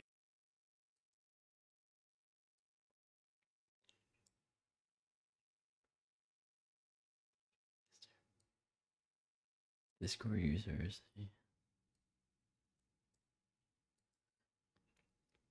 There we go. The only thing we see now is your computer guy. You don't have complete. You all mother. तेरी ban की चूत allow. What? Do you know who I am, mother? This Lol. is Tanvir. He's a fake Apple tech support scammer, and before he had this meltdown, he assured me that he's a cybersecurity professional. Are you a security professional? Yes, sir. I'm working for the technical team. So we decided to put his skills to the test. We hacked his computer and used that access to give him a series of phony computer issues that he would have to fix. We're gonna run this fake virus on his computer. And if he clicks it, it means he's dumb. If he doesn't, he knows what's up. I clicked it, you clicked it. Spoiler, it ends with us uploading a virus to his computer that crashes his entire system. All right, it's time to move to the nuke. Let's see how this professional holds up. Thank you for calling support. How may I help you? Hi, I just got a note. It looks as if you guys did an Apple transaction on my account. Is this Apple Care? Yes, ma'am. This side Apple support. How may I help you today? Yeah, I want to get this canceled. Are you guys sent me a note. Is this coming out of my account? How much is the charge? $272.80. All right. And as per you, this charge does not belong to you? No, it doesn't belong to me. And do you use iPhone? I don't. You're an Android, right? No, I have a computer, but I don't have one of those. I guess it's called smartphone. Okay. We will have to like do some troubleshooting steps in order to like cancel this transaction. So can you please like turn on your laptop or a desktop? Let me like guide you to cancel this charge. Yeah, I can do that. You need my desktop on? Yes.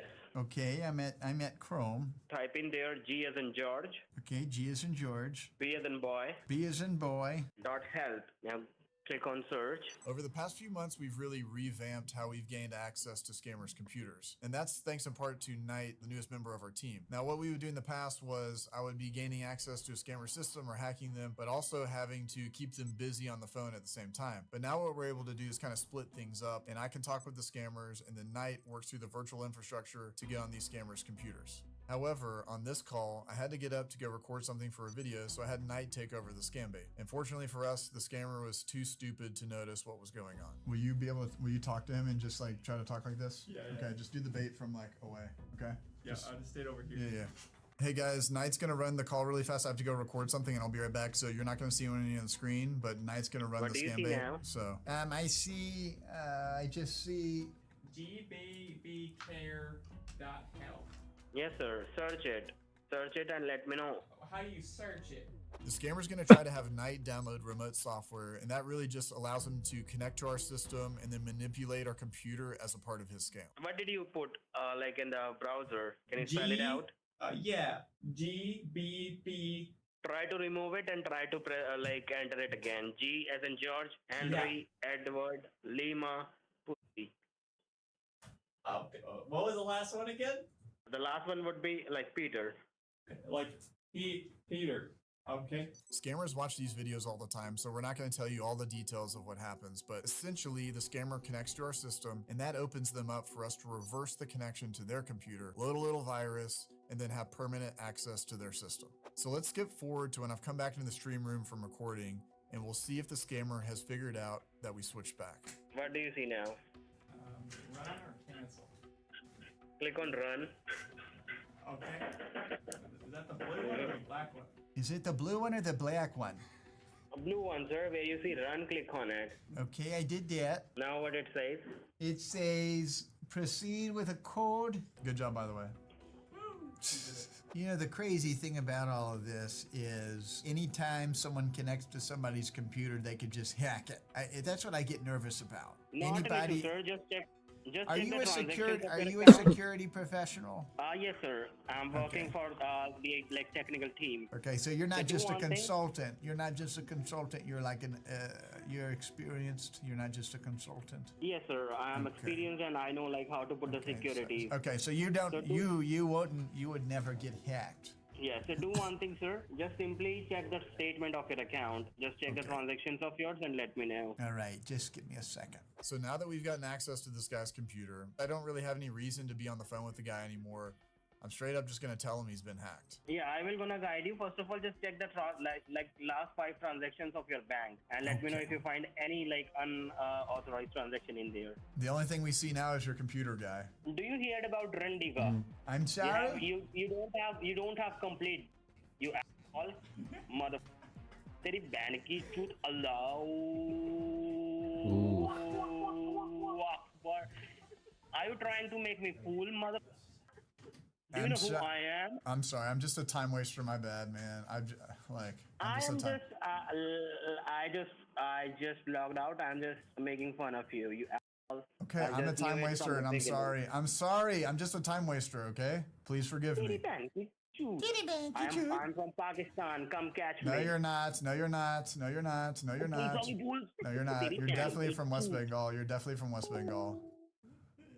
If you media freak out as soon as she said that. That was kind of a fun like tag team there, Knight and myself. He didn't even remember our voice. A few days have passed, and with the access that we have, we're able to get a little bit of information on this guy. First off, when he's scamming people, he goes by the name of Joseph, but his real name is Tanvir. Secondly, he's definitely not in Pakistan like he said. He's in an apartment complex in Kolkata, West Bengal, India. So after getting this info, the team and I got together to figure out what we're going to do with this guy. One of the things that he says. Wait a minute, the animation, I just realized. Hold on, please tell me. Please tell me.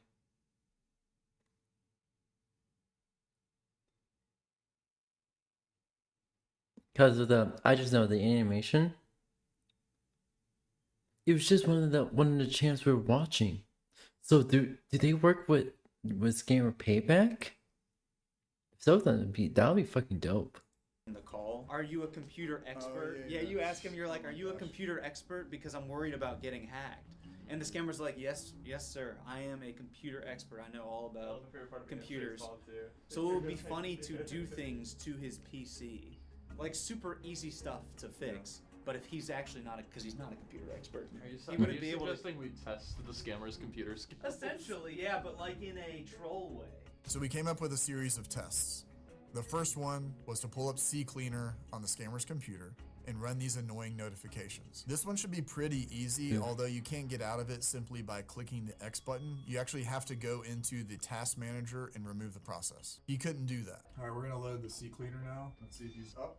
Okay, he's passing. I like how he's just hovering over the head. Come on.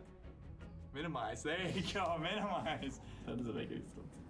Poor guy. Our second test was to trigger an AnyDesk pop-up on the scammer screen. All he had to do was end the process and uninstall the app. He instead just accepted our request and allowed us on his computer another avenue to do whatever we wanted to do on his system. There's the 10 beer buy. Wow. He accepted. Literally accepted my AnyDesk Hey, what's request. up? Where is I'm this? doing good. Doing good. A bit of a play champion. So instead of like doing a retro game portion of stream, like pretty much what I would have been doing it like in a few minutes, I actually have to wait about an hour because this room is gonna get some measurements for new flooring. So yeah. So I just have to, as soon as that starts getting done, I'm muting for the duration until that gets done. Right now I'm pretty much chill. And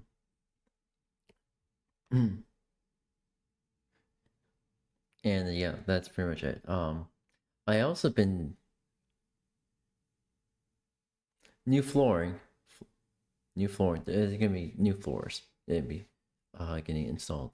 Anyways, yeah, but like the day that new flooring gets installed, I won't be able to stream that day, so I'll make sure to let chat know if that happens. If I have to schedule for streaming it for a day that the floor gets done for this room, I'll have to cancel stream.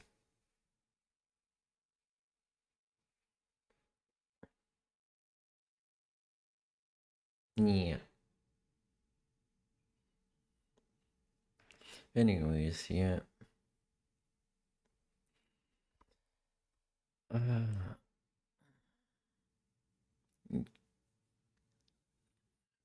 like it. Oh, just a simple color change for the floor, but yeah. I think it should just be a little bit darker than the one that we have now. But anyways, yeah. Oh, neck crack. Ooh. Anywho,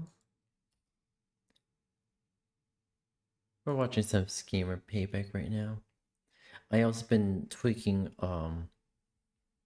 Kickstream settings to make sure those bots don't just flood my chat anymore.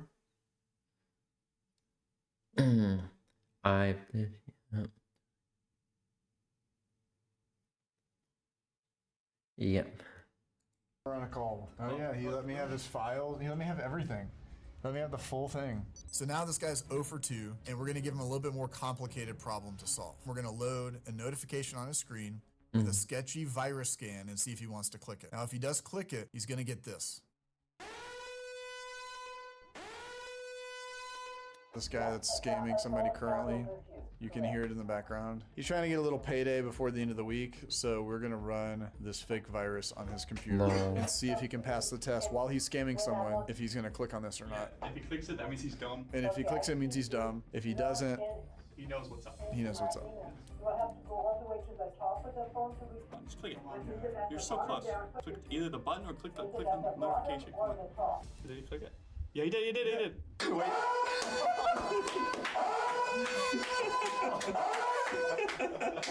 So during this, we decided to drop our final test. Although it's less of a test and more of a nuke. Essentially, we are running a program that overwhelms this entire system by overloading the RAM. Here's Knight from the day before explaining how it all works. Pretty much, Knight, you're going to show on the screen what we're about to do to Tanvir's computer. Yep. The part of it that's going to be the destructive part. This is basically what's going to be inside his memory.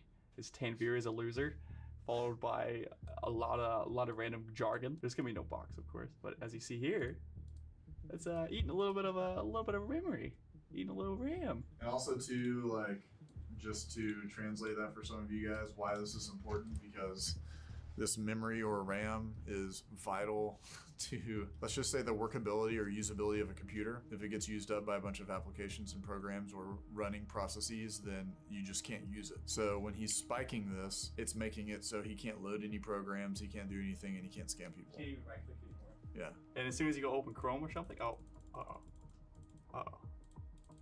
Ooh. Nothing works anymore. And the best part is he's still gonna see his screen until it inevitably collapses. So now let's get back to the present. All right, it's time to move to the nuke. You want to nuke Yeah, him? let's nuke him. Nuke him.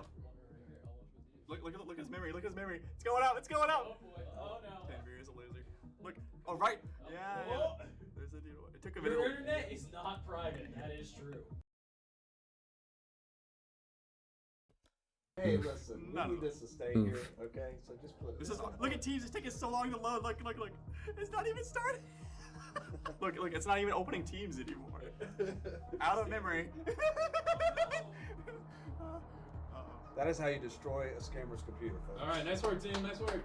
Oh, yeah, Let's go. Let's go, boys. Let's go. And Maze is coming in. He missed all of us. Yeah, Maze. Panda Where Maze. were you at? Panda Maze. Huh? Where were you at? He missed all of it. Look at this man missed all the excitement. So I'll watch the video. Watch it till the end. For the next couple of days, we kept an eye on Tanvir's computer, and of course, he was unable to remove the virus. We're going to take whatever information we collected from his system, including his location, and send it over to West Bengal's Cyber Police Division as well. Thank you so much for watching. This has been Pierogi with Scammer Payback. Saying Yeah. Unfortunately, West Bengal government is also corrupt. No big surprise there.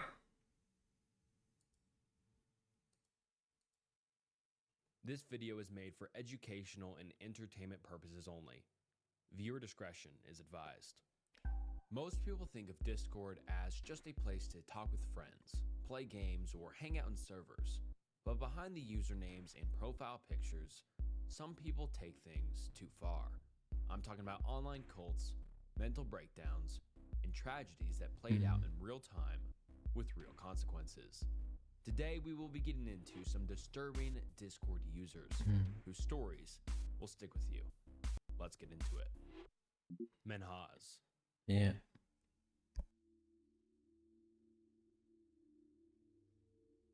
I've just slaughtered my entire family, and will most likely spend life in jail if I manage to survive. I hope I made you laugh at one point and another. I hope you remember the good times. I will miss you all. Maroon, Menhaz's friend, then sent the following messages. What? I just woke up. To which Menhaz replied with, I'm sorry. Do you want the pics? It was clear at this point the guilt had already set in, but how did this even happen? Menhaz had been part of a server which revolved around the MMORPG Perfect World, a Chinese game. The server was called Perfect World Void. Shortly after joining York University in Toronto, Menhaz dropped out when he was just 19. He was already failing and performing badly and decided to drop out without telling his parents. But it's not like he just didn't mention that fact. He actively tried to cover it up. He created fake reports, told his entire family that classes were going great, and held up the illusion that he was working towards a degree in engineering. The truth was he was playing video games all day, doing nothing with his life. He was probably used to doing this, considering the fact that he had taken a gap year before starting university at 19, not at 18 like most people. He told his parents for the next 4 years that he would graduate in July of 2019. In the months leading up to the murders, however, he became more stressed. He even got himself banned for being more offensive than usual. I'm not being racist. Islam is a religion, which is cancer to the current world, bro. That's true, actually. Facts. You're talking to who? If you go to a Muslim country like Iraq, they'll make you cover up if you're a girl. Shit is so fucked. Talking to all Muslim dogs. Fool. Continue. Okay, anything else? You don't know shit about Islam. Just play the game, N-word. Quran says mountains hold the earth together. I think Islamic people should be tested before they're accepted into modern countries, like Syrians. I think you should stop trashing other people's religions immediately. Their values don't reflect modern day morality whatsoever.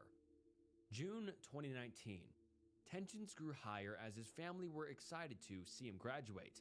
It was at this time he began preparing for the murder, planning, and mentally accepting it. On July 27th, Saturday, 2 days before his graduation. I've heard this. I I heard this story before. Honestly, it's quite sad, and it do relate to the academic issue within Eastern culture families, especially Indian Asian families. I'm more of the Asian, Southeast Asian side, Southeast Asian Islander side, or just Pacific Islander. It gets watery, but there's just so much pressure just pushed on their children to become more successful than their parents. Most likely, most likely, first generation child like me. And the dark truth is, we want to make our parents proud of us. However, it it'll come at the cost of our own happiness. Cause there's, cause cause the culture of respect and honor permeates so deeply into subconscious that I feel like there's no way out except for the extremes. My story being, I was pressured to become at least an LPN, or at the very minimum a pharmacy technician. And originally I wanted to become a psychologist or a therapist. Parents said, no, that won't give you money. And I'm like, it's also part of the health industry, and that's actually an easier job. Well, not really easier, but it's a job that I'm more interested in doing. However, I was coerced to start getting my state license for the pharmacy technician. It was to the point that I completed my the initial course before the state exam, and I got cold feet because I felt like that I really shouldn't become a pharmacy technician. And instead of just telling the truth, because, well, they didn't. I try to tell them hints that. I try to give them hints that not like direct hints, but like small vague hints that I didn't want to become a pharmacy technician. And even with those indirect small hints, they blew the fuck up on me. Both of them blew the fuck up on me. So I I just put my head down and did not tell them that I was giving up on becoming a pharmacy technician, to the point that my mom recommended her boss, because she's a registered nurse. She was a registered nurse, so she recommended her boss for me to become a pharmacy technician.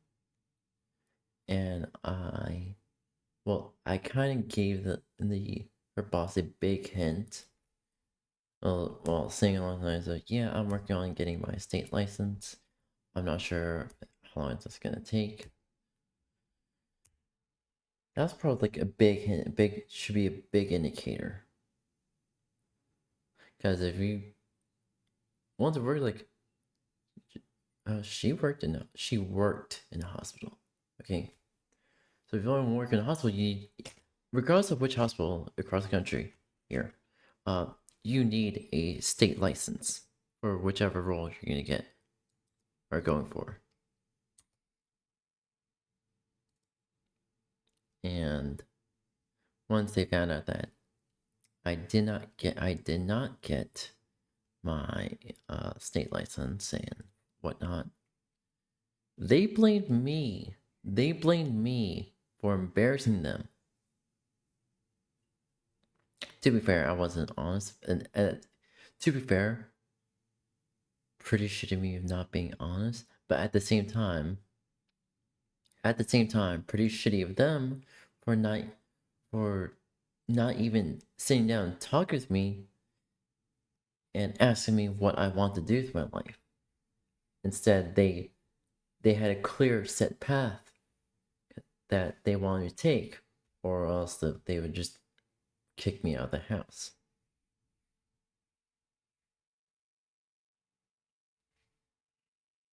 Oh yeah. Well, at the time they didn't not kick me out of the house. Eventually, probably like a year or two, I think. 2 years or 3 years. 2 or 3 years, I ended up escaping parent house because of how bad it got, so yeah.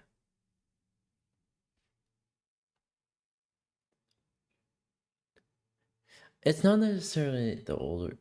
Okay. Wisdom does not come with age, but wisdom comes with experience. So if you experience a lot too much when you're like a kid or early teen, then you'll have that wisdom. You will have that unfortunate wisdom to give to others.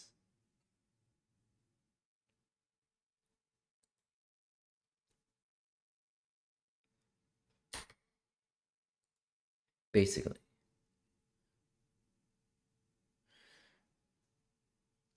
Even, and that's what the saying, hey, you're you're mature for your age, or you feel like an old soul. That literally stems from basically for being forced to grow up too fast and, well, trauma.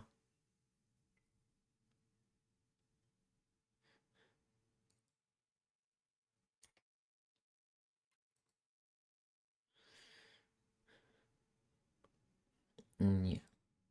Graduation on the coming Monday, the plan is set in motion. He began sending messages and pictures to the Discord server. No, I killed mom and granny so far, waiting for sister in 5 minutes, and then dad in 1 hour. At this point, members of the server were highly skeptical. There's no way he actually murdered his whole family over a lie.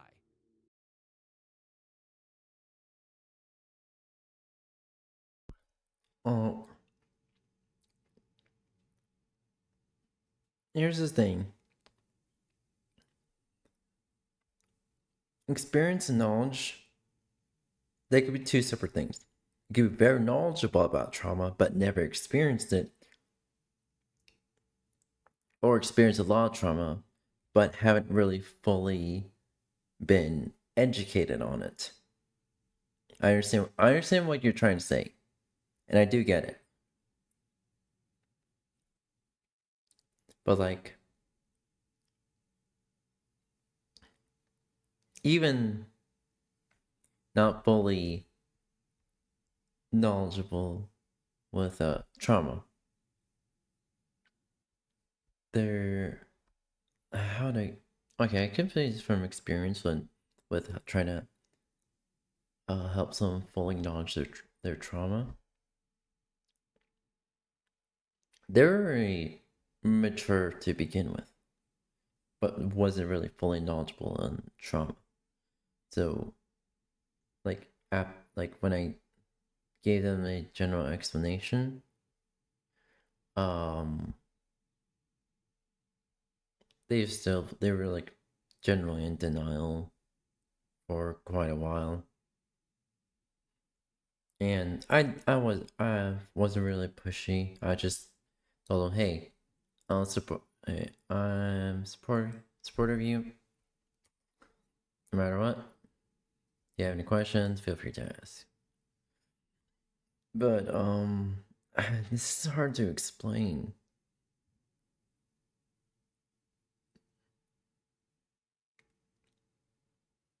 Okay, so life experience.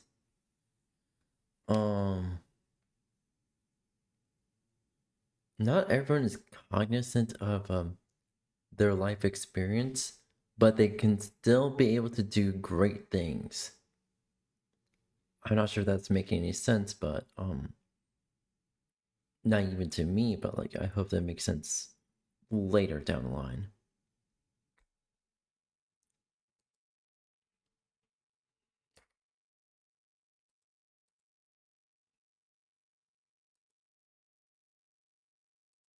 But some people were suspicious that it might be true until their worst fears just got real. He sent photos of his deceased family members, their throats slit, the blunt force trauma on their heads. Some people worked on finding out his location, while others tried to find out whether or not these photos were real or fake. They searched them up through various different reverse image search sites to no avail. An IP check traced it back to Toronto, and so, unlike as seen in the movies, they don't get a pinpoint location. That narrows it down from 7.3 billion people to 6 million people. It was like finding a needle in a haystack.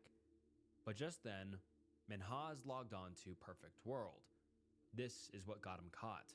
They decided to risk it, and had a member of the Discord who lived in Minnesota call the Toronto Police Department to step in. The police were finally on their way. He almost immediately ran to Discord and posted, "They were so kind to me. I started getting depressed, became an atheist, and ultimately created this plan." He sent a couple more images of the murders, this time of his mom and sister. First mom, then granny, then sister, and lastly dad. I was shaking the entire day. He told the server that he did it because he didn't want his parents to feel the shame of having a son like me. I'm a pathetic coward and a subhuman. Since I'm atheist, I believe there's no afterlife. So I was scared to die, and I wanted them to die so that they didn't suffer knowing how much of a pathetic subhuman I was. It's all very selfish. I'm just pathetic. He was asked what his plan was now, just moments before his arrest, while he was unaware that the police were on their way. What will you do with the rest of your time now? At this point, the action is done. Eat junk food, visit my ex-girlfriend, drink, smoke. I've never drank alcohol or a cigarette. Minhaj was arrested as soon as the police arrived, and just before he answered the door, he sent one final message. The police are here. Goodbye. Minhaj Zaman was charged with 4 counts of first-degree murder. He was held in custody and bail was denied. He underwent a psychological evaluation and was declared as fit to stand trial. Before his sentence was read, the judge described the murders as systemic and brutal, committed against trusting family members who supported him based on all the evidence presented. He was sentenced to life in prison without the possibility of parole for 40 years. This is one of the harshest penalties in Canadian law.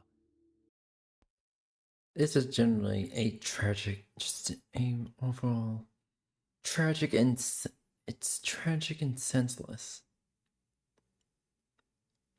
At the same time, like unfortunately, I'm gonna have to play devil's advocate. I do understand the pressure he was going through. I do understand the anxiety, and the absurd amount of high expectations that his family had for him.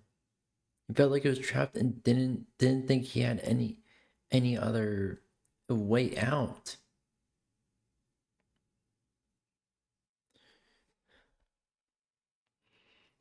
To think my story played out similar to this, except I ended up escaping my parents' house. Fucking hell. Oh, Jesus Christ. But yeah, unfortunately, as dark and nonsensical as this may seem,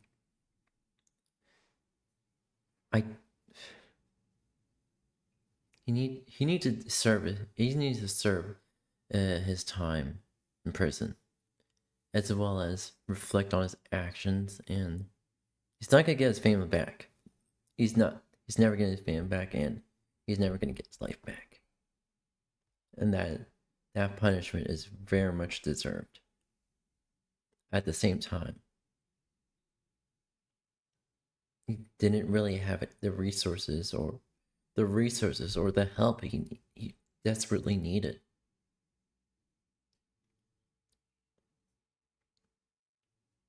And I don't know when the fuck he's gonna get out of prison, but I really truly hope he turns his life the fuck around. In some fucking way.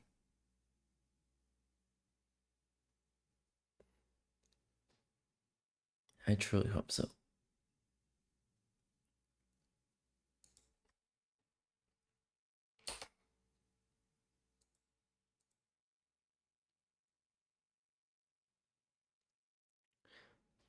Okay, despite the bar being that felt like that, YouTube is just no Google is just intentionally worsening the experience. And I feel that Google needs to be held accountable, and there needs to be such a large class action lawsuit that Google will have to respond, and will have to try to not even I know companies will try to like settle out of court, but like Gen Z needs to make a promise into if we do class action lawsuits against a company, that we make sure we sue them for every cent, every penny they got.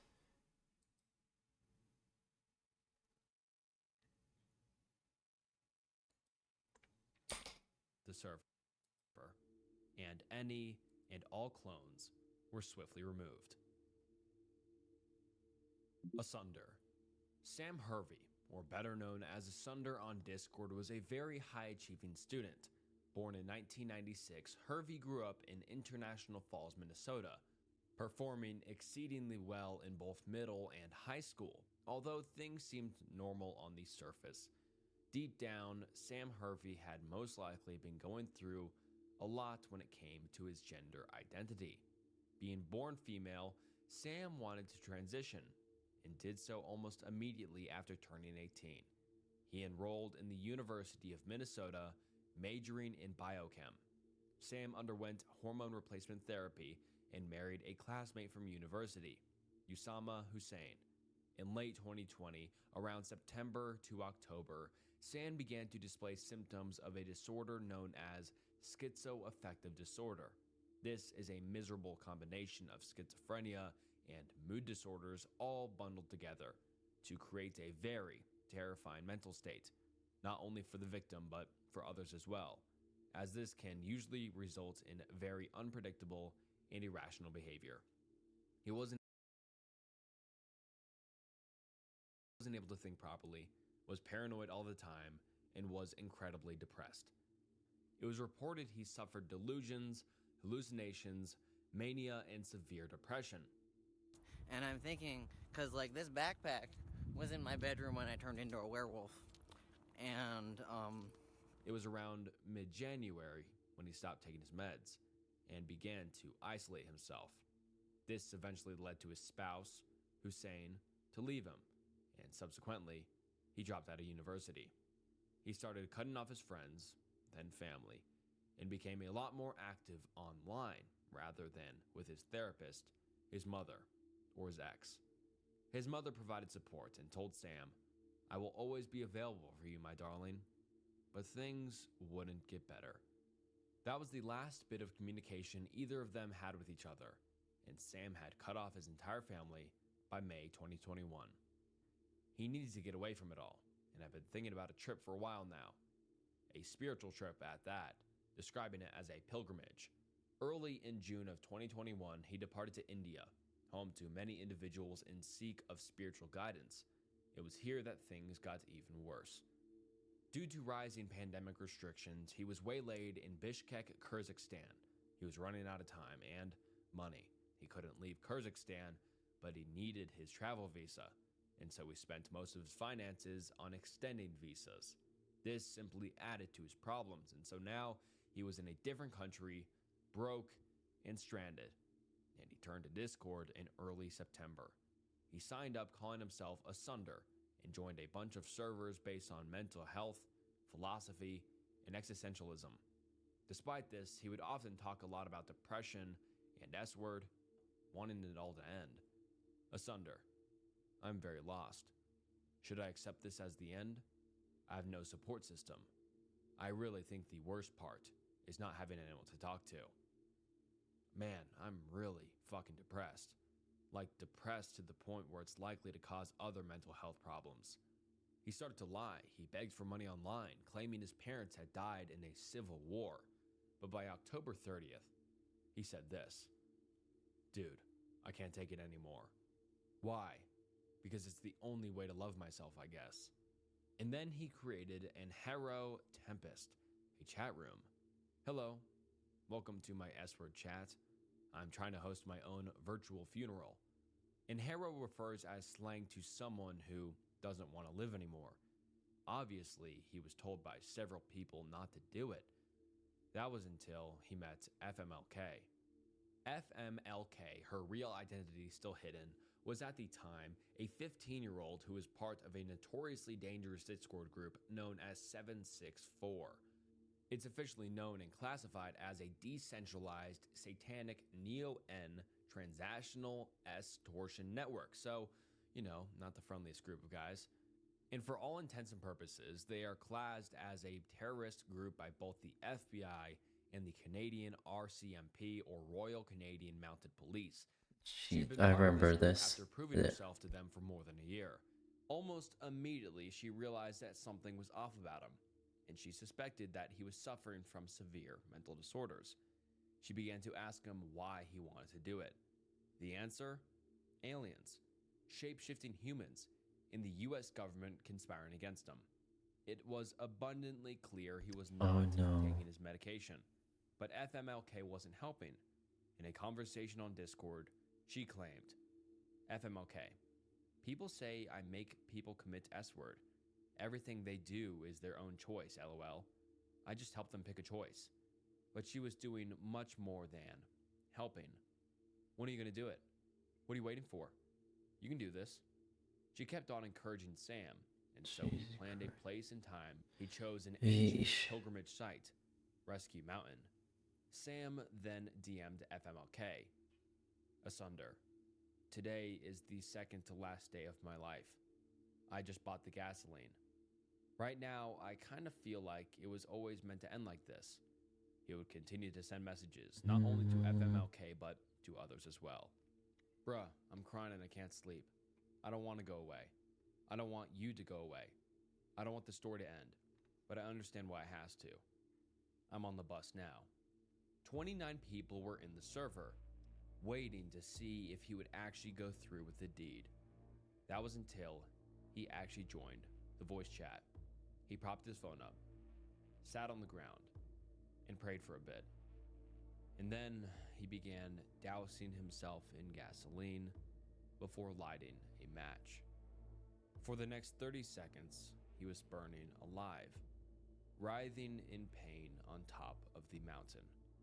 Other users began yelling in the voice chat, "We did it.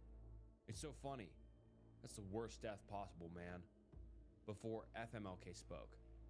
Shout out to fucking 764. She was proud. She deleted all the messages between herself and Sam to avoid incrimination on the event of a criminal investigation. A stranger eventually stumbled upon Sam's body and called the police. It was ruled as a S-word. If deleting account is deleted on Discord servers, but apparently Discord keeps logs much of the messages, including server messages and DMs. So there's that. So any FMK 764 members who are watching, yep, that is the actual truth. And there's actual evidence according to several YouTube videos that Discord does keep the messages and keeps messages for evidence and collaborating with the FBI, see, blah blah blah blah blah. Basically, collaborating with every country, basically. So, if you're hoping that your messages were deleted, think again.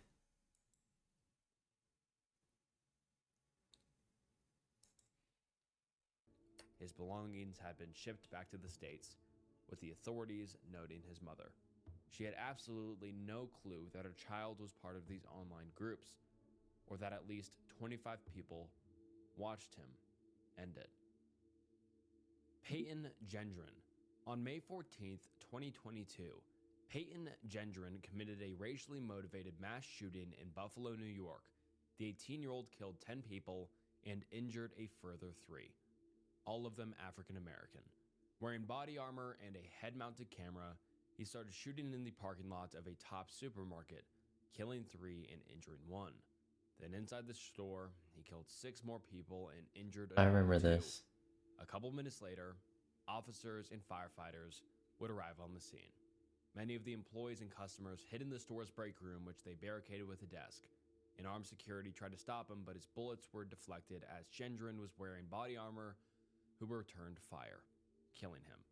He specifically targeted African American people, as at one point he pointed his gun at a white cashier but did not shoot, instead apologizing to them. Just 6 minutes after the shooting started, Gendron walked outside where officers were waiting for him.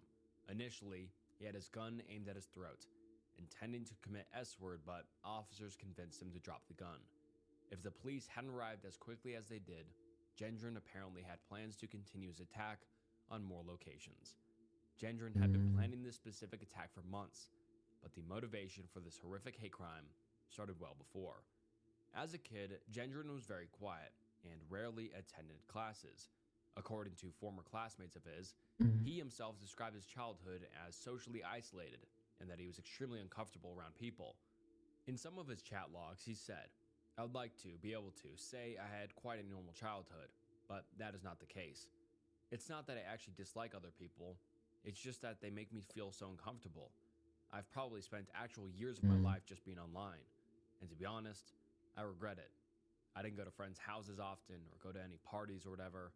Every day after school, I would just go home and play games and watch YouTube, mostly by myself."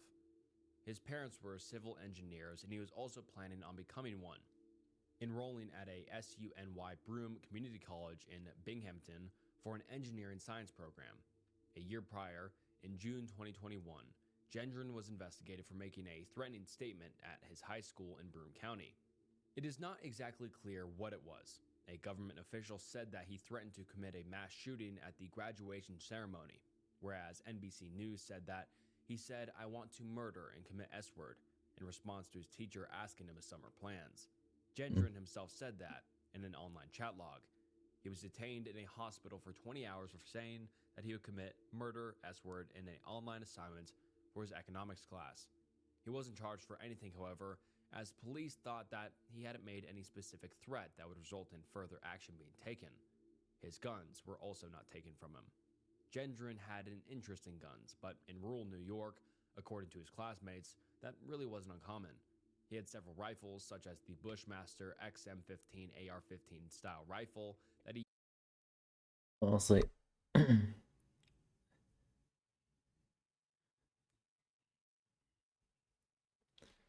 honestly, as I appreciate self-defense laws and all that, if someone is mentally ill, not really should be, not really is not really fit to be wielding any weapons. How about take these weapons away from them? Like just, oh my god. Okay.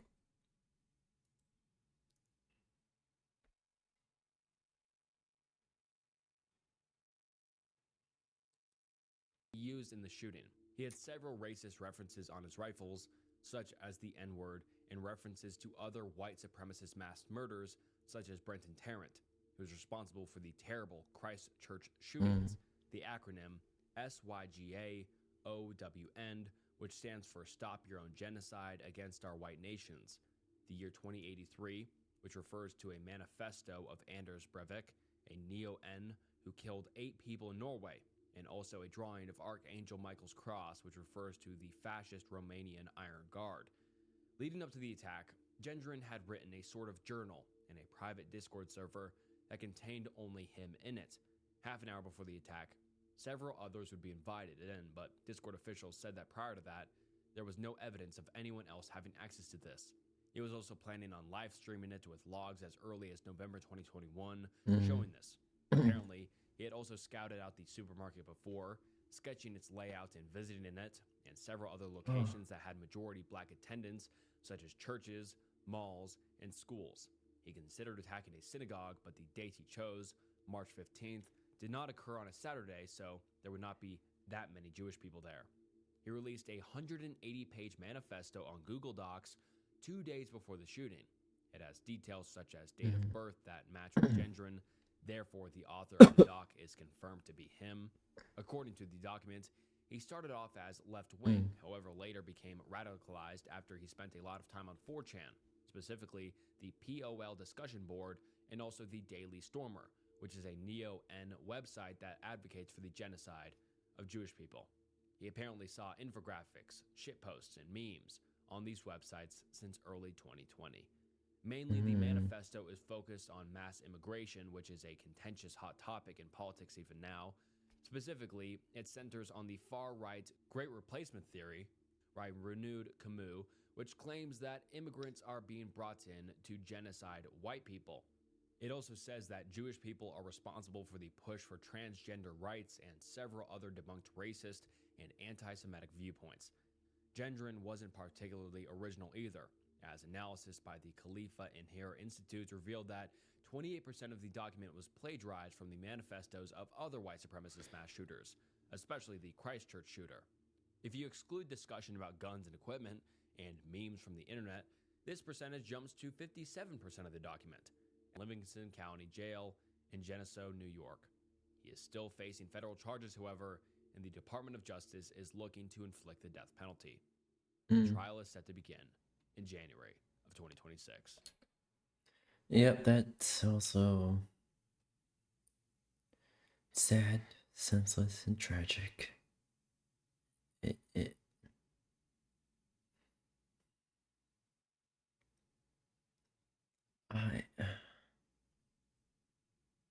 There's so much common sense that could have been taken, and there's so many precautions that could have been made.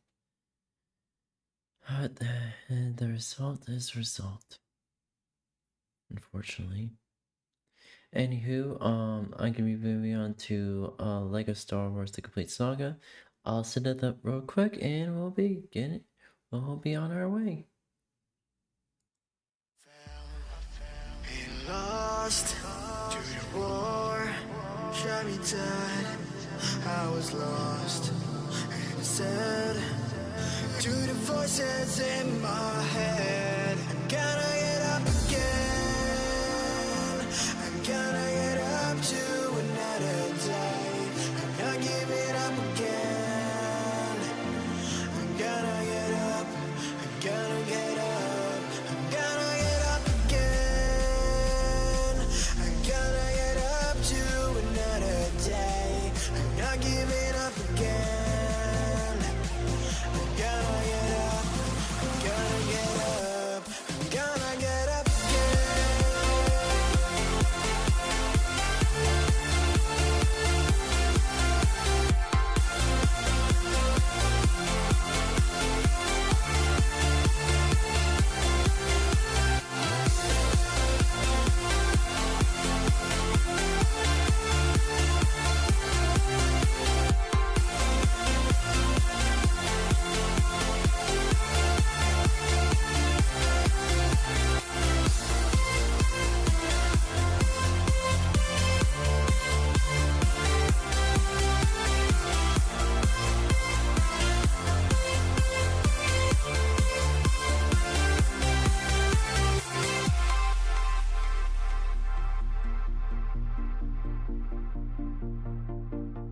Look into my eyes. My heart beats like a drum. You listen to my lies. Love is far to come. Your love is far. Running at the speed of light, kissing under city lights. Lost me in this morning till my day just goes on. Running at the speed of light, kissing under city lights. Lost me in this morning till my day just goes on. Gotta get up again. I'm gonna get up to another day. I'm not giving up again. I'm gonna get up. I'm gonna get up. I'm gonna get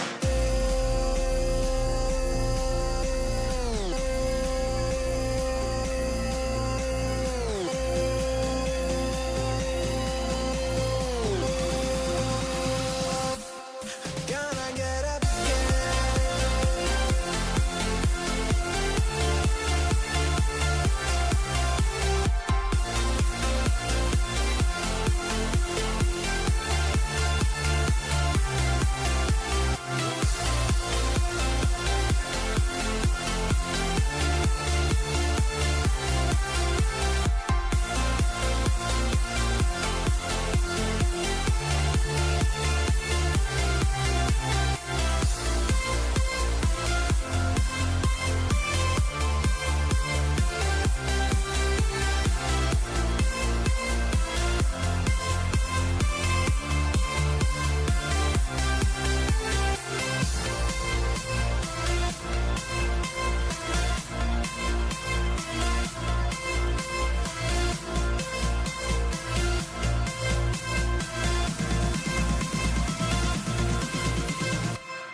Alright, we are back in again with Like a Star Wars The Complete Saga. Get right into it. Alright. Hold on, I may need to adjust my...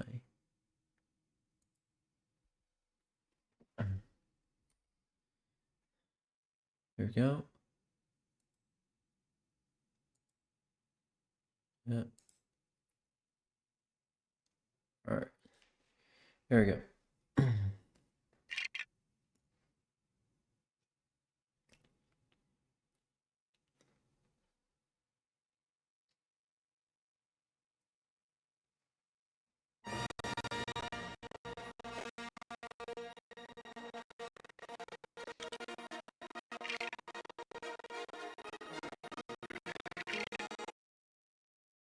Okay, shaders may be a little fixing.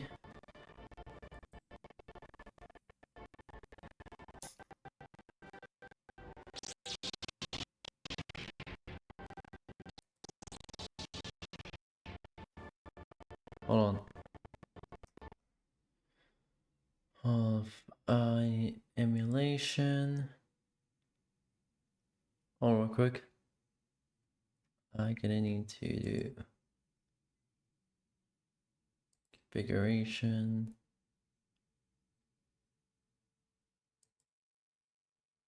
GPU audio.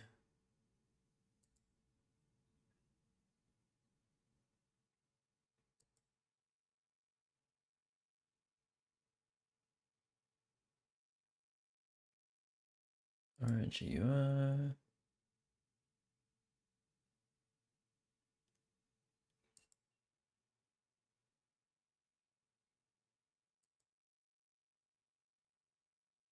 Alright.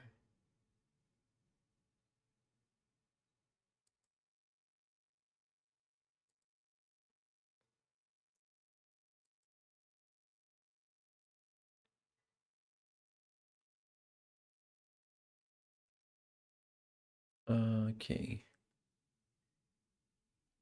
Can I bump this down?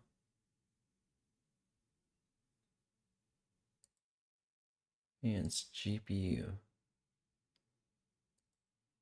Auto, shooter quality. Alright,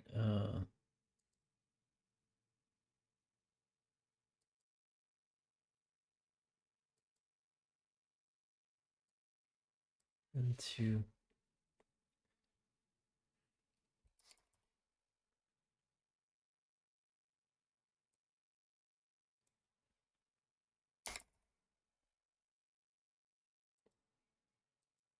does it affect anything?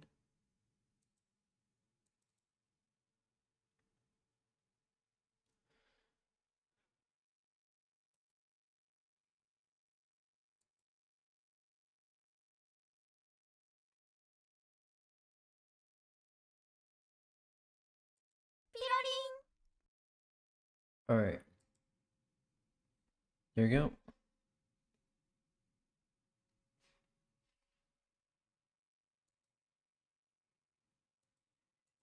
Yes, okay.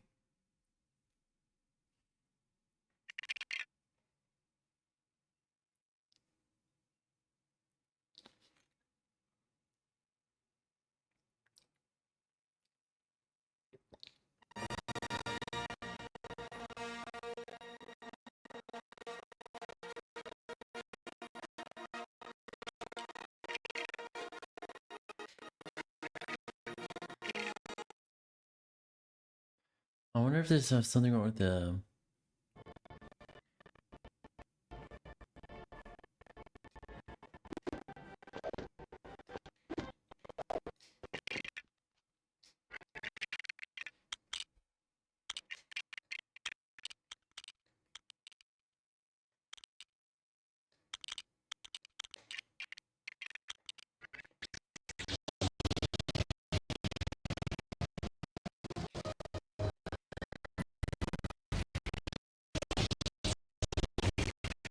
Okay, so there's something clearly going on.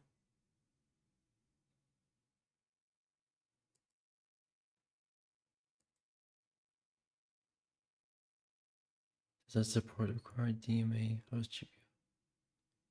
What do you mean? Okay, configuration. GPU. What's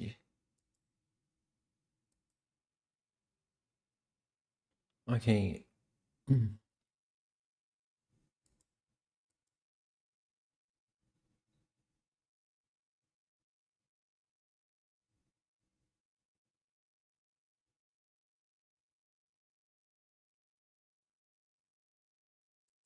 Utilities. View configuration. Later. Alright. What's going on? The CPU.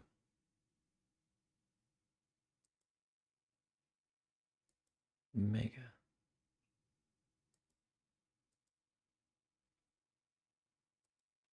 Okay, hopefully that fixes it.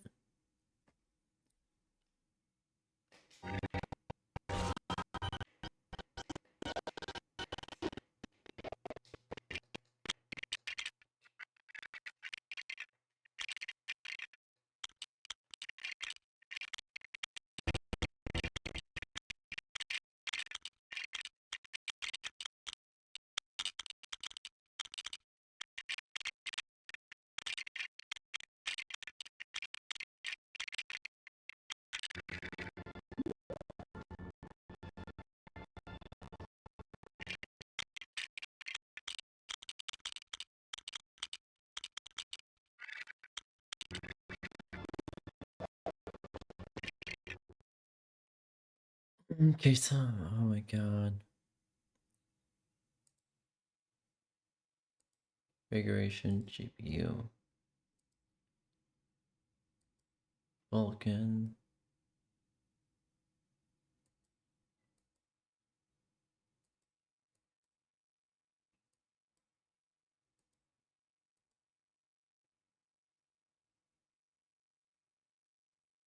%. It was working yesterday.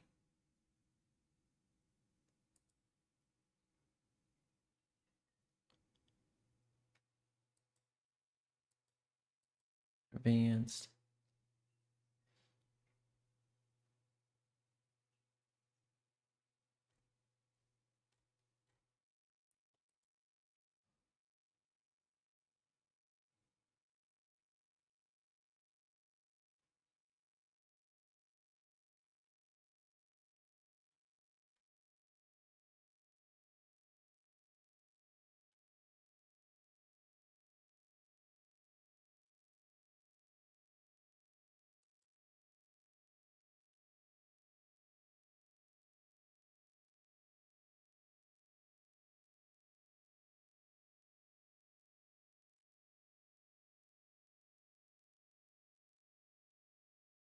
Okay.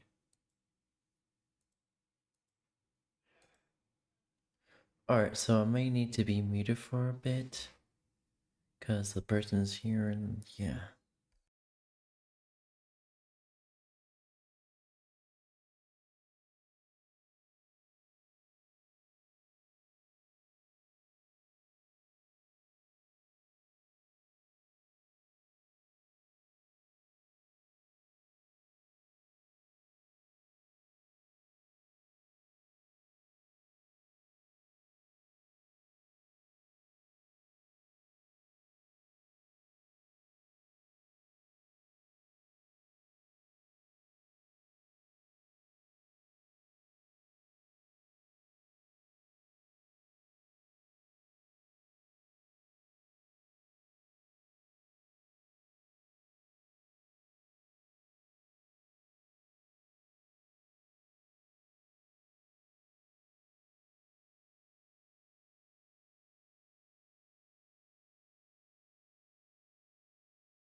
Hold on, I gotta see if we can get the 2.0 version of this game. I'm not sure what broke, but I'm gonna try to fix this.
Lost to the war, shot me dead.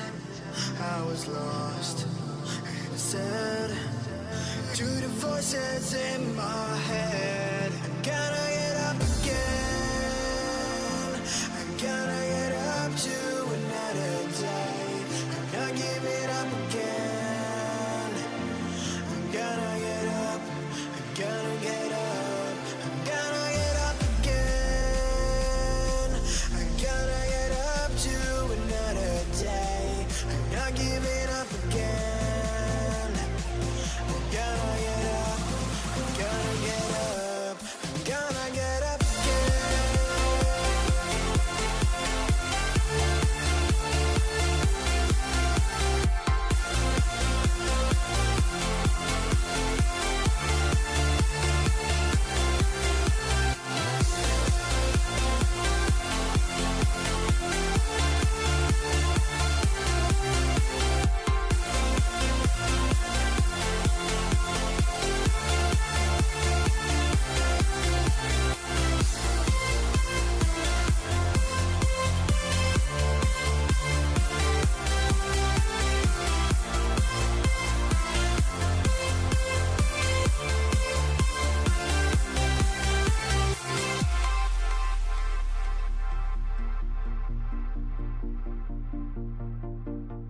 Look into my eyes.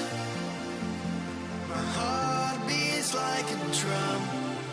You listen to my lies.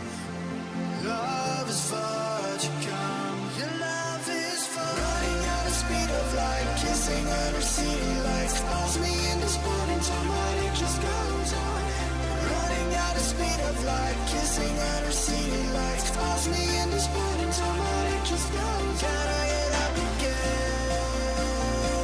I gotta get up to another day. I'm not giving up again. I gotta get up. I gotta get up. I gotta get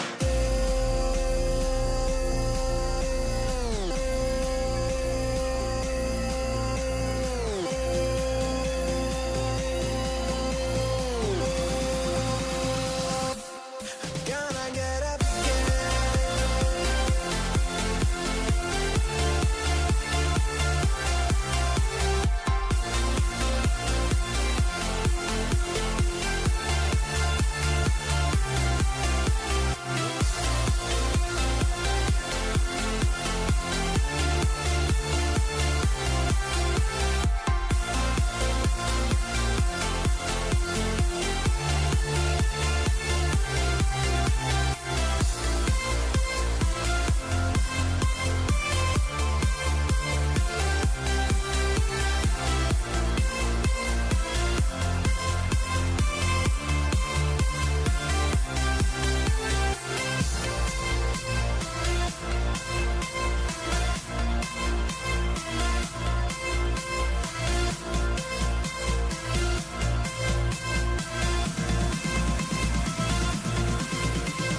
Baby, but you know I never will.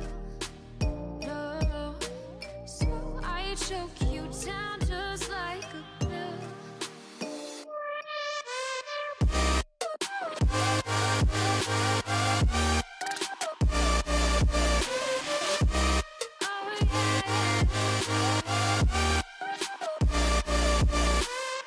Take you like a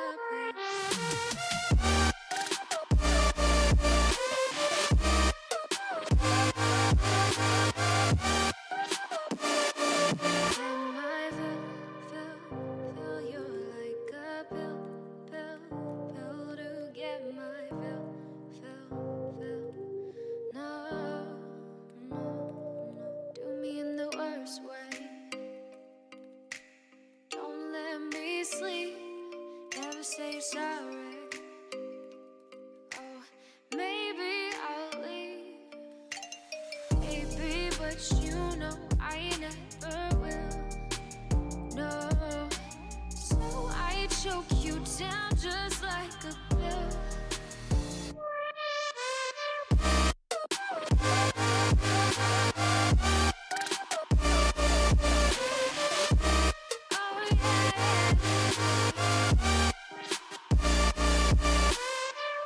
Take you like a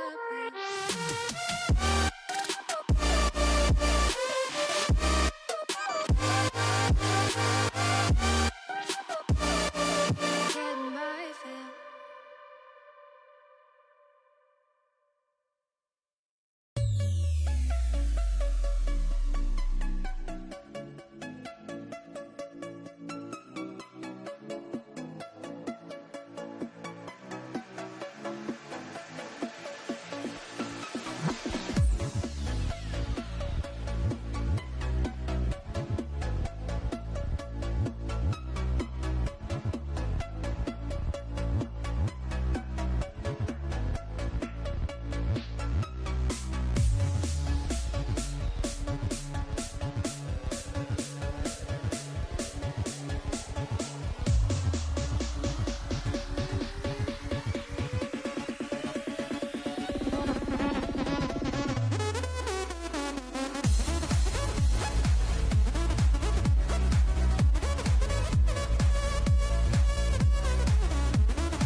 Hey chat, alright, oh fuck, I didn't even know my model is. There we go, okay, so, quick update, I don't know what's going on with Vulcan and RPSS 3, something broke and clearly the current setup I had, it was clearly working, and guess it's not working anymore, so I have to figure something out real quick. Alright. Alright. If I'm not, then I will just automatically move on to Lego Indiana Jones. And you'll see it immediately with the category. Lost to the war, shot me dead. I was lost and sad to the voices in my head. I'm gonna get up again. I'm gonna get up to another day. I'm not giving up again. I'm gonna get up. I'm gonna get up. I'm gonna get up again. I'm gonna get up to another day. I'm not giving up again. I'm gonna get up. I'm gonna get up. I'm gonna get up again.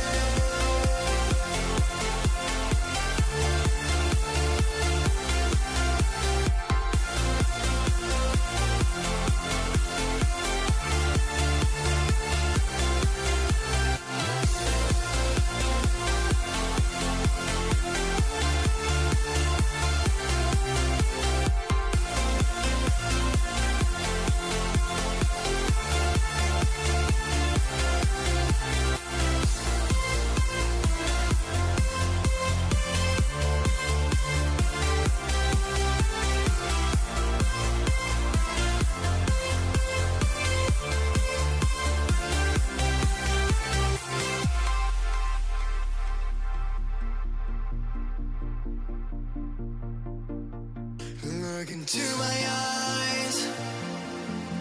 My heart beats like a drum. You listen to my lies. Love is far to come. Your love is far. Running at the speed of light, kissing under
Just a quick update, chat. We're gonna have to move on to Lego Indiana Jones because I wasn't able to get Lego Star Wars working.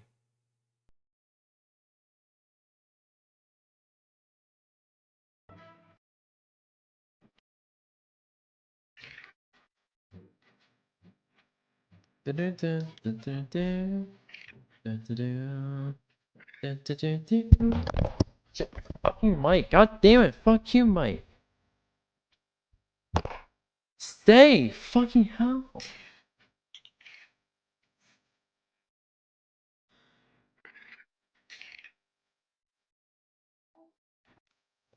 Okay, PS2 emulator seems more stable than the PS3 emulator, so I don't know what's going on.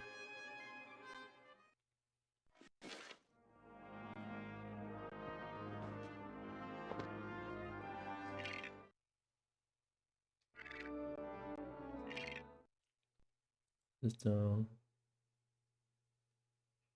settings, graphics.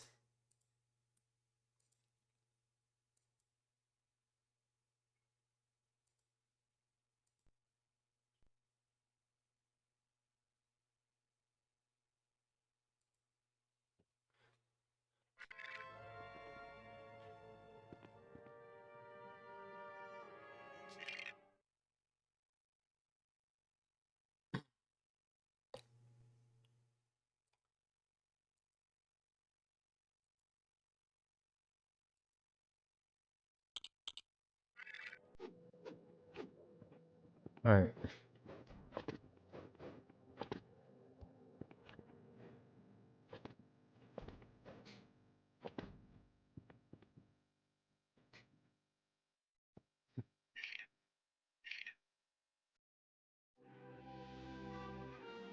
Do the next 3 levels.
Oh, there you go.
Alright, there we go.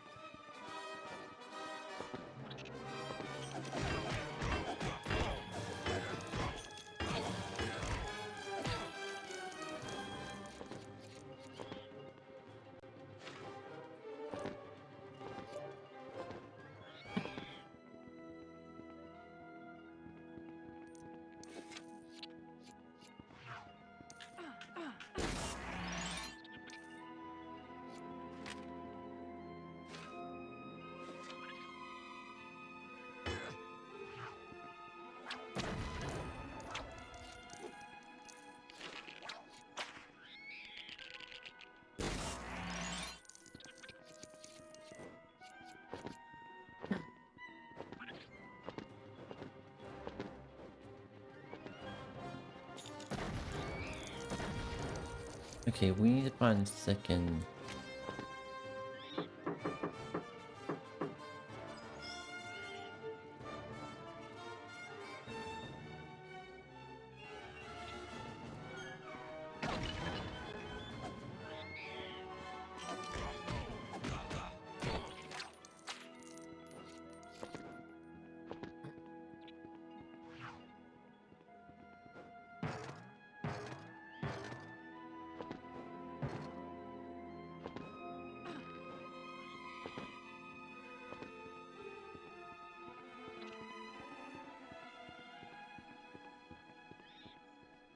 Nothing.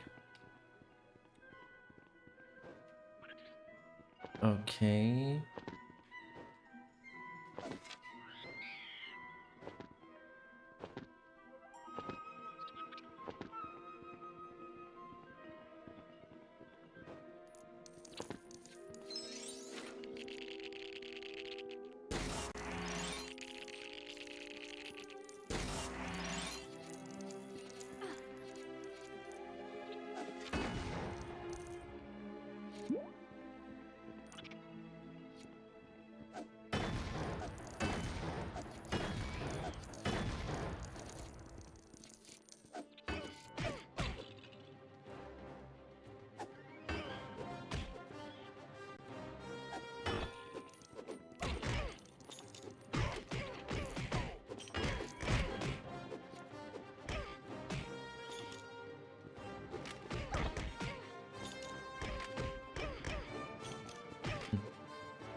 man.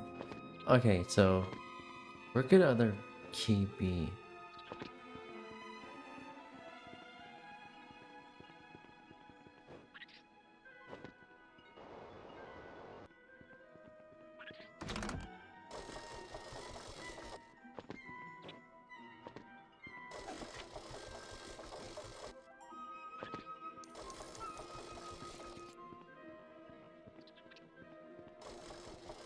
Alright. You went around here. Now you went around here.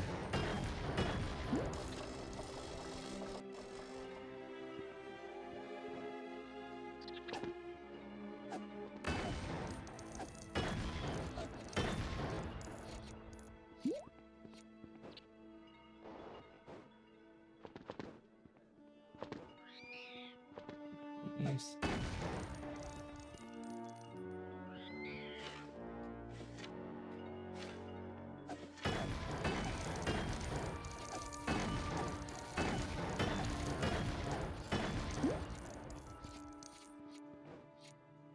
Okay, where is it?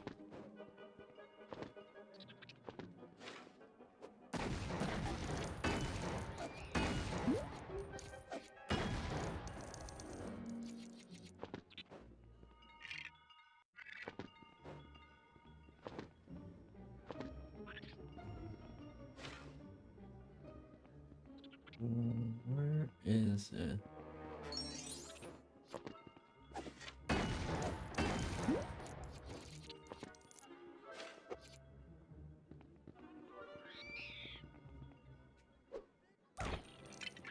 Oh shit.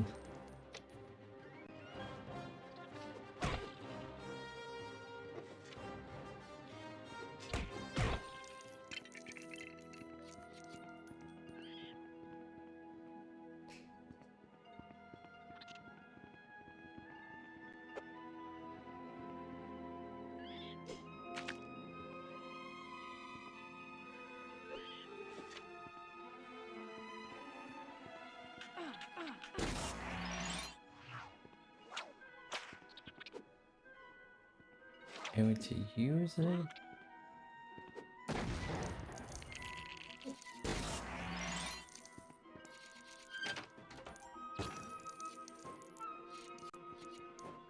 Okay.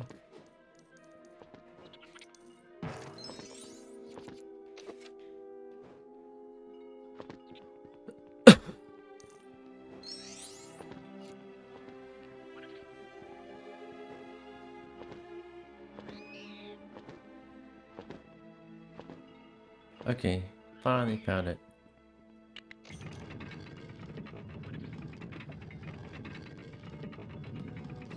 You know, Lego levels are just a series of puzzles that you have to solve in order to progress the story, which is the actual movie but in Lego form.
Oh, that's just...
Okay.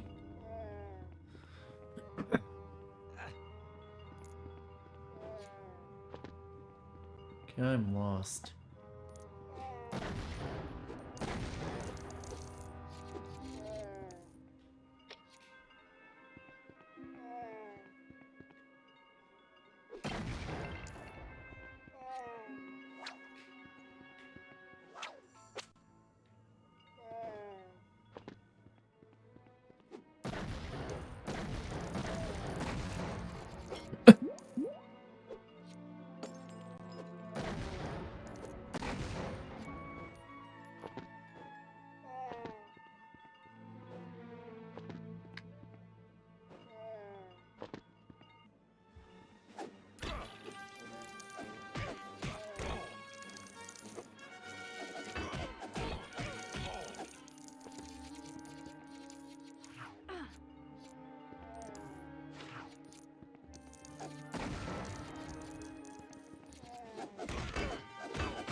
All right.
is that supposed to entail?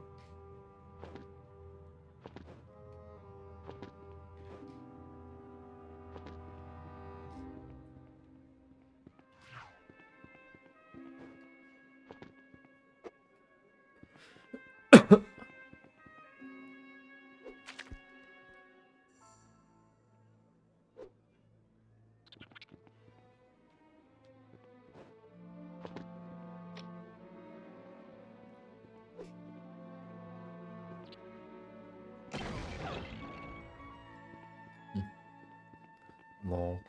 Okay, so oh, if I was supposed to, oh, the why was it? What? I need to model real quick.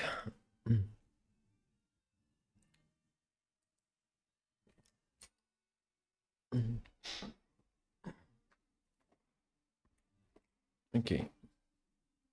All right. Where's the model? There we go.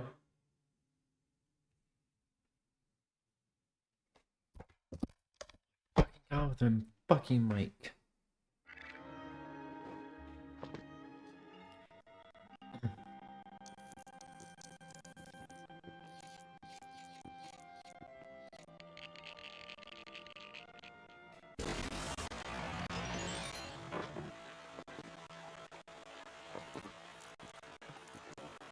Yeah, some things are being rendered at once is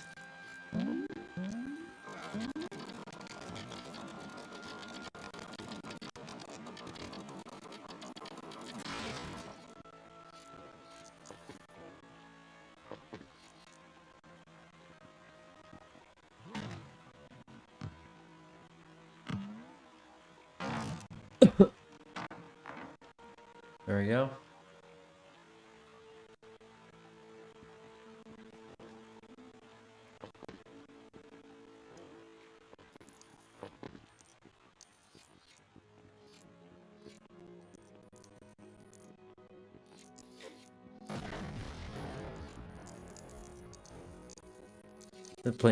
The game is playing in slow-mo.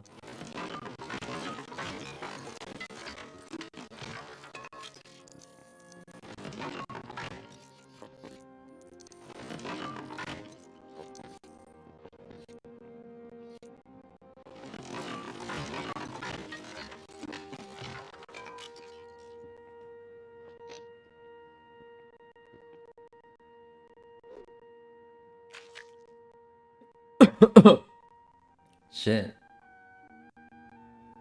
Wait, is that... Oh my fucking god, the stream's not going well.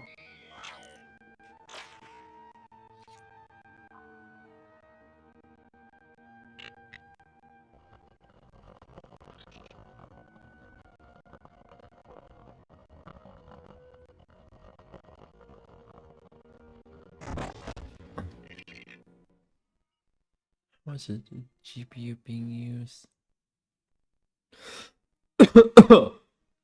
Yeah. Oh my god.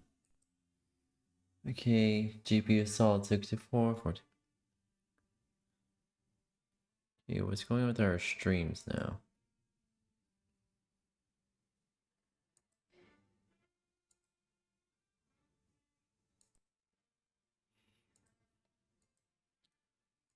Nothing should be...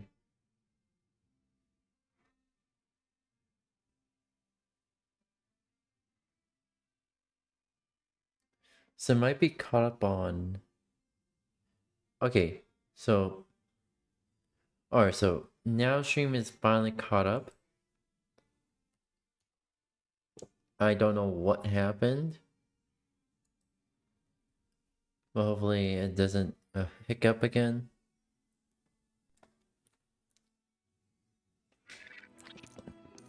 Yeah, in this...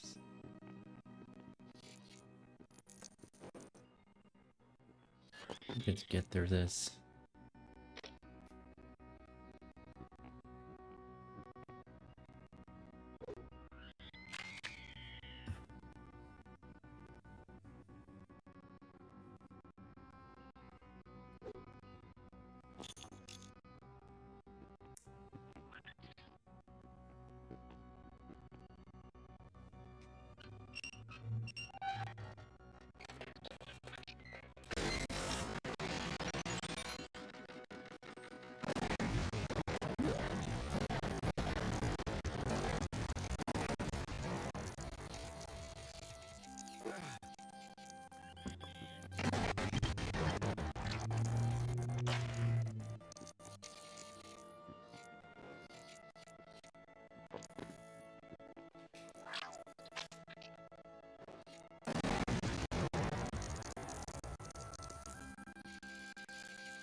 Don't worry, I'm gonna try. Ah, fucking neck crack. Get this done real quick.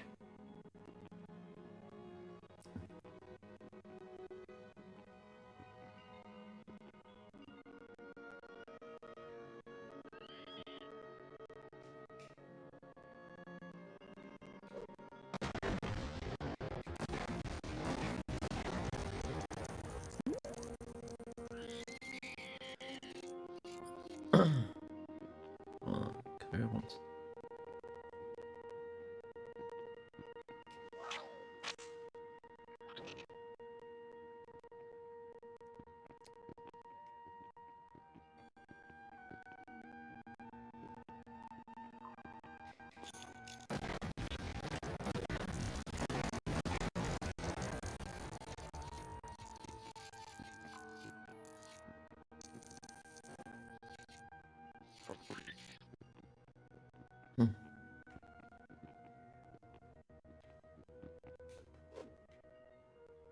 Come.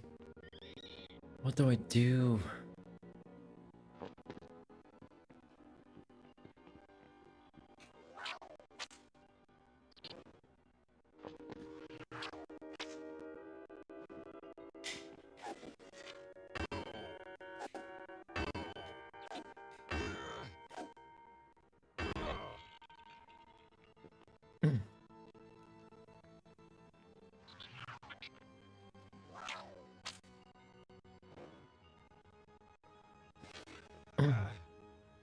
Oh shit, there we go.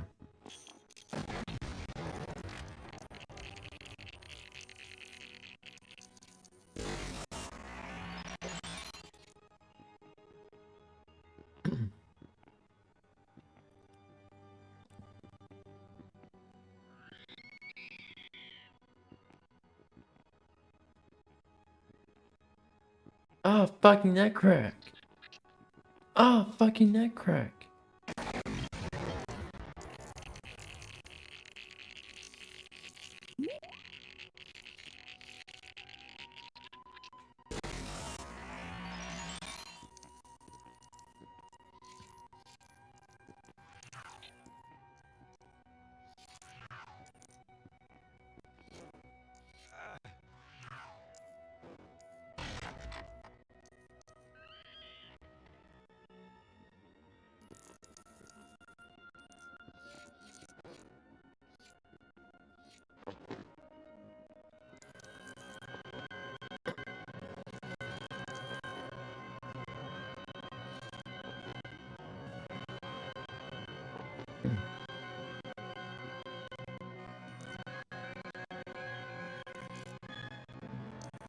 I wish I had a capture card.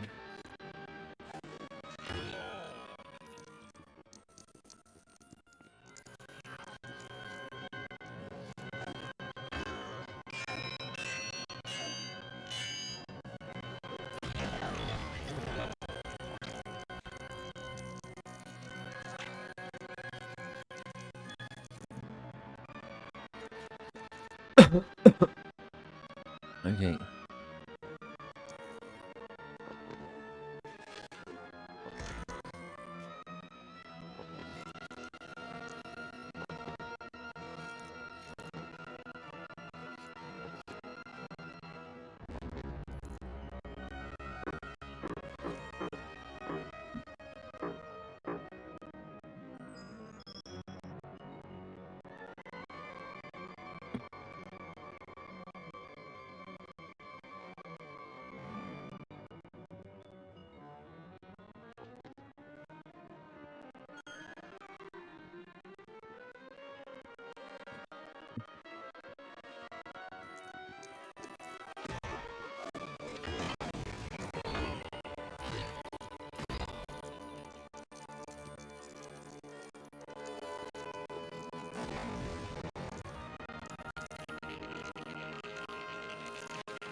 shit, guys.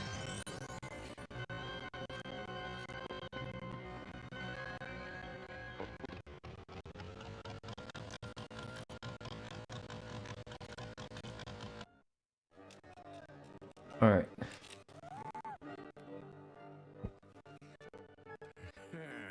You know, lag for pretty much all the stream. Hopefully everything is just fine and dandy. Not so much. So, I think it's my system. I mean, this is working better, but I don't know.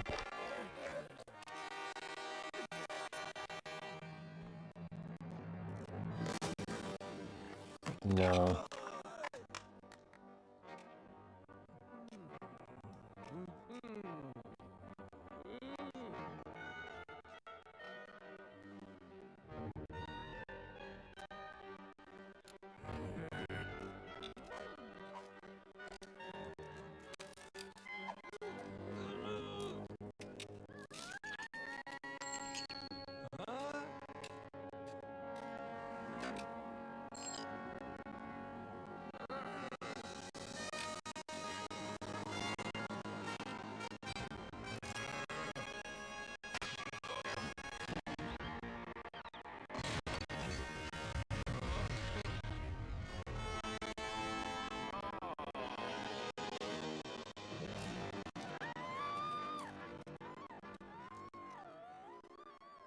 Oh my gosh. No, she's just being kidnapped. Okay, this stream. What the fuck is going on?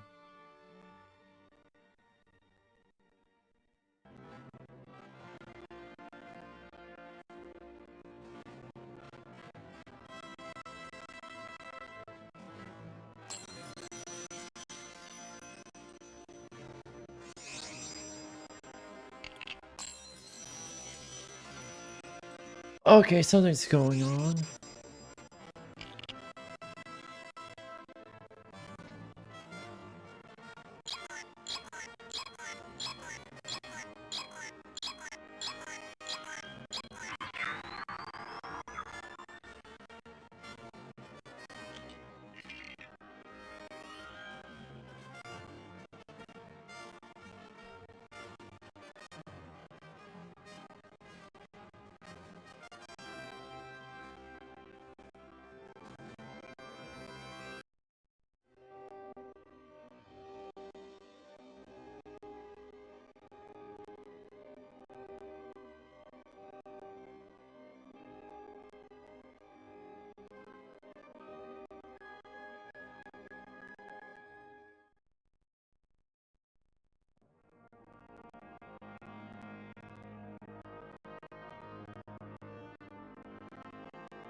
I'm gonna see if stream catches up. If not, then I'm gonna have to cancel.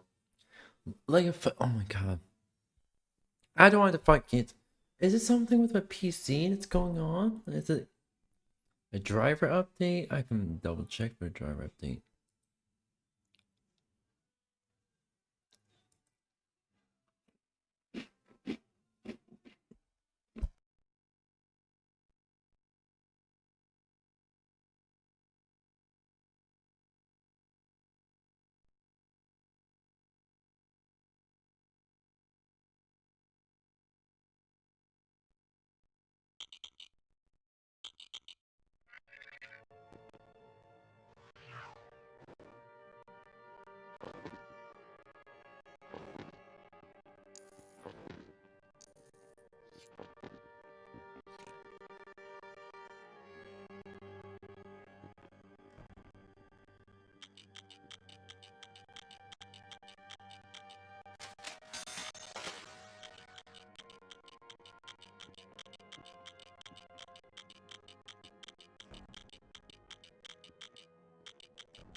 Oh, finally caught up.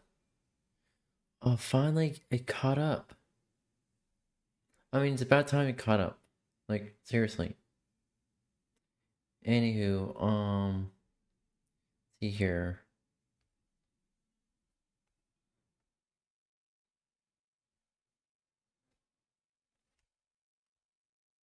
Alright, I'm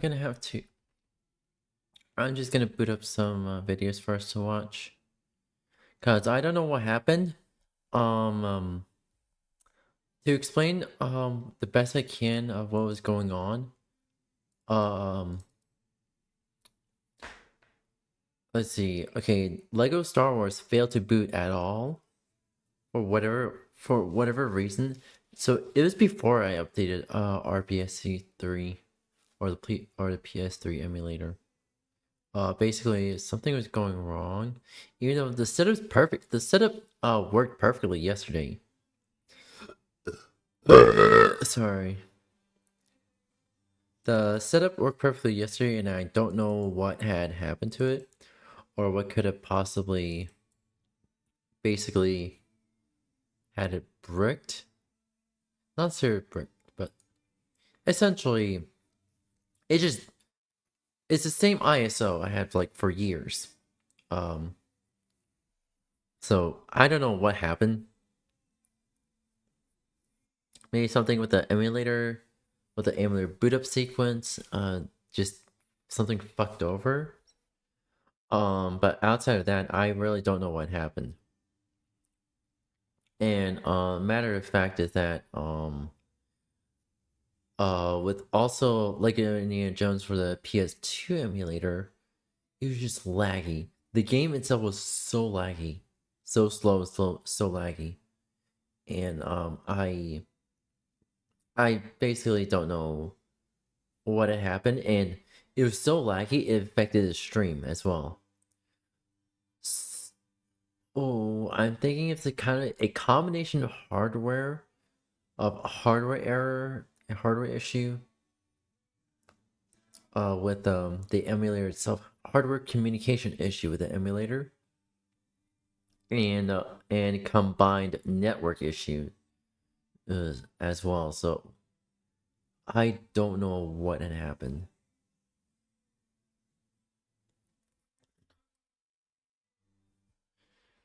Okay, so one thing I can do for the emulators.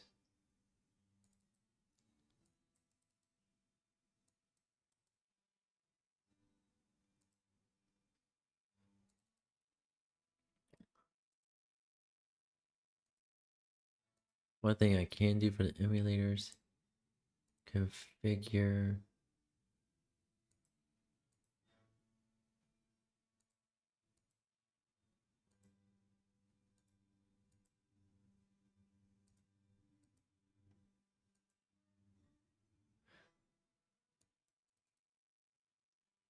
Settings.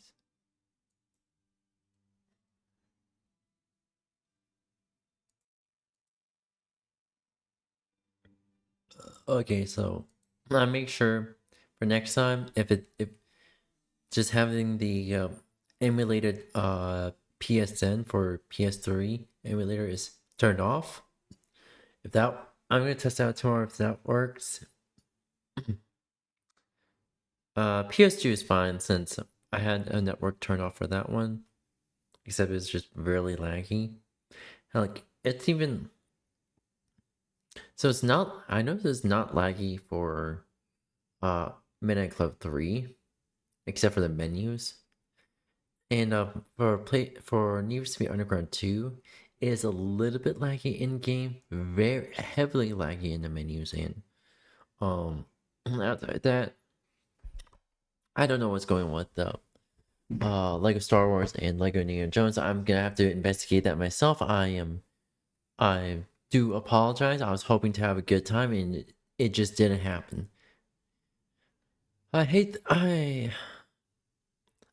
to be the troubleshooter when things decide not to work. I hate that. Anyways. Fuck off and just close already. God damn it. Fuck you. Anyways, oh my god, I gotta sneeze now. Fuck you, body.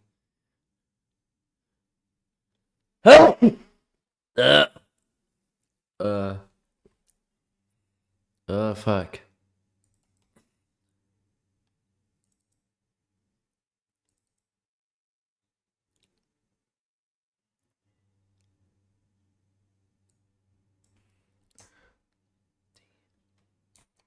Let's have to just re-download it, just in case there's an updated version that works better. Anywho,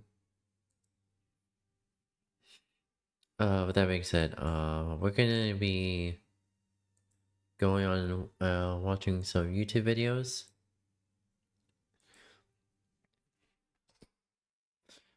I know, I know. I know it's not actually my fault, but I still feel bad because technically I do feel responsible to make sure it's working before like actually like streaming it, and sometimes it's just even if I make sure that it works and I double check and triple check that's working, and when I actually stream it just doesn't work. That's what sucks about it. Oh, the F1 movie came out.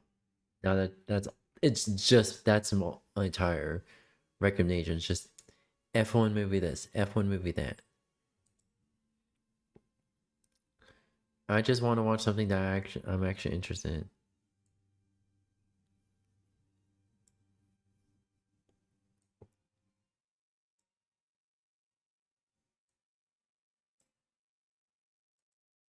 Alright. Let's watch this. Well, it finally happened. I flew too close to the sun and Discord deleted Bro Cleaner.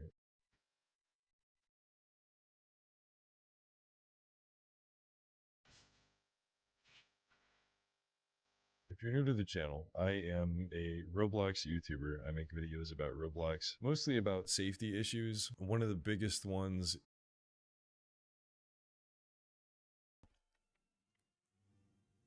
I'm not interested in Roblox. I'm interested in cybersecurity. So since it's technically a cybersecurity video, I'm gonna watch it. Is actual content. Roblox is a kid's game, obviously, and unfortunately, there is a sub community that's formed dedicated to uploading and sharing games on this kid-friendly platform. Now, Roblox has systems in place to detect when you upload an inappropriate game, but these communities are finding ways around these systems. I don't know what it is. Actually, I do know. These people are basically pedophiles. There are a lot of pedophiles and child predators out there who have this fixation on exposing children to porn. And one of the ways that they get around these systems is they organize on Discord. Anytime around these on exposing children to porn. And one of the ways that they get around these systems is they organize on Discord. Anytime a porn game gets taken down, they instantly re-upload it and they ping thousands of people in their Discord server, which basically creates a non-stop stream of porn for kids. What I did was I got a few friends together and joined a bunch of these servers and logged as many user IDs as we could, and we created a database of over 640,000 accounts, and then we made a bot that you could add to your own Discord server that would scan your members list for these people and ban anyone that was found in this database. That's basically it. That's how the bot works. Discord,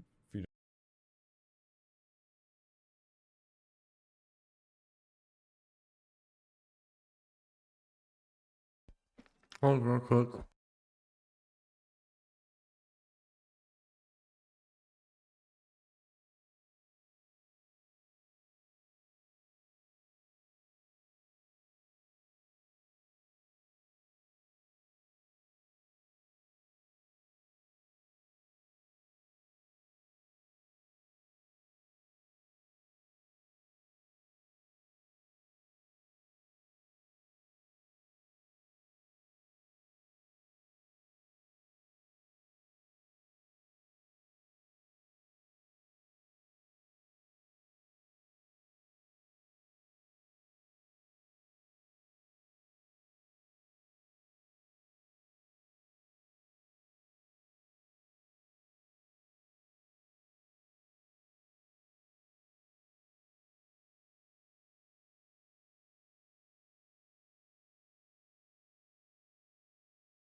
Alright, there we go.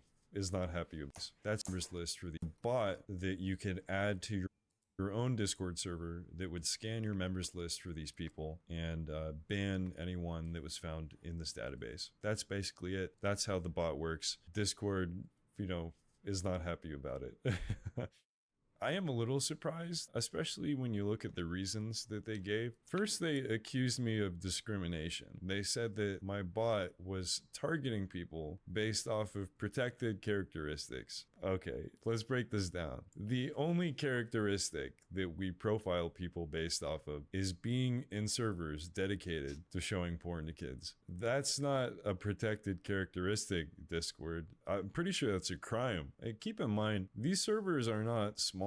They're not even hard to find. You can find them through Discord's discovery feature, even though their terms specifically say you can't have any adult content in servers that are discoverable using this feature. It's very clear that they have selectively enforced their terms of service. Not just enforced, they've bent their terms of service as far as they possibly could to encompass our bot. The servers that you're in are public information. Anyone can join these servers and look at the members list. All we're doing is making this information more accessible. The other reason that they included was harassment. It's possible that a couple people may have been made fun of because someone used the bot to find out that they were in condo servers. Is that really my fault? Is that Row Cleaner's fault? If anything, this bot is stopping people from joining these servers in the first place because they're afraid that they're going to get banned from normal Roblox servers. Finally, and maybe most importantly, Discord said that we were not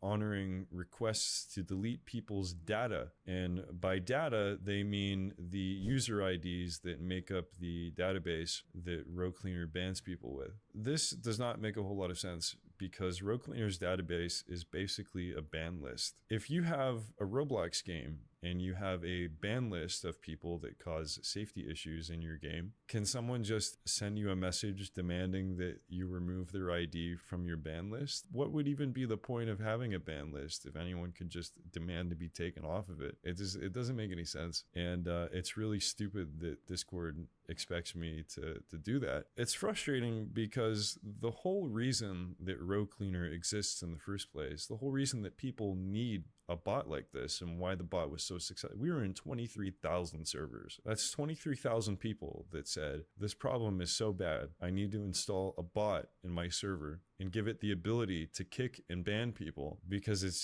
that bad. It's gotten to this point. And Discord has let it get to this point. There are condo servers that have been up for years that have hundreds of thousands of members. Any of these servers could have been taken down before Row Cleaner. If Discord's moderation team did their job and moderated these servers, Row Cleaner wouldn't even need to exist in the first place. It would be easier for Discord to take down these servers than to come after me. I've had a lot of people suggest that it's because of money, that Discord is doing this for money reasons. I kind of find that hard to believe. And the reason is because, yes, these servers get boosted. Yes, they are making money. But it's like, I don't know, a few $1,000s a month, maybe, like in total for all of these. Is that really worth the brand risk of having porn for kids on your platform? I don't think so. I'm hoping, I am praying to God that this is all just a big misunderstanding. Obviously, this bot upset a lot of people. There are a lot of people in these communities who are not happy that they were being banned from their favorite Roblox servers. I got a lot of threats. I got people threatening to kill me, to rape me. People were threatening to send me pizzas. People were placing orders for pizzas to addresses that were not even mine. And some poor bastard has probably received a lot of pizzas on my behalf. My point is that a lot of people were probably mass reporting this bot, and if there's just a 0.1% chance of a report going through, if you have thousands of people reporting it, it's probably going to get taken down. And I think that that's ultimately what happened. The icing on the cake here is that not only has Discord deleted the bot, they have demanded that I delete data associated with the bot. And they specifically said they want me to delete API data. Now, the good thing is Row Cleaner's database is not API data. It's what's considered client data. I'm not going to bother explaining the technical side of that, but all you need to know is that the user IDs on our ban list are not under any sort of obligation to be deleted. So right now I'm talking to a lawyer. I'm going to try to get the message across to Discord that that is the case and that I will not be deleting data that I'm not legally required to. We'll see where things go from here. It's not very fun when a giant tech corporation is breathing down your neck, ready to file a lawsuit against you. And I'm very familiar with this feeling, as some of you may be aware. I mean, it is what it is. I figured that this was going to happen. The problem is it worked too well. You have to understand, the condo community is not just a community of predators. It is a criminal enterprise. People are making money off of these games, and when you fuck with someone's money, they will spend a lot of time, effort, and resources to fuck with you. And that's what's happened with Road Cleaner. So I just hope that Discord makes the right decision and instead of siding with pedophiles and child predators, sides with Road Cleaner. I'm not expecting a miracle. I don't think that they're gonna unban the bot or my account. The least they can do is not sue me. I think that that would be a really bad idea. It would not look good. It would look a lot worse than the Cub situation. No, you know how bad it would be? Not only Discord would actually lose that lawsuit, but it would subsequently get both the FTC, COPPA, the CIA, the FBI, literally every agency up Discord's ass. That's how bad it'll be. It'll be an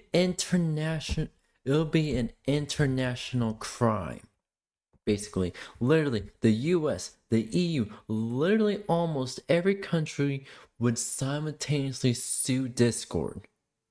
I don't think that's worth the money, Discord. Because when you fuck with one person, when you fuck with one respectable person, when you fuck with one respected person, you fuck with everyone. You fuck with the public itself. You do not want that kind of heat. Do I make myself clear, Discord? Because if I don't, I will personally contact every single representative from every state and give them all the information. Make sure the FBI gets on your ass. Do I make myself clear, Discord?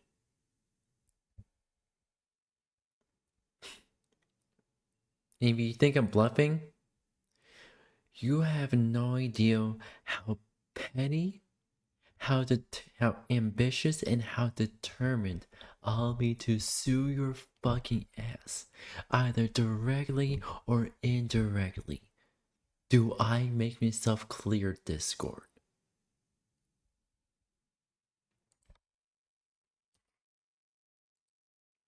For those of you that remember that, I'm here to help, and I'm happy to help. So take my help or don't. Just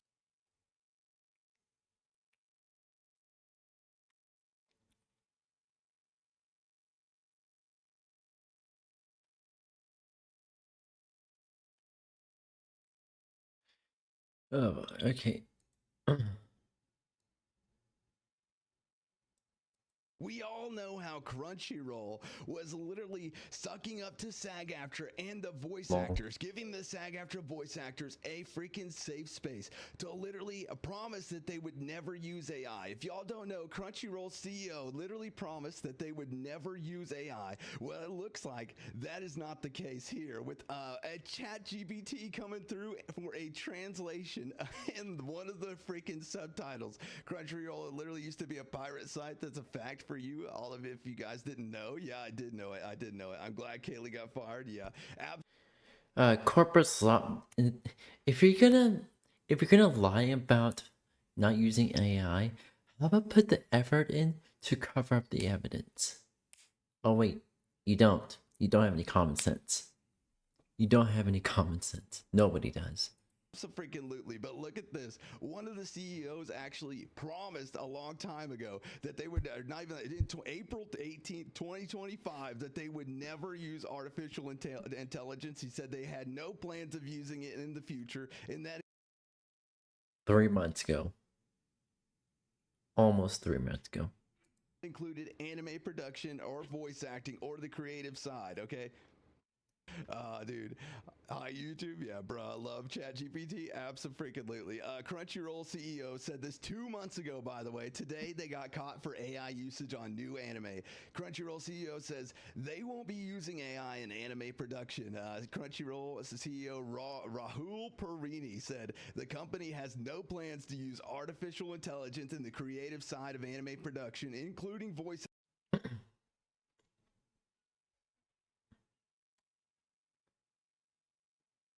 Of course it's India. Of course it's India. Ooh, oh my god. Acting. If y'all remember, this was in the height of the SAG-AFTRA drama. This was at the height of the SAG-AFTRA mafia, crap that was going on. And it turns out, they didn't hold up to it as soon as the strike ended. Look at this. ChatGPT said in the subtitles, literally just messed up and accidentally put the ChatGPT in the subtitles. They couldn't even do it right. They literally couldn't even use the freaking ChatGPT translator right. Those promises sound like lies. Well, that's usually how it goes. Guys, that's usually how it goes. These companies, they don't care about what these people are activists or fighting for. They don't care at all. They just care about their bottom line and bottom dollar. They will do anything to fill their own pockets. They do not align with any kind of activism, and if they do, it's only to save their own skin, which is why they said that during the height of the strike, that they had no plans on ever using AI, even though they signed with a bunch of SAG-AFTRA voice actors, and then it turns out that they're now using them for the subtitle generator for other languages. I mean, look at this, translated by translator's name. So they didn't even give it a name. It's just translated by translator's name. And ChatGPT said, dude, the ChatGPT said just cracks me up. They're just like SAG, and they will use AI to fuck their voice actors over. Yes, they will. There's no. Whoever was on shift or translated it that day, or whoever was contracted when they translated it, they probably got fired immediately. Probably the CEO personally contacted and said, hey, you left some ChatGPT evidence here. Here's the evidence. Running away from AI after all. You're right, dude. It's literally, you cannot hold back the sea, okay, guys? You literally can't. If you try to prevent the future from coming, it's either we blame the CEO or blame the translator. Because we still don't know behind the scenes if this was the CEO's choice and CEO's requirement, or this was just the sole action of the translator themselves. Either way, still shitty. it would literally be like the printing press, okay? Now there needs to be a time of transition, but if the longer the only person that can actually achieve a slower transition of AI would be the government, and right now the government is facilitating it, so there's no stopping it. It's like a wave that you can't hold back. I feel super sorry for them, but there are just so many rotten ones. Yeah, the headline was wrong. Yeah. They didn't say they wouldn't use AI. They said they had no plans. They will have plans late, just not right now. Yeah, exactly. I love AI. It's great. I can't believe ChatGPT got its own anime. I know, right? Absolutely insane. But look at these comments. Either Crunchyroll pays like shit or it's really bleak.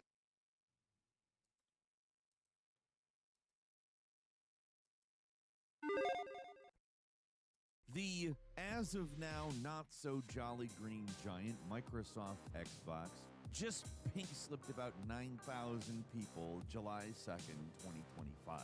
They axed the long-teased Perfect Dark reboot, shuttered the initiative, and quietly nudged Rare's decade-in-the-making Everwild into an unmarked grave they've been digging for God knows how long. It is, unfortunately, the bigger and better sequel to last year's Carnage, when Xbox decided that Hi-Fi Rush, their massive hit, was warranting of closing the studio, and Redfall was Redfall. There was nothing that really could have been done about forcing a studio that makes immersive sims to make a stupid live service heap of vampire nonsense. Oh, except maybe not forcing them to do that and then complaining when it doesn't work. I mean, that was kind of a built-in ZeniMax problem, but still. Nothing says we believe in the power of our studios like closing them, while Phil Spencer insists he's not retiring anytime soon. The new Xbox strategy looks a lot like if you can't beat them, publish on their platform. Hi-Fi Rush, Sea of Thieves, Pentiment, they're all sailing onto Sony's turf. and Hellblade 2 is hot on their heels. Meanwhile, Game Pass is stalled at 35 million subscribers. Not a number to shake a stick at, but it hasn't been growing, and it's needed to grow. So Microsoft decided, you know what? Let's start partnering with people to make third-party handhelds. Oh, and they won't play the entire Xbox catalog, just PC games that you don't need Xbox for. Yeah, a lot of head scratching going on. This is a long intro, but in order to set it up, there's a lot to say. It feels like Remember, kids, it's official. Microsoft said, and anything is an Xbox as long as it's connected to cloud gaming. We've been asking this question a lot, but, well, hi folks, it's Falcon, and today on Game Ranks, we are, again, perhaps more fervently and more seriously asking the question, what the hell is going on with Xbox? Alright, so the last year hasn't been kind to the Xbox brand with the whole Xbox Everywhere initiative and the many concerning rumors that we've been seeing coming out of Microsoft regarding the future of Xbox hardware, but it seemed like things were kind of on the upswing after Xbox strong showing at Summer Game Fest. That positivity has all but evaporated with the devastating news from yesterday I mentioned at the top. You know, over 9,000, yes, over 9,000. Over 9,000? Xbox have been laid off. And Microsoft, could you have at least not Hey, what's up? done the meme? I don't want to laugh about... Hey, Sky. Hold on real quick. Hold on. I want to do something real quick. And you're here.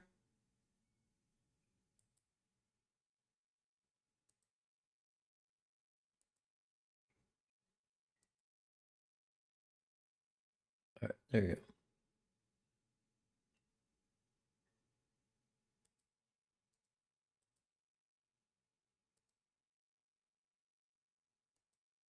There you go.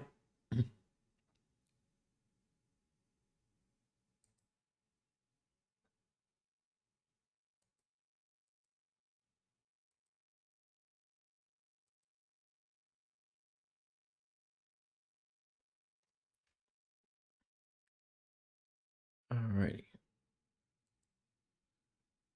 You should be a mod now.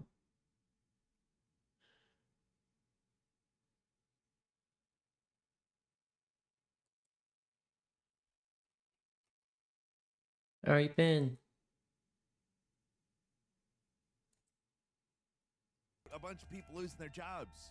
But multiple studios have been closed for good. Some highly anticipated games have been canceled. Cuts and layoffs are hitting everywhere, even successful areas like Turn 10 and even studios working on frickin' Call of Duty. It appears that nothing and no one is safe in this major round of firings. Keep in mind, What is job security?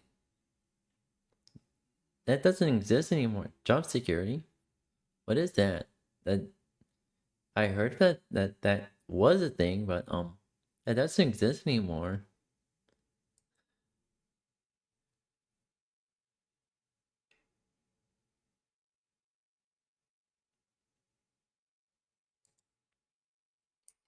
we're talking about the fourth major wave of firing in the last 2 years. Ever since acquiring Activision Blizzard, it has just been a bloodbath for all involved. This latest thing is a step beyond, though. It's not just support staff or QA or redundant management or whatever excuse they came up with for the last ones. This time, Xbox is coming for your job, whether you're in a studio trapped in development hell or in one of their best studios with hits coming out of it. In late June, we actually heard rumblings about potential mass culling of jobs here. And on the 2nd of July, the hammer came down. It wasn't just Xbox, it was all of Microsoft. It's about 4% of the entire Microsoft workforce, which is, to be clear, insane. The initiative the studio formed to work on the Perfect Dark reboot was entirely shut down. The Perfect Dark reboot has been canceled. I mentioned Rare's Everwild as well, canceled. According to insider sources, the cancellation of Everwild is actually leading to the game's director, Greg Mayles, a 35-year veteran of Rare, who worked on games as far back as Donkey Kong Country, Banjo-Kazooie, and Viva Pinata, bolting. Just like, you know, if you're doing this, I'm out. I'm out, guys. I mean, this is just one person among thousands, but I wanted to highlight him because he is an older statesman of the games industry, and Mayle's exit from Rare is one of the last nails in the coffin for classic Rare. Almost all of the old guard from that studio are just gone, and it's sad to see him go. It's a tough time to be a Rare fan right now, honestly, but in all seriousness, it's not just Rare, it's everything Xbox. Yeah, it's tough time to be The mobile any game fan. developer and massive moneymaker for Xbox is getting like 10% of its studio cut. Raven Software and Sledgehammer are getting hit with some layoffs. A new IP that was going to be a new MMO from the Elder Scrolls Online guys canceled, and that's far from the only thing getting canned at Bethesda. Reportedly, there are multiple unannounced projects that have been canceled. Even John Romero, the influential co-creator of Doom, was not spared Xbox's, well, I guess you could say wrath, but I don't think this is wrath. As somebody who loves video games, these job losses are brutal, and hearing about all these potentially amazing games getting canceled before their time, it's super disheartening. I'm not really a console wars person. I like me some PlayStation, I like me some Nintendo Switch, and I like me some Xbox. But as such, I am an Xbox fan, and it's hard not to feel like the sky's falling after all this news. So what does Phil Spencer, the head of Microsoft Gaming, do? Why put out a tone-deaf internal message that sounds more like a press release for shareholders than anything meant to address concerns or help with what is, I mean, an absolutely bottom-of-the-barrel morale situation, no doubt. This entire statement is so freaking pathetic. It is pure corpo garbage. Jesus Christ. Acknowledges all the job losses while at the same time saying, I recognize that these changes come at a time when we have more players, games, and gaming hours than ever before. Our platform, hardware, and game roadmap has never looked stronger. What the fuck is wrong with you, Phil? I'm sorry to curse, but what is that? What is that? I'll tell you what it is. He's trying to calm investors while addressing the issue for remaining staff. And it just... How can you say that we're stronger? We've never been stronger than ever before, and you got the founder of the one of the lead developers of Banjo-Kazooie and Donkey Kong Country Returns, as well as you laid off the co-founder of Doom, not Doom Eternal, but classic Doom. It's just, I don't understand.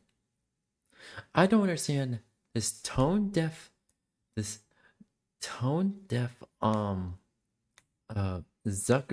Zuckerberg's cousin. That's correct. Or yeah.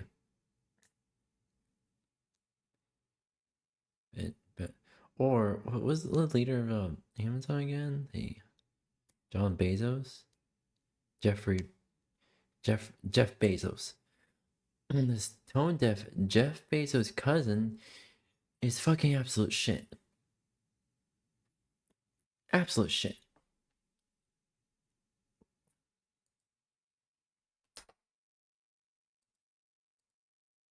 Comes off as fake as shit. We've all been willing to give Phil a shot the last few years because things have been tough. I'm not gonna pretend that things are not tough. It's getting harder and harder for anybody out there in them streets, but it's also getting harder and harder to see his run as the leader of Xbox as a freaking disaster. Going from the top of the industry to what is essentially a third-party publisher in just over a decade is something basically only Sega can truly identify with. Like the Genesis was just, I mean, it did what Nintendo don't.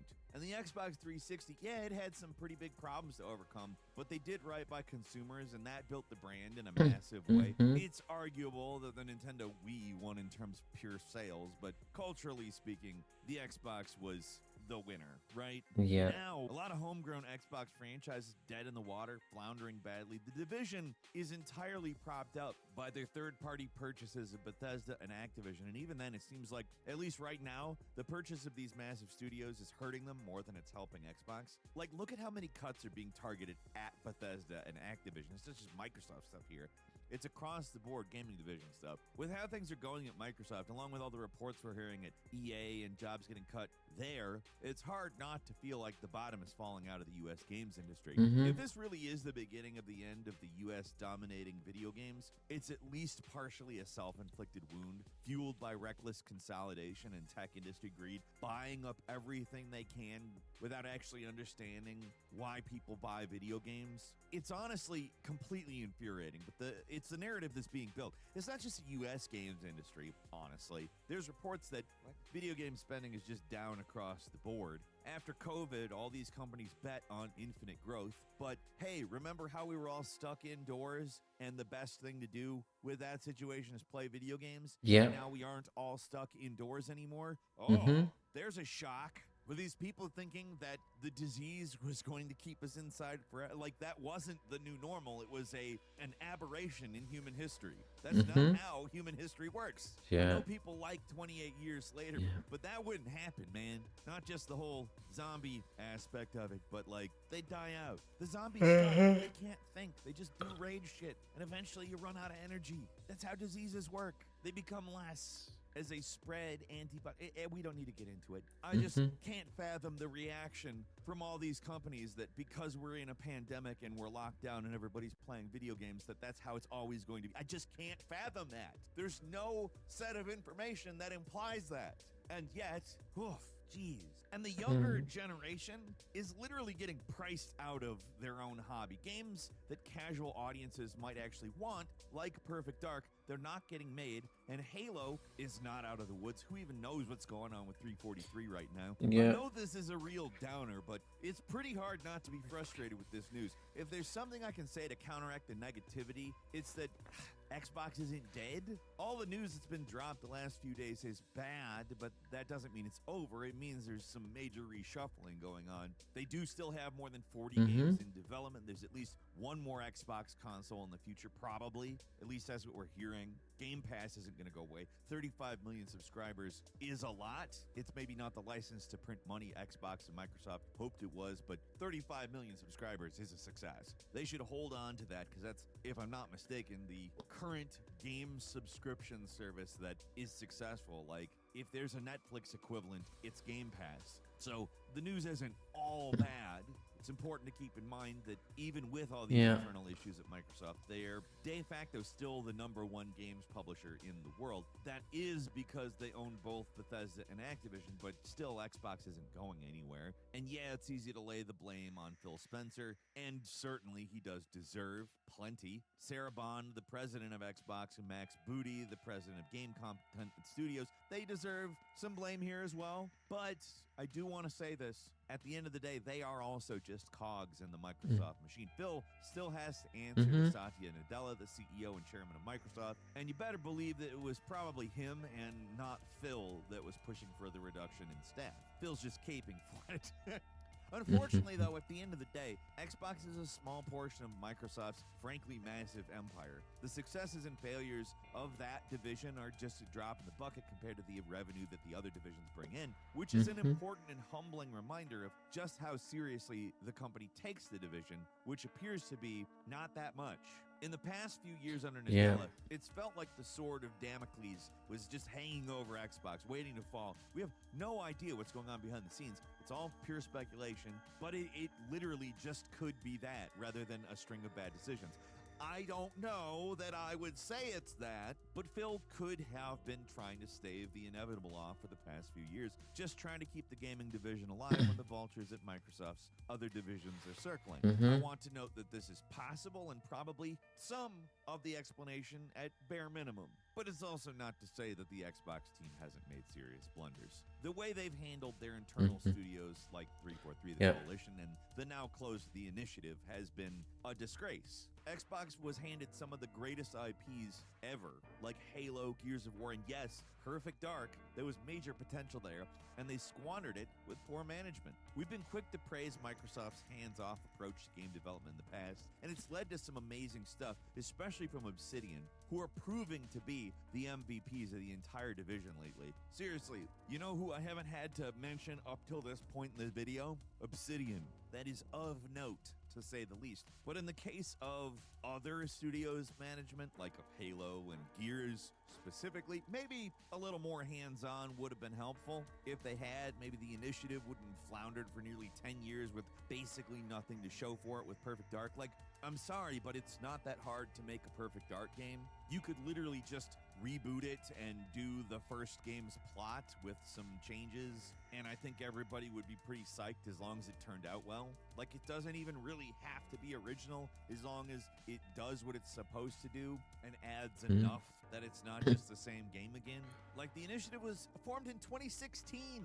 They've had basically nothing but some vertical slices, according to reports. Compare Microsoft's handling of their studios to someone like Nintendo, who's very hands-on. Some developers buckle under the pressure. Yeah, I've seen reports Retro Studios really struggled with Nintendo working on Metroid Prime, but at the end of the day, it's an all-time great game. With Xbox, it's 10 years of nothing followed by cancellation. And that's always been a problem with Xbox to a certain degree, but this slow, gradual transition from major hardware competitor to third-party software developer, publisher, whatever, it's sad to see. Maybe in Microsoft's eyes, this is a more profitable direction to take things, but as a gamer, it feels like the mighty have fallen. It feels like the industry itself, the hobby, not necessarily Xbox, but this is a huge pillar of the gaming industry that is crumbling. I told you I am not a console wars person. Seeing this happen to a big company that was this successful, which technically has a much bigger company behind it that up until this point has just been willing to fund it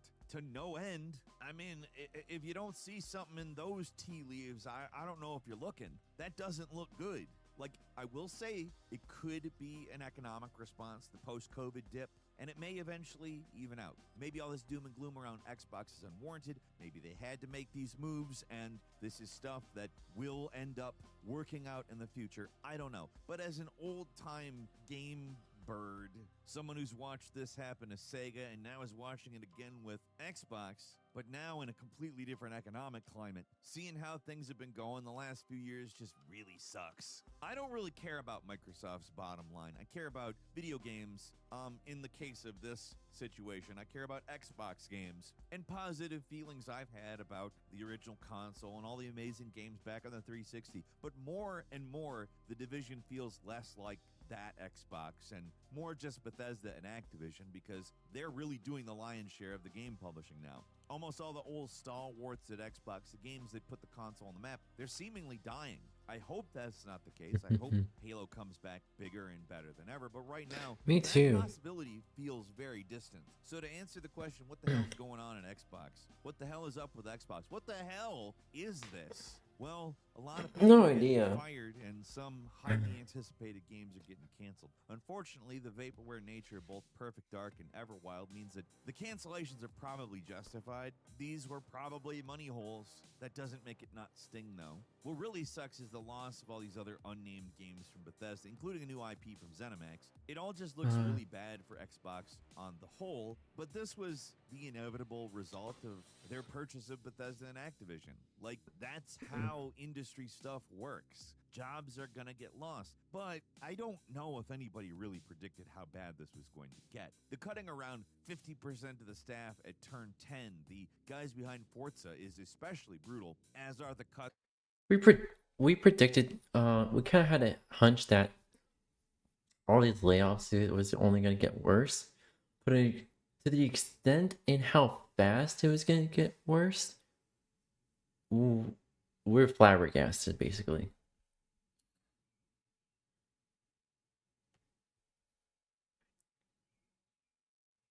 Said Call of Duty developers like Raven and Sledgehammer. I mean, Call of Duty is basically a license to print money now. Like, that's not changing either. It doesn't have any evidence of changing. So if you think anyone would be protected, it would be them. It's a bloodbath across the board, and things might sound really bad. Xbox, unfortunately, whether they deserve to or not, is going to weather the storm. What Xbox is going to be after the storm, I have no idea. But Microsoft is a monolith. They're basically untouchable in the tech space. And at least for now, it seems like there's interest in keeping the gaming division alive. Otherwise, it wouldn't be, a percentage of layoff. They could just shut the whole damn thing down. I don't know. Maybe in the future, we'll look back and see this as another step in the decline of Xbox that started all the way back in 2013 with that embarrassing Xbox One reveal. Or maybe not. I hope things stabilize, not just for the future of Xbox, but for the future of gaming and the developers and workers that are still with the company. And hell, the developers and workers that aren't with the company anymore. There is a serious problem if Xbox is facing the need to cut at this rate. That has implications beyond if they keep their job at Xbox. Are there going to be jobs elsewhere to get? There's a lot up in the air right now. Exactly. It's got to be at rock bottom at the company, too. Hopefully things improve for these guys and they're able to make great games, because that's what matters, right? That's what we all hope happens. It's just sad overall. Hey, I have some announcements on Stop Killing Games.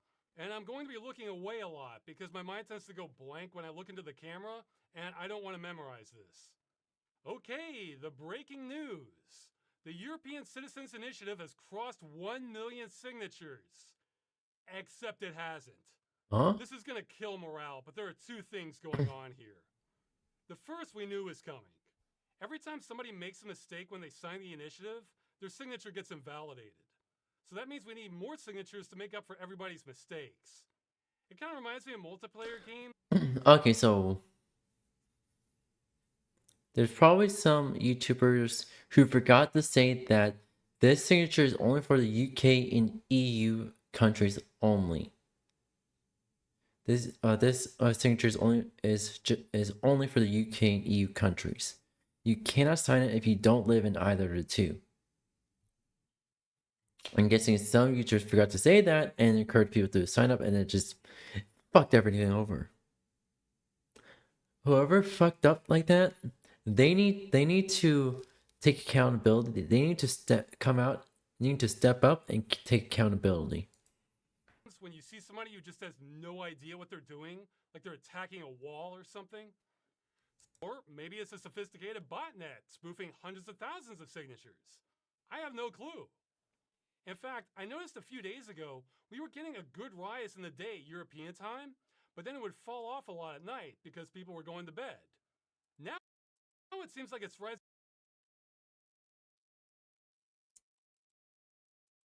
But then it would fall off a lot at night because people were going to bed. Now it seems like it's rising a lot through the night. So maybe most of this is an illusion now. We may not have won anything. I have to give credit where it's due. I was looking forward to reaching a safe margin and putting this behind me. But now I guess I have to keep this up until July. Okay, the final announcement. The UK government petition has cleared 100,000 signatures. And I suspect these signatures are more legit. Though you can keep on signing it too as a safety margin. More will not hurt anything. So what should we expect from this? I honestly have no idea.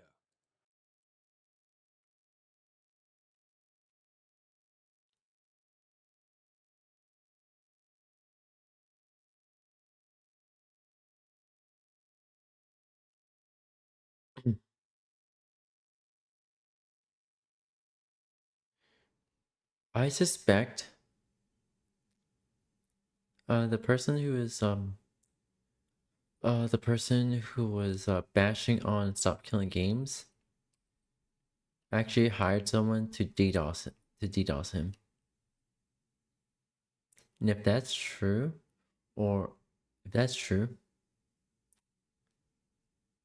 there's gonna be a manhunt, and internet, you know what to do. Don't actually do it. Well, we cannot stop 4chan. We cannot stop 4chan and Reddit from doing that, because that's another shithole and a half. But outside of those two websites, well, those two websites know what to do. But for the rest of the internet, just stand by. Just stand by. until told otherwise.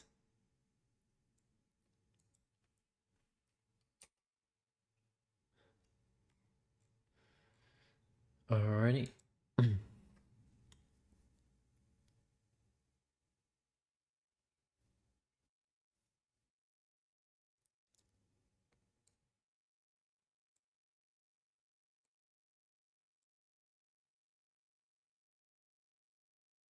Here we go. Wait, what? Hold on.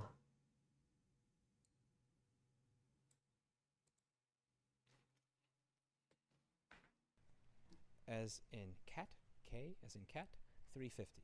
Now the problem, the thing that I love about this keyboard, and no sponsor, just truth, is that it's one of the most comfortable things if you're sitting on a chair like this. So see the palm rest over here? Most keyboards do not have this type of serious palm rest. So if I'm sitting on a recliner, I don't have a desk. This is gorgeous.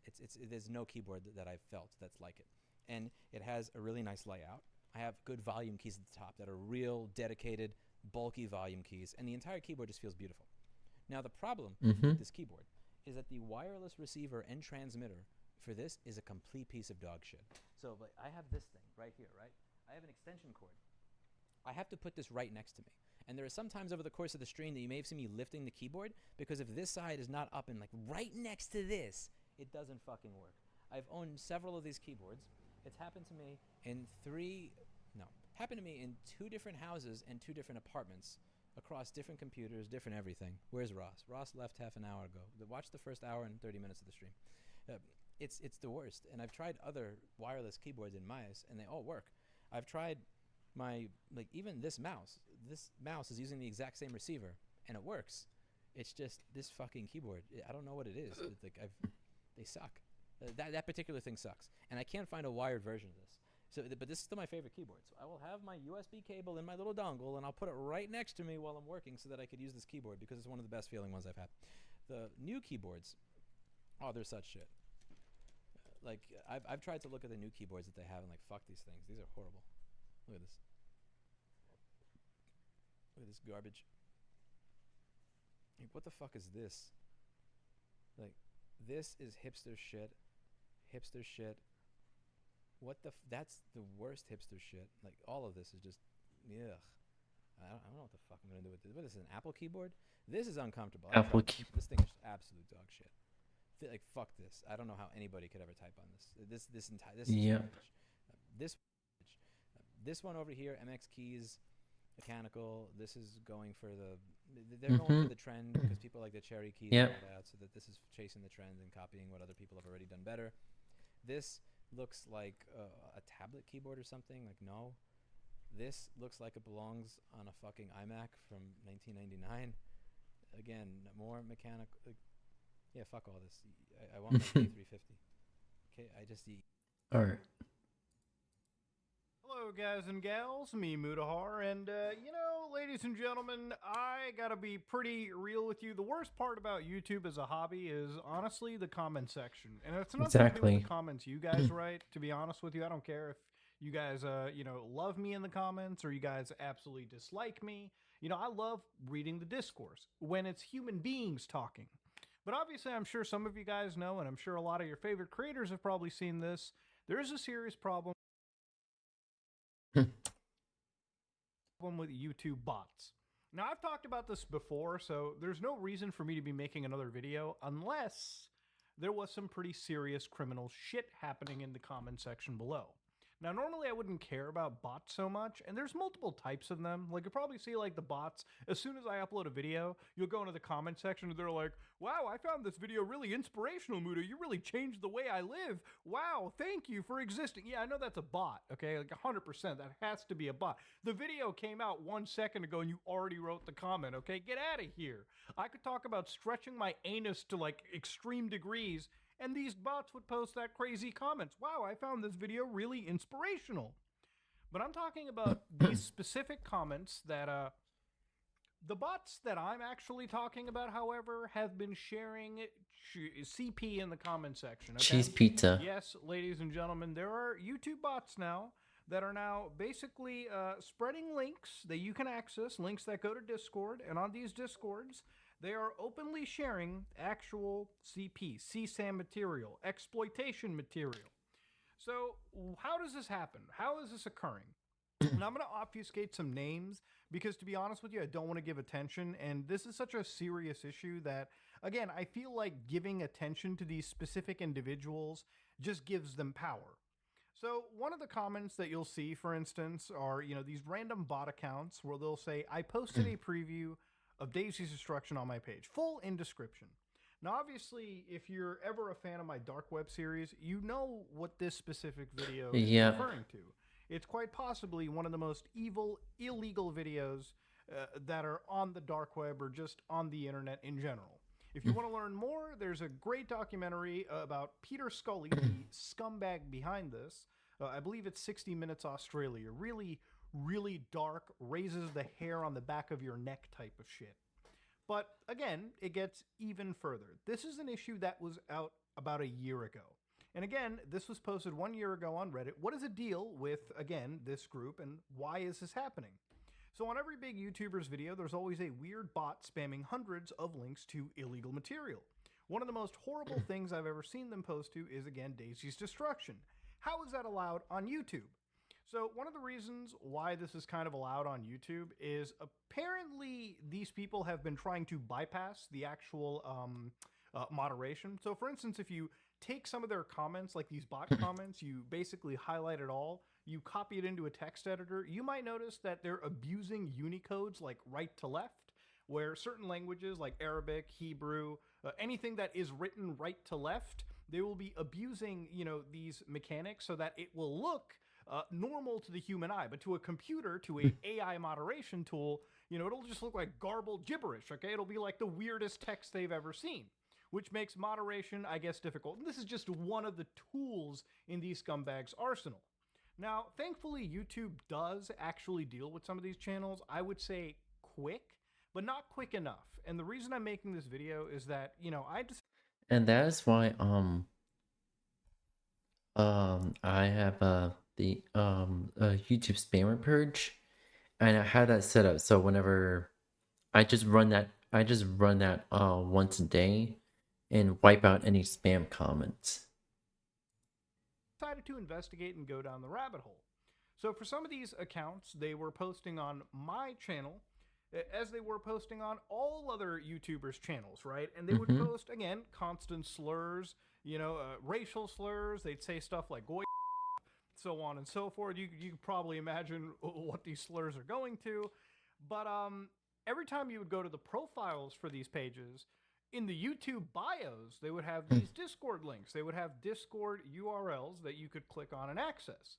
Now, I decided to go down the rabbit hole, and I decided to flip on every virtual machine, secure container, VPN, proxy, every OPSEC protection tool in the book.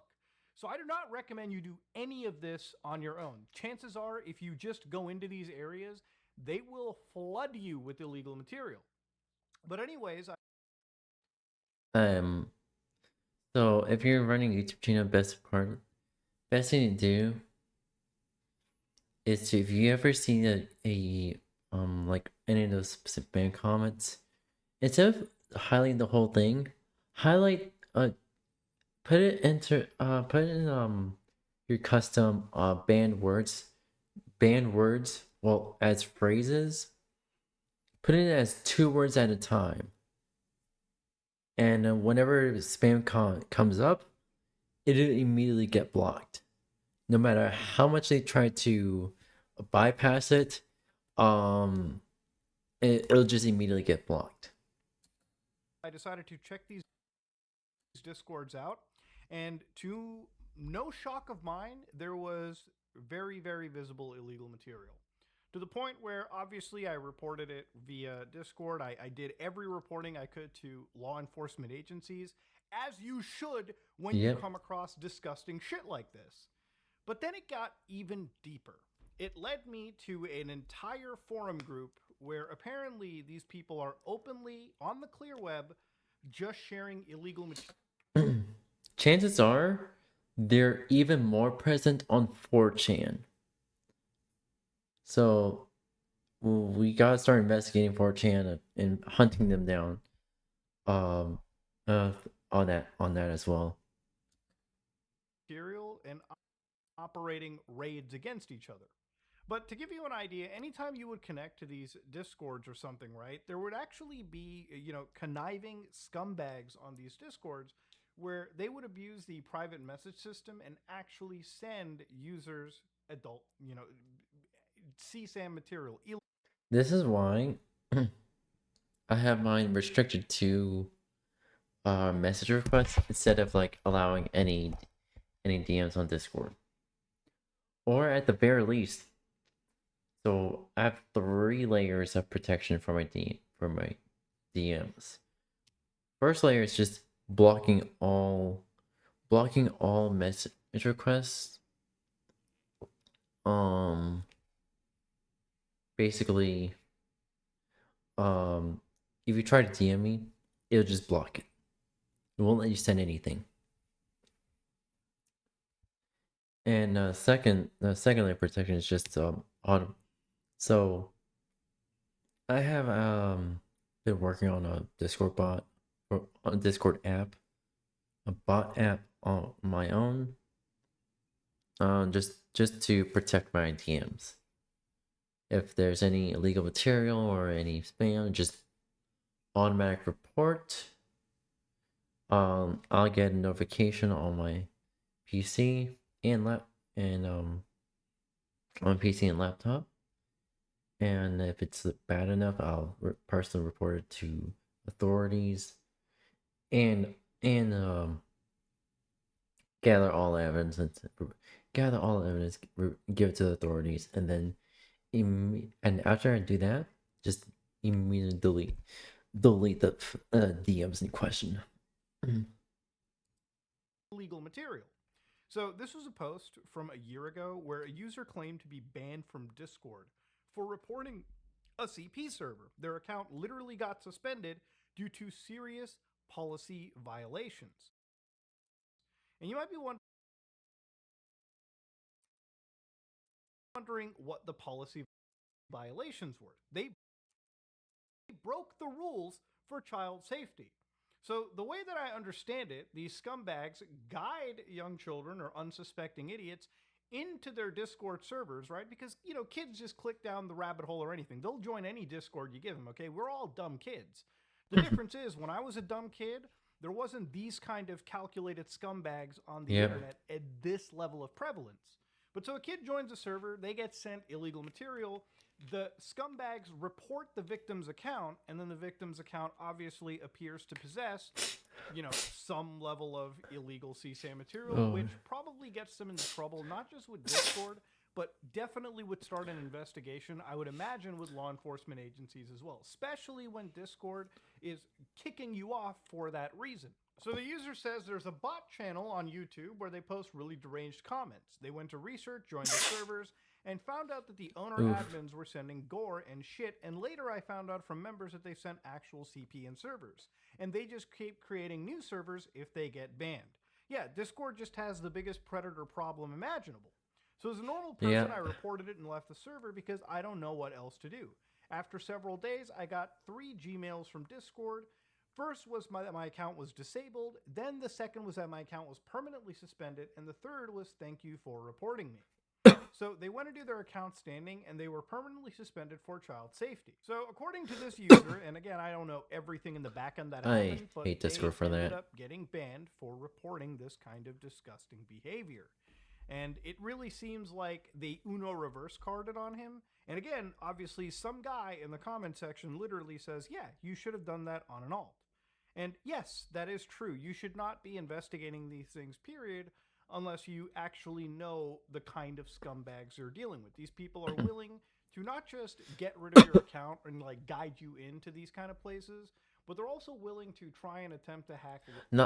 So word of advice as well.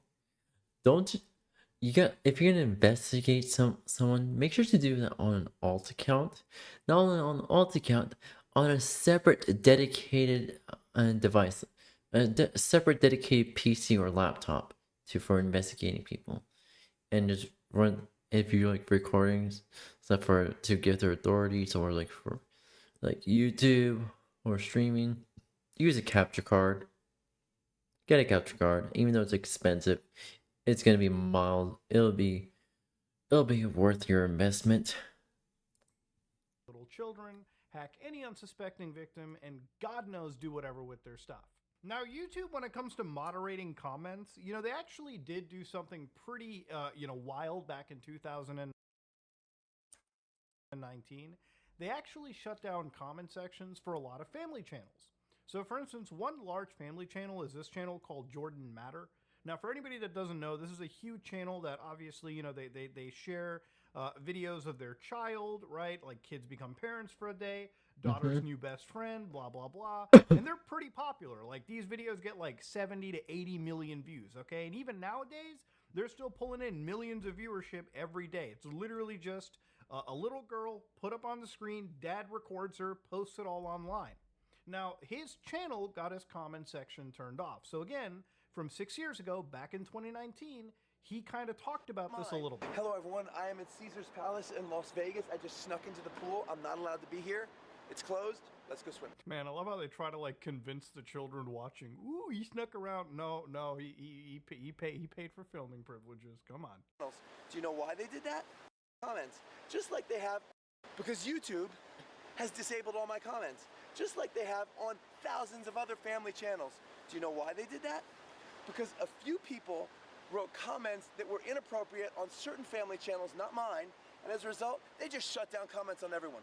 Hopefully, it's temporary. I love how he's really underselling exactly what happened. Let me explain in the non-child-friendly way, okay? There was a lot of pedophiles who were on the platform, okay, that were actually leaving comments on YouTube, okay? They were actually communicating with each other. So there were investigations by the BBC and trusted flaggers that found clips that kids just posted, right? Like kids would just post. Remember that stuff back in the day where it was like webcam video from, you would just put that into like YouTube search and it was just, you know, kids using like the webcam recording tool at the time, auto posting it, and the thing would just auto title it as like webcam video from whatever so-and-so date and time. Yeah, there would just be scumbags, predatory adults who would leave disgusting comments and sexually explicit requests, right? Again, clearly on YouTube to little children, all right? And obviously YouTube was like, okay, we got to get our algorithms to first of all detect where these kids are uploading, all right, where are their videos? Okay, turn those comment sections completely off, okay? It was like throw the baby out with the bathwater. And normally, I'm not even so opposed to it. But so these kind of groups evolved from this nonsense into like getting people off platform to Discord and to other sites. Now this group that has been kind of flooding everyone's channels, everyone's, you know, this bot group, you know, kind of started off as like kids, you know, just a trolling group that would pick on, you know, children who had like neurodivergency. Okay, kids who were on the spectrum, all right? Easy targets, basically. Disgusting shit. And then, of course, it became a more organized endeavor. Now, when people say, what is the darkest corner of the internet? Is it 4chan? Is it the Shardy? Is it Kiwi Farms? A lot of these websites, you know, they sound spooky, but all the websites I just said are websites where, yes, it's the Wild West of the internet. There is some wild stuff being said on these websites every single day. Some would say these websites possibly harass actual people, right? Even though I think when it comes to like Kiwi Farms, not the Shardy, but I think Kiwi Farms is like a don't, you know, interact with people we talk about mentality. I know the Shardy, the Soy Jack Party, absolutely does raids and stuff. But each and every single one of these websites has a very solid policy of no child, adult, or child, exploitation material. That stuff is very much banned. However, the website that, you know, these YouTube bot comments are linking people to, you know, first they get people from YouTube to jump into Discord, and then on Discord they will link, you know, children or new visitors to their new website. Now this website is, I don't want to like exactly name it, but we'll just call it the, we'll call the website, you know, Filthy Cabin, or Website X, so to speak. Now, I went to Website X, and this is a website that will absolutely try everything they can to, you know, grab user cookies or absolutely log IP addresses. I mean, every website logs your IP address, but these people do everything they can to grab as much information on their visitors and possibly use it to dox you. So again, I went through this with virtual private networks, VMs, every single protection that I could have, okay? Because I'm not, dealing with the script kiddie nonsense.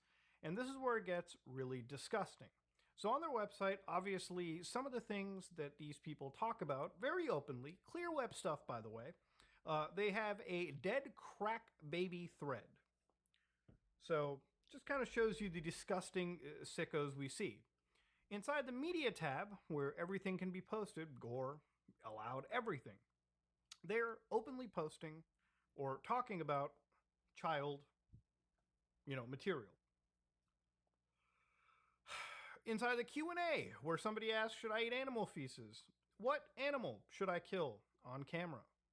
And of course, at some point, if you're worried about, these people, constantly ban evading, they have full guides for it, how to evade Discord bans and whatnot. And of course, if you can imagine the kind of sickos that are on this website, they are map priding all day, every day on this site.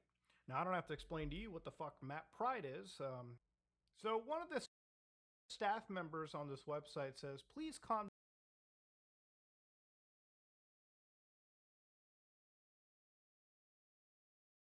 Hello, guys and gals. And of course, at some point, if you're worried about, these people or talking about child, material. Inside the Q&A, where somebody asks, should I eat animal feces? What animal should I kill on camera? And of course, at some point, if you're worried about, these people, constantly ban evading, they have full guides for it, how to evade Discord bans and whatnot. And of course, if you can imagine the kind of sickos that are on this website, they are map priding all day, every day on this site. Now, I don't have to explain to you what the fuck map pride is. So one of the staff members on this website says, please calm down your LARPs because we got reported for an age of consent thread. And please don't post bestiality. Now, why would they be asked not to? I guess it's because apparently the service providers for this disgusting website X were actually being hit with these constant complaints of illegal material being hosted. Now, in this case, I want to thank a website known as the Kiwi Farms here. Obviously, you may not like them, but in this case, they actually have a lot of the screenshots and a lot of the evidence basically archived. They actually have a... Also, if you're gonna ask what map is, to me, I'm not gonna explain. The only thing I can say is, it's basically, these cheese, pizza, and cupcake consumers trying to insert themselves into the LGBT community, and thus they were immediately called out and shunned, as well as reported to authorities as well. Pretty interesting view on the history of this organization. And it started off as a group pretty much known as No Limits Blocks. Now, the name is actually a reference to Peter Scully's No Limits Fun, right? So you can see sort of where the origin points for this degeneracy kind of lie into. And eventually, if you go to Ruben Sim's video, he'll even tell you that, at some point, about a whole network of predatory individuals on Roblox were just chilling in these groups. And it later evolved into an entire forum. Now, according to individuals from the Discord servers in this disgusting group and this disgusting area, apparently individuals were saying that when they joined the Discord for like an hour and they saw what is 90% sure was, again, illegal CP. And there were people from a more notorious FBI investigated group that targets children for self-harm and exploitation purposes, 764, possibly were in it. Now, again, these are all screenshots and archives and records captured by Kiwi Farms. So again, they're the ones that did the capture. I'm not going to say that I was the one that, dug into these areas and got this stuff. This is a lot of history that we're looking at, several years.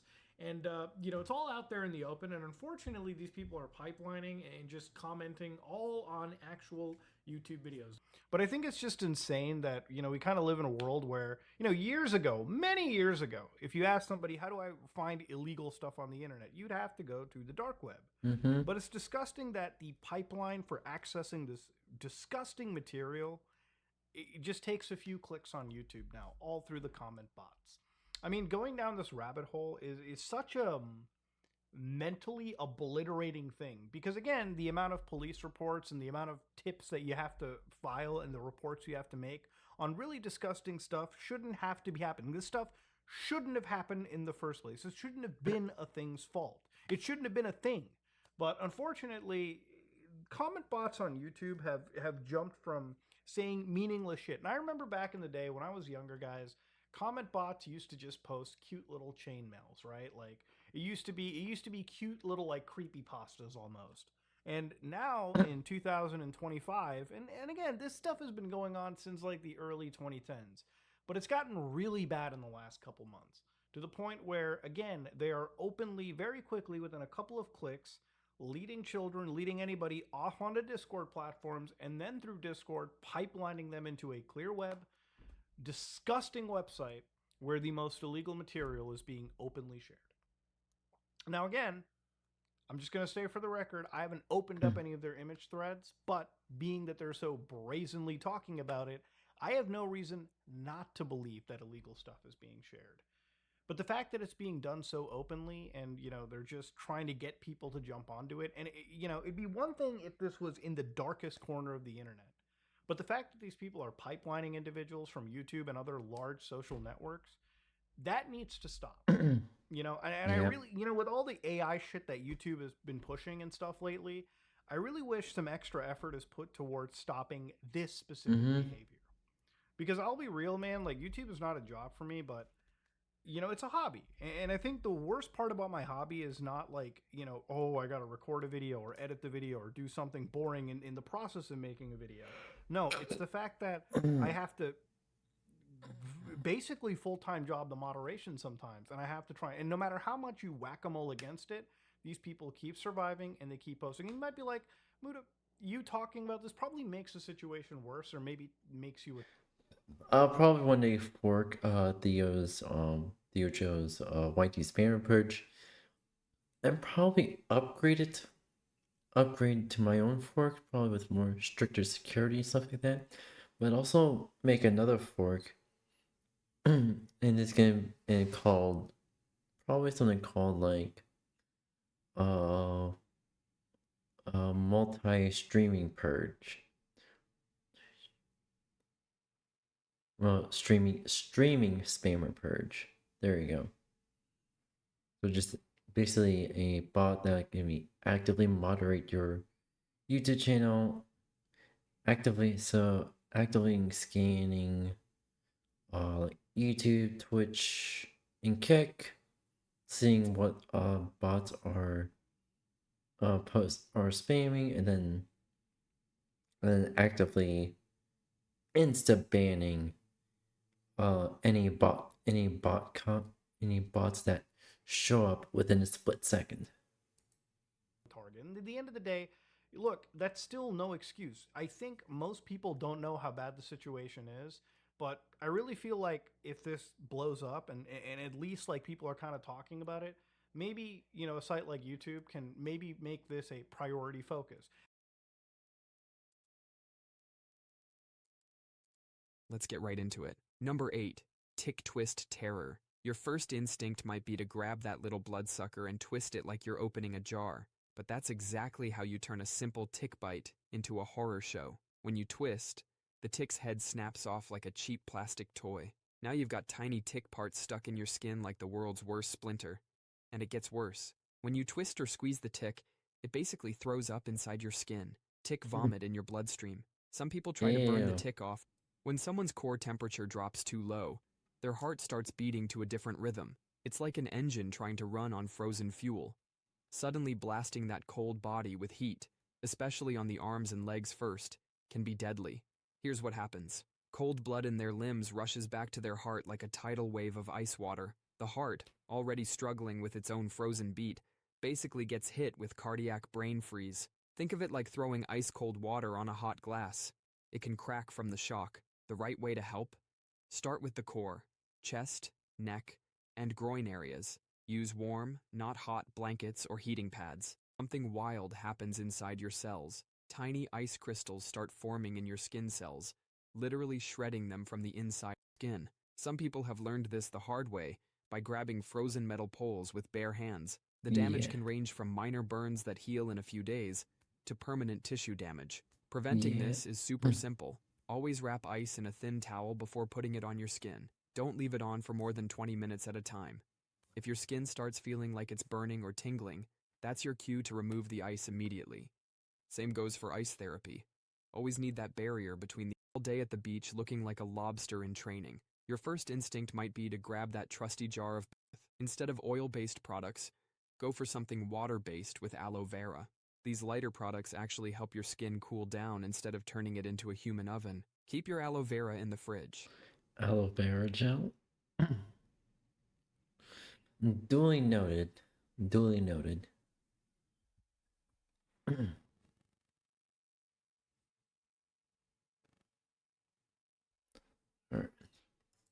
The cool gel feels amazing on burnt skin, and it actually helps bring down the inflammation. So next time you're looking like a freshly boiled lobster, remember, no petroleum jelly.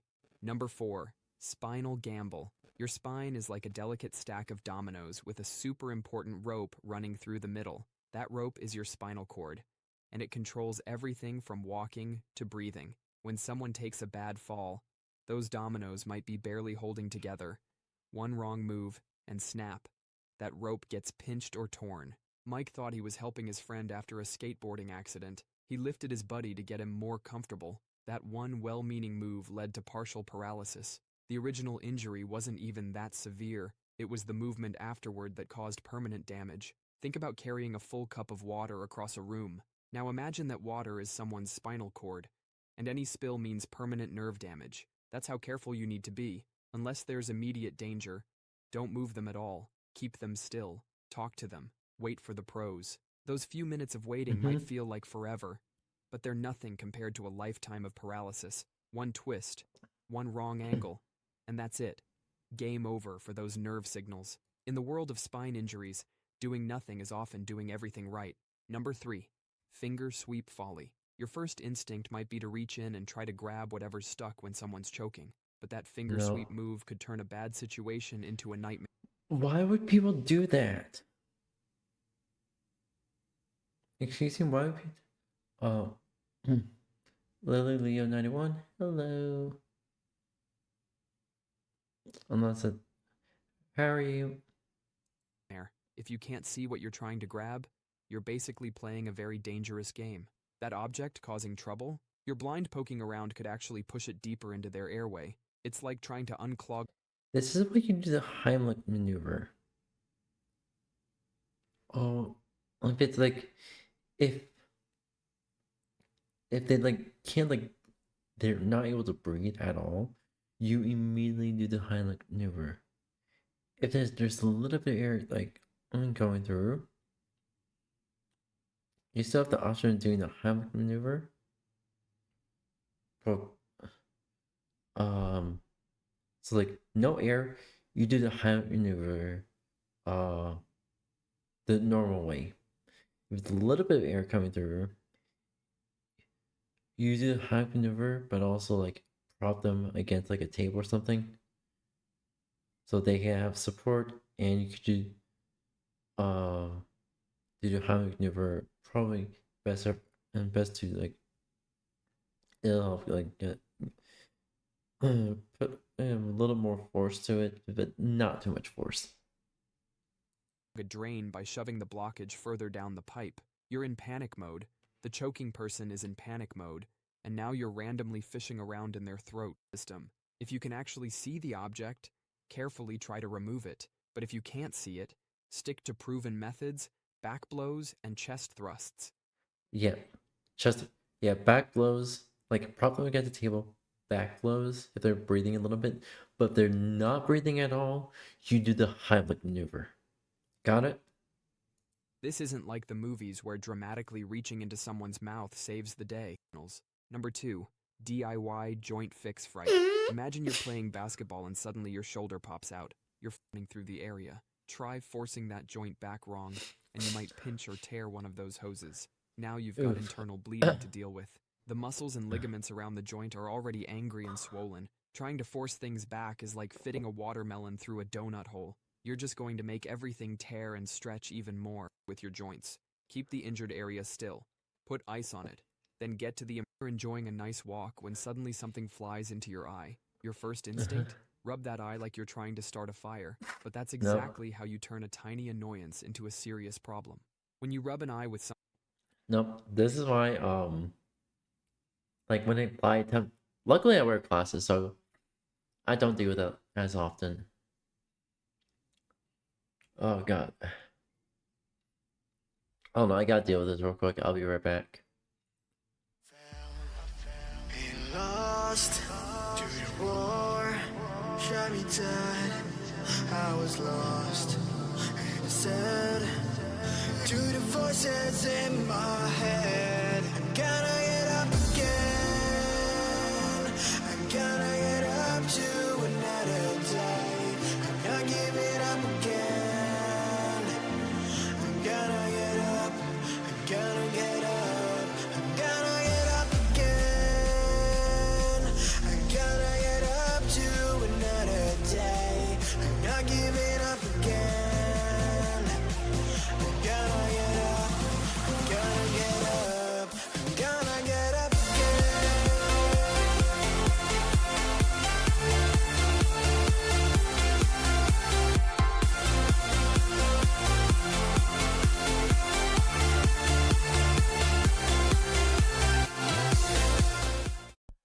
Hello, I'm back. Unfortunately, my nose decided to bleed on me. Don't worry, it's just like it's a slow trickle nosebleed, so I did the immediate things I need to do. Basically, I just had to go to the bathroom. Just put, well, right now all I can do is just put a little bit of, so I just roll up a little bit of toilet paper into like a small roll. Not too tight, not too much. And then with that roll, I roll it up into itself to make it more, I guess you could say more absorbent-ish. And it just boop. Not like shove it in there, but like just enough to like have plugged.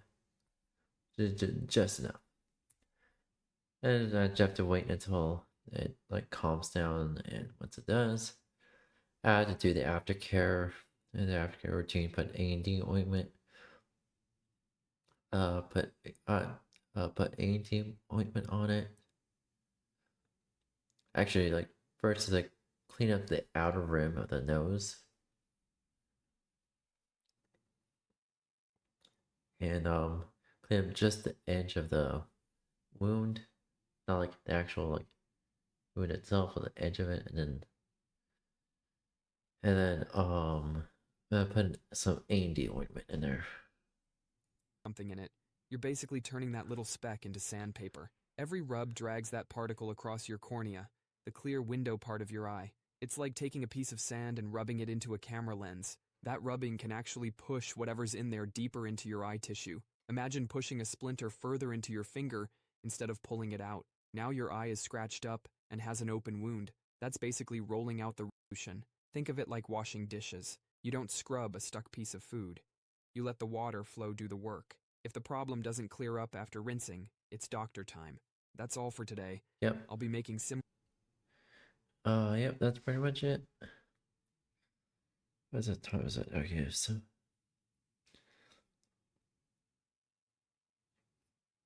alright. So I'm just gonna be ending off the stream there. I hope y'all had a fabulous day, evening, night, or time zone. And I hope y'all are hydrated and make sure you're getting something to eat. With that being said, I hope y'all have a good rest of your day, evening, night, or time zone, and make sure you hydrate and eat, my Blitzies. Anyways, I gotta get going, so bye matinee. Lost to the war, shot me dead. I was lost and sad to the voices in my head. Got